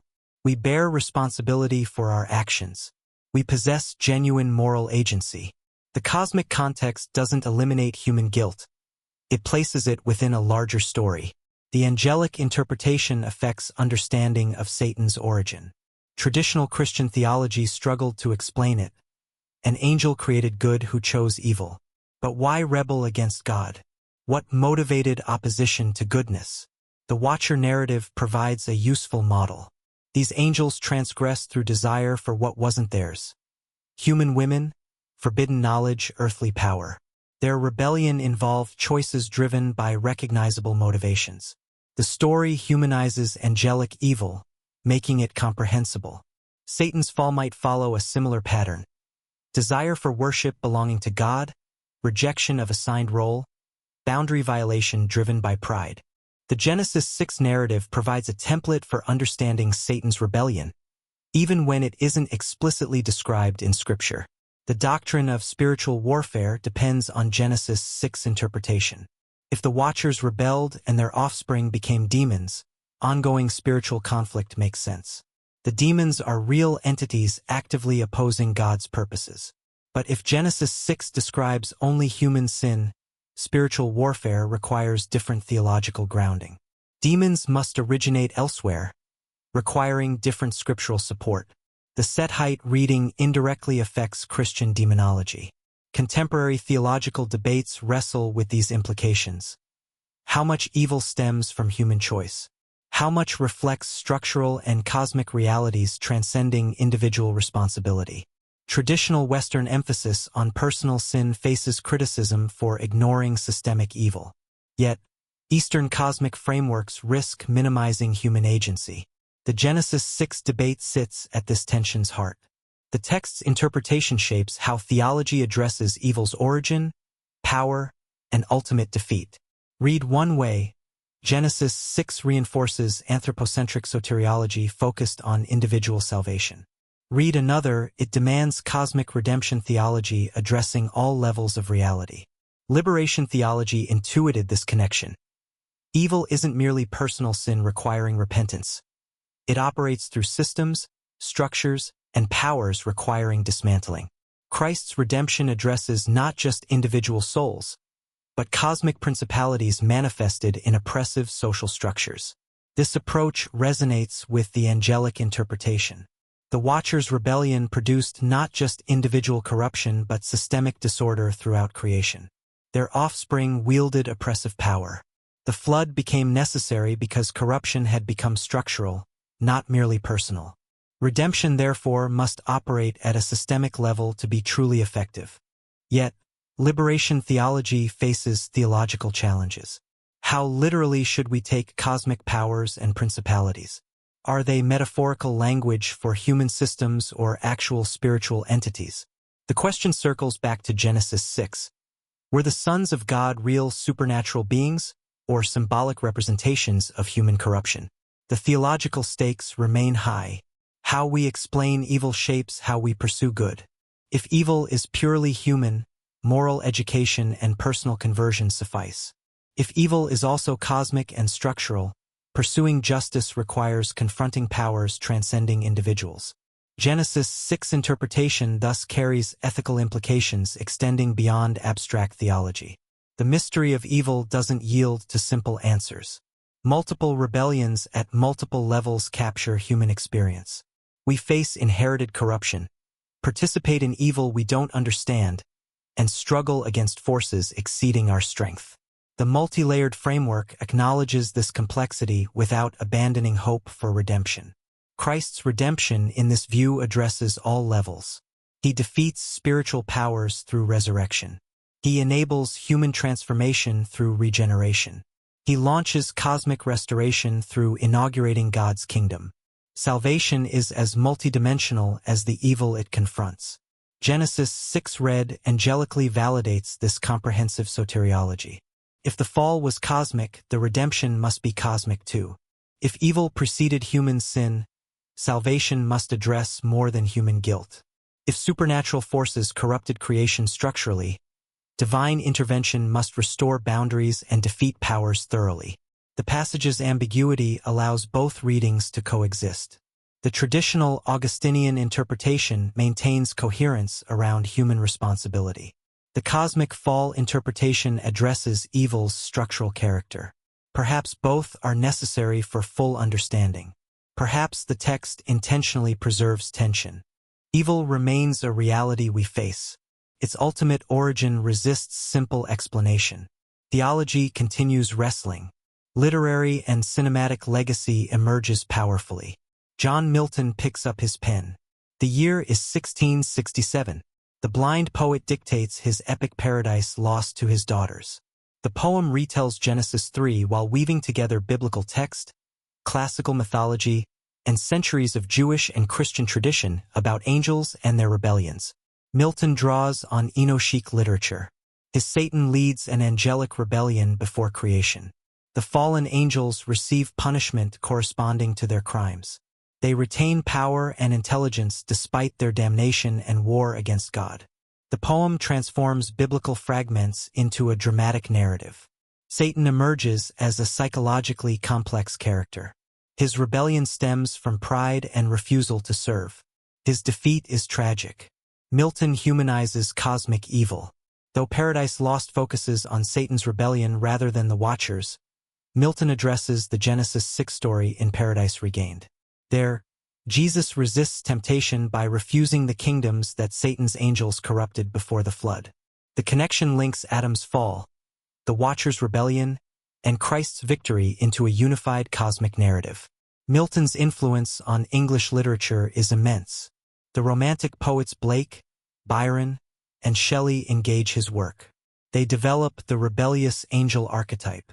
Satan becomes a tragic hero opposing divine tyranny. The framework secularizes gradually while maintaining mythological grandeur. This literary tradition shapes how Western culture imagines angels and demons. They're not simply good versus evil anymore. Fallen angels possess psychological complexity, understandable motivation, even sympathetic qualities. Their rebellion involves choice and consequence. They inhabit a middle realm between human and divine. The Gothic novels of the late 18th and 19th centuries inherit these themes. Mary Shelley's Frankenstein parallels the fallen angel narrative. Victor creates life but rejects his creation. The monster reads Paradise Lost and identifies with Satan. Powerful yet abandoned, innocent yet condemned. Lord Byron's Cain dramatizes Genesis 4 while referencing the Watcher tradition. Lucifer appears to Cain, teaching him forbidden knowledge. The poem explores inherited guilt, questionable divine justice, and cosmic rebellion. Byron's Lucifer resembles the Watchers, powerful beings who transgress boundaries to share dangerous wisdom. The 20th century saw an explosion of fantasy literature drawing on these traditions. J.R.R. Tolkien's Silmarillion describes creation through music and subsequent corruption through Melkor's rebellion against Iluvatar. The framework parallels Christian angelology. Tolkien's Vala, angelic beings governing Middle-earth, echo the divine council concept found in ancient Near Eastern texts. C.S. Lewis engages the tradition more directly. The Screwtape Letters portrays demons as bureaucrats in Hell's administrative hierarchy. Lewis's space trilogy imagines unfallen Eldila, angels governing other planets successfully, while Earth suffers corruption from the Bent One. The novels explore how supernatural rebellion affects human destiny. Comic books and graphic novels adapt these themes. Hellblazer explores demonology through a noir detective framework. Mike Mignola's Hellboy features demons, fallen angels, and Nephilim creatures. The comics treat this mythology as source material for supernatural horror and adventure. Neil Gaiman's Sandman reimagines the entire cosmology. Lucifer abandons hell voluntarily. Angels walk modern Los Angeles streets. The Nephilim appear as ancient warriors. Gaiman weaves biblical, mythological, and original elements into a narrative. The work demonstrates how adaptable the source material remains for creative reimagining. Television embraces these themes. Buffy the Vampire Slayer features the Watchers, humans who guide demon hunters, as an ironic reference to the angelic tradition. Supernatural makes the Genesis 6 narrative explicit, portraying Nephilim as powerful beings born from angel-human unions. The show runs 15 seasons, demonstrating the mythology's narrative fertility. Lucifer, based on the Sandman character, explores the devil as a morally complex protagonist. The show's angels possess a bureaucratic hierarchy and interpersonal drama.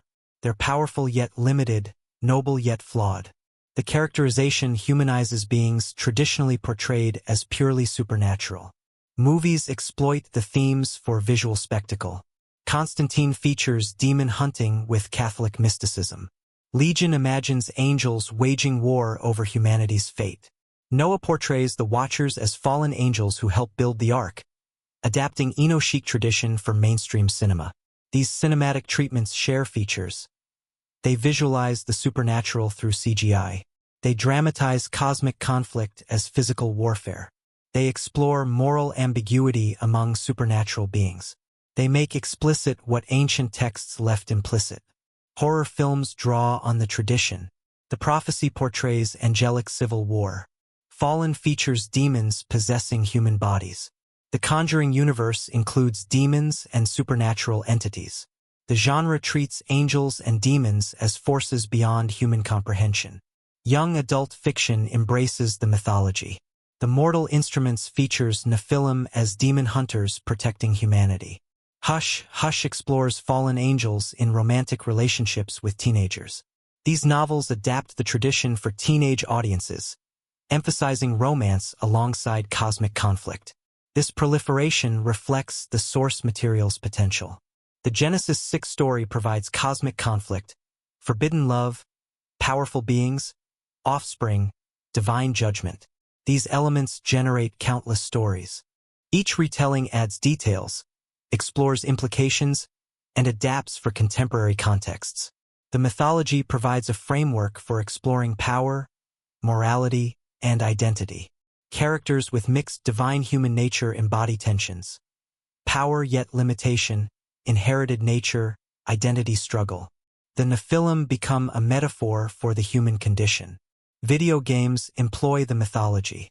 Devil May Cry features demon-human hybrids fighting supernatural forces. Darksiders portrays Nephilim as horsemen of the apocalypse. Diablo creates an entire cosmology from angel-demon conflict. The interactive medium allows players to inhabit these narratives. Anime and manga adapt the tradition through Japanese lenses. Blue Exorcist features the son of Satan studying to become an exorcist. Ironically, Neon Genesis Evangelion reimagines angels as alien beings threatening humanity. The adaptations demonstrate how the mythology translates across cultures. Music draws on these themes. Heavy metal bands embrace angelic rebellion imagery. Lyrics reference fallen angels, Nephilim, and cosmic warfare. The music provides a soundtrack to the mythology's violent aspects. The tradition's pervasiveness reveals something significant. These stories address human concerns. Good and evil, power and morality, fate and free will, human limitation and transcendence. The ancient texts provided frameworks subsequent generations find useful. Popularization transforms the tradition. Biblical ambiguity becomes cinematic clarity. Theological complexity yields narrative simplicity. The Nephilim become action heroes or romantic interests rather than warnings about violation. Entertainment value supersedes religious meaning. This transformation isn't negative. Popular culture makes the tradition accessible to audiences who wouldn't read theological commentaries. Keeps ancient stories alive. It demonstrates mythology's relevance. But something gets lost in translation. The Genesis 6 passage's mystery diminishes when reduced to a plot device. The tradition's significance fades when treated as entertainment. The sacred becomes secular. This tension characterizes mythological adaptation. Homer becomes a Hollywood movie. Norse mythology becomes comic books. Biblical narratives become television. Each transformation reaches new audiences while flattening meaning. The best adaptations maintain awareness. Milton's Paradise Lost entertains while probing theology. Tolkien creates adventure while exploring philosophy. Gaiman crafts stories while respecting source material's complexity. These works succeed as entertainment and as serious engagement. Lesser works exploit dramatic potential without grappling with implications. Angels become superheroes. Demons become villains.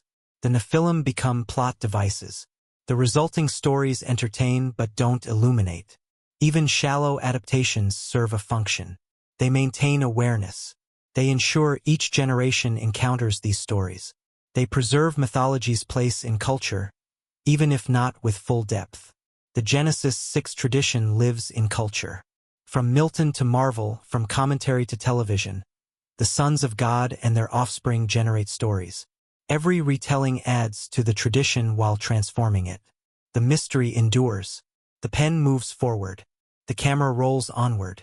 The mythology multiplies. The unresolved legacy persists. The mystery continues. 3,000 years after composition, Genesis 6 verses 1 to 4 generates debate.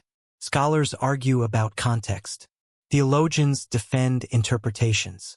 Popular culture produces adaptations. The 4 verses refuse to yield their secrets. This endurance reveals something fundamental. Its ambiguity isn't failure of clarity, but a deliberate feature. The intentional ambiguity isn't a flaw. It's a meticulously crafted design element. The text doesn't simply stumble into vagueness. It actively invites interpretation while simultaneously resisting definitive closure. It's a textual Rorschach blot, perpetually reflecting the reader's own concerns and perspectives. Every age, from the ancient world to the digital present, inevitably reads its particular anxieties and obsessions into those cryptic verses. Each generation embarks on a fresh journey of discovery, uncovering new layers of meaning within the ancient words. The sons of God, those enigmatic figures at the heart of the mystery, remain tantalizingly unidentified. Were they celestial beings, members of a divine council overseeing humanity's fate? Or perhaps righteous humans, men of exceptional piety and strength? Could they have been tyrannical rulers, abusing their power and exploiting the vulnerable? Or, in a more modern interpretation, visiting aliens, beings from another world interacting with early humans? The text, frustratingly, provides insufficient evidence to definitively settle the debate. Readers are left to grapple with these possibilities, forced to choose based on their own linguistic analysis, theological commitments, and underlying cultural assumptions. This irreducible ambiguity, this inherent lack of a single, concrete answer, is precisely what makes the passage so powerful across time. A clear, definitive story, neatly packaged and easily understood, would likely have limited appeal to later readers. Its message would become static, frozen in a specific historical moment. But mystery, like a flickering flame, naturally generates endless speculation. It sparks curiosity, invites investigation, and fosters a sense of wonder. Readers are no longer passive consumers of information. They become active participants in the construction of meaning. They wrestle with a multitude of possibilities, rather than passively accepting simple answers handed down from on high. The Nephilim, those giant offspring of the sons of God and human women, only compound the mystery significantly. Who or what were they exactly? Giants, certainly, figures of immense size and strength, but giants of what precise nature? Were they semi-divine beings, possessing extraordinary powers and lifespans? Powerful humans, endowed with exceptional physical abilities or cunning intelligence? Genetic anomalies, the result of unnatural unions or divine interference? Legendary heroes, whose reality was greatly exaggerated by myths and legends passed down through generations? The text acknowledges their fame, their renown in the ancient world, while revealing almost nothing else concrete about them.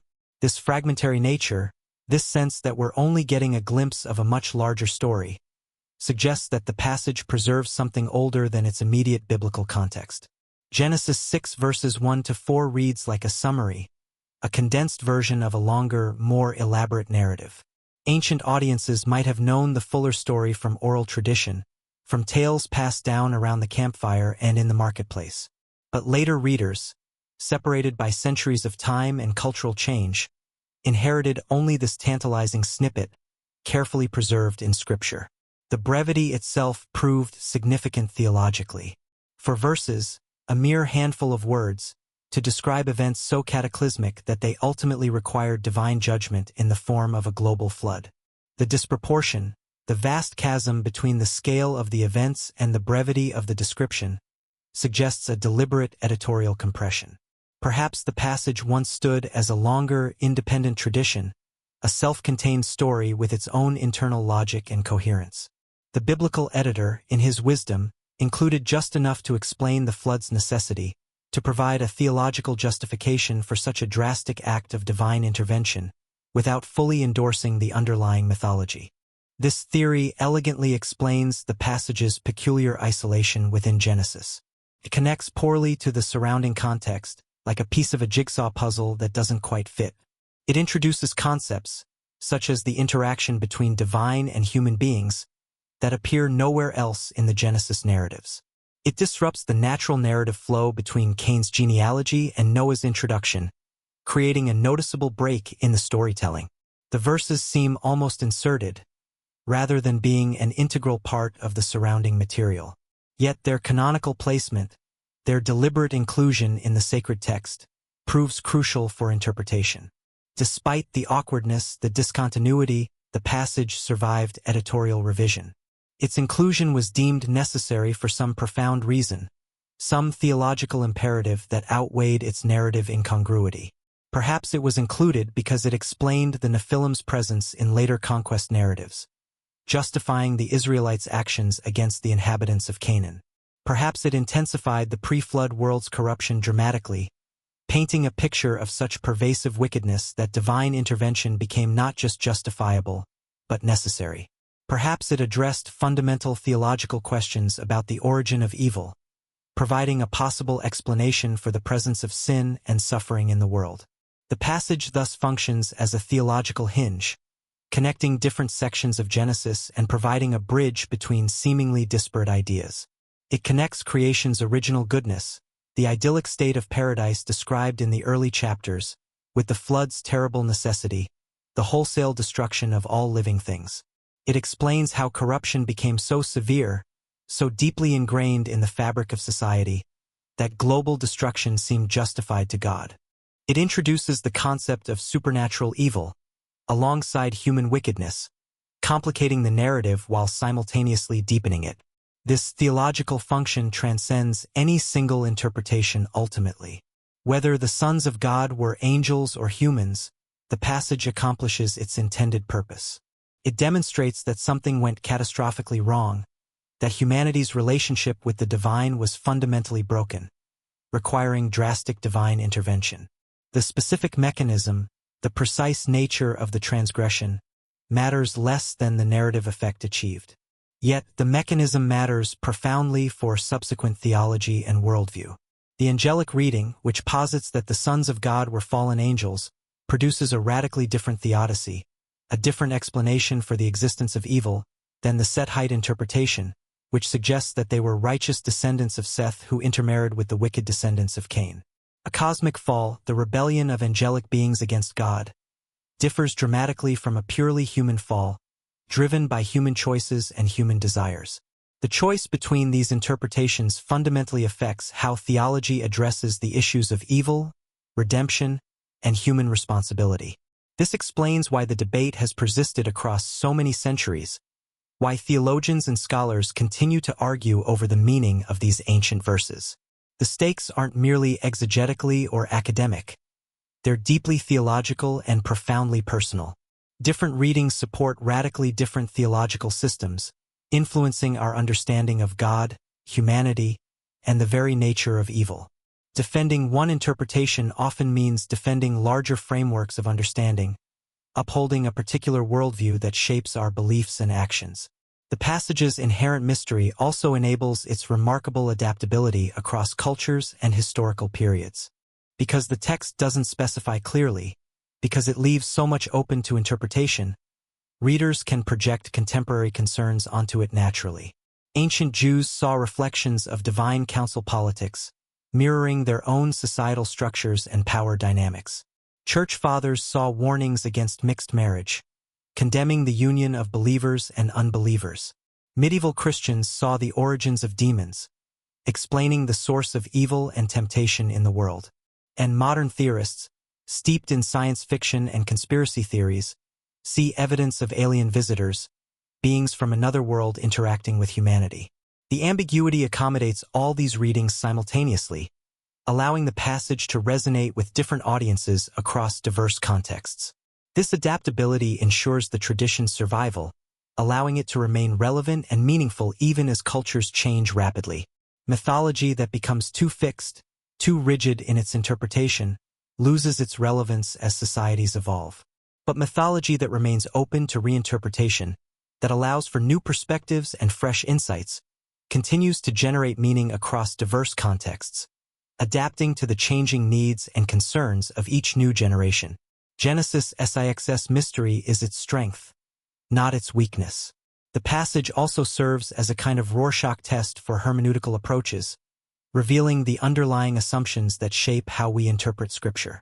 How readers interpret Genesis 6, what conclusions they draw about the sons of God and the Nephilim, reveals fundamental assumptions about the nature of Scripture, the reliability of history, and the validity of theological doctrines. Literalists defend the angelic reading as the text's plain sense, believing that the words should be taken at face value. Allegorists prefer the Sethite interpretation as morally appropriate, emphasizing the spiritual and symbolic meaning of the text. Scholars emphasize the ancient Near Eastern context, drawing on archaeological discoveries and ancient texts to shed light on the cultural and historical background of the passage. Believers balance tradition, text, and theology carefully, seeking to reconcile the different perspectives and arrive at a coherent and meaningful interpretation. These different approaches inevitably produce incommensurable readings, interpretations that are so fundamentally different that they cannot be reconciled. Ultimately, the passage means different things to different people, depending entirely on the interpretive framework they adopt. No single reading achieves universal consensus. The debate continues because the underlying hermeneutical questions, the fundamental principles of interpretation, remain unresolved. Yet something unites all interpretations, some underlying theme that transcends the differences in perspective and methodology. The passage, in all its ambiguity and complexity, consistently addresses the boundaries between the divine and human realms, exploring the consequences of crossing those boundaries. Whether literal or symbolic, whether understood as a historical event or a metaphorical representation of human nature, the sons of God crossing that boundary inevitably produces disaster. The Nephilim, those hybrid beings who defy categorization, embody what happens when categories meant to remain separate merge together. The flood, in turn, restores proper distinctions, reestablishing the order of creation. This boundary theme resonates powerfully across cultures and contexts, tapping into a fundamental human concern. Humans have always wondered about transcendence, about the possibility of reaching beyond the limitations of mortality. We sense our limitations, our finitude, while simultaneously reaching beyond them, striving for something more. We are mortal, yet we imagine immortality. We are finite, yet we conceive of infinity. The divine-human boundary marks this existential tension, this fundamental contradiction at the heart of human experience. The Genesis 6 tradition explores that boundary through narrative form, using the power of storytelling to grapple with profound theological and philosophical questions.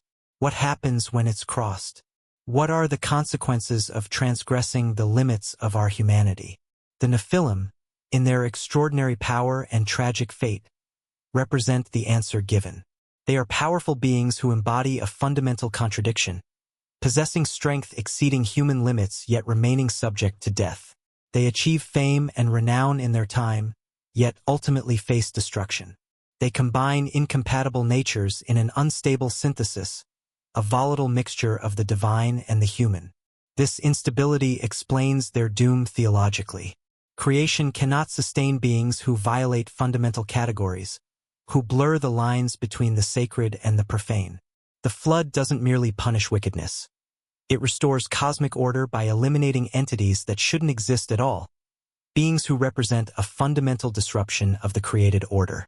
Boundaries must be maintained for creation to function properly.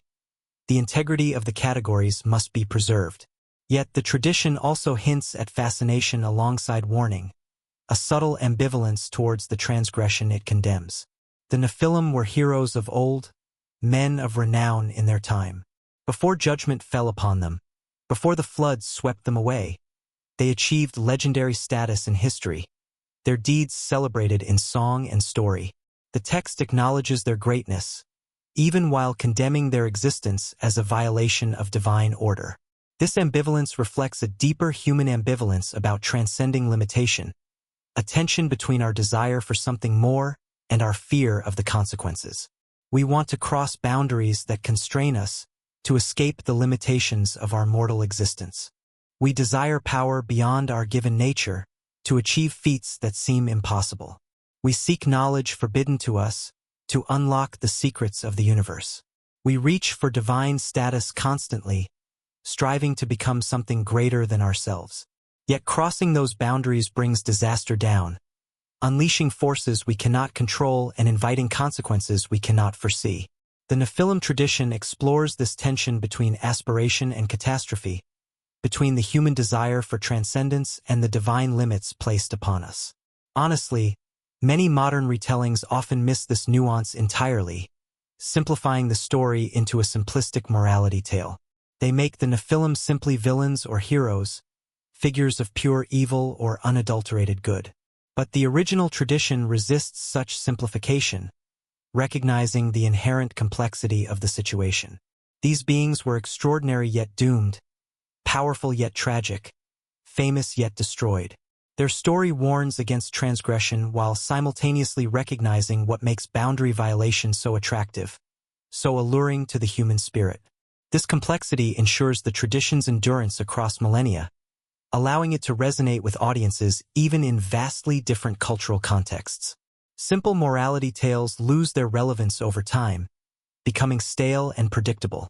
But stories that acknowledge genuine dilemmas, that grapple with the complexities of human nature, remain powerful and enduring. The Nephilim represent real human longings and real divine limits simultaneously, embodying the tension between our aspirations and our constraints. Their fate addresses both at once, serving as both a warning and a reminder of our own limitations. The passage's unresolved nature also reflects something about the theological value of mystery, suggesting that not everything requires explanation, that some questions are best left unanswered. Some texts should remain open questions, inviting contemplation and speculation rather than demanding definitive answers.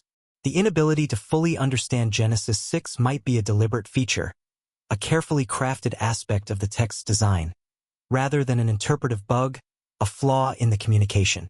Mystery preserves reverence toward the divine, reminding us that there are aspects of God's nature and actions that are beyond our comprehension.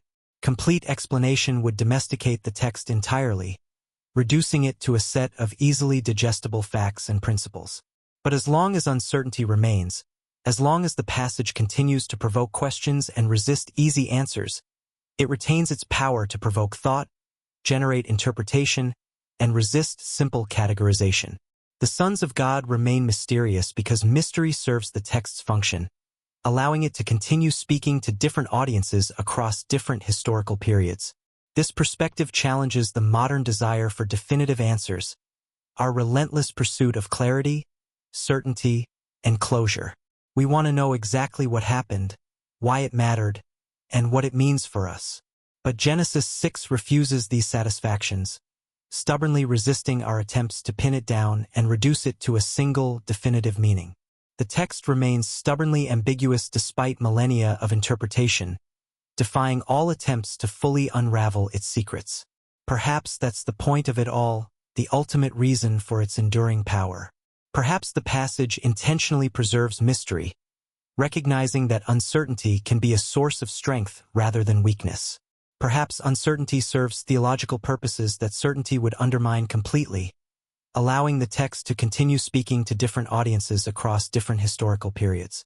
The sons of God remain unidentified, their true nature shrouded in mystery, because their identity matters less than their story's theological function, the message it conveys about the relationship between the divine and the human.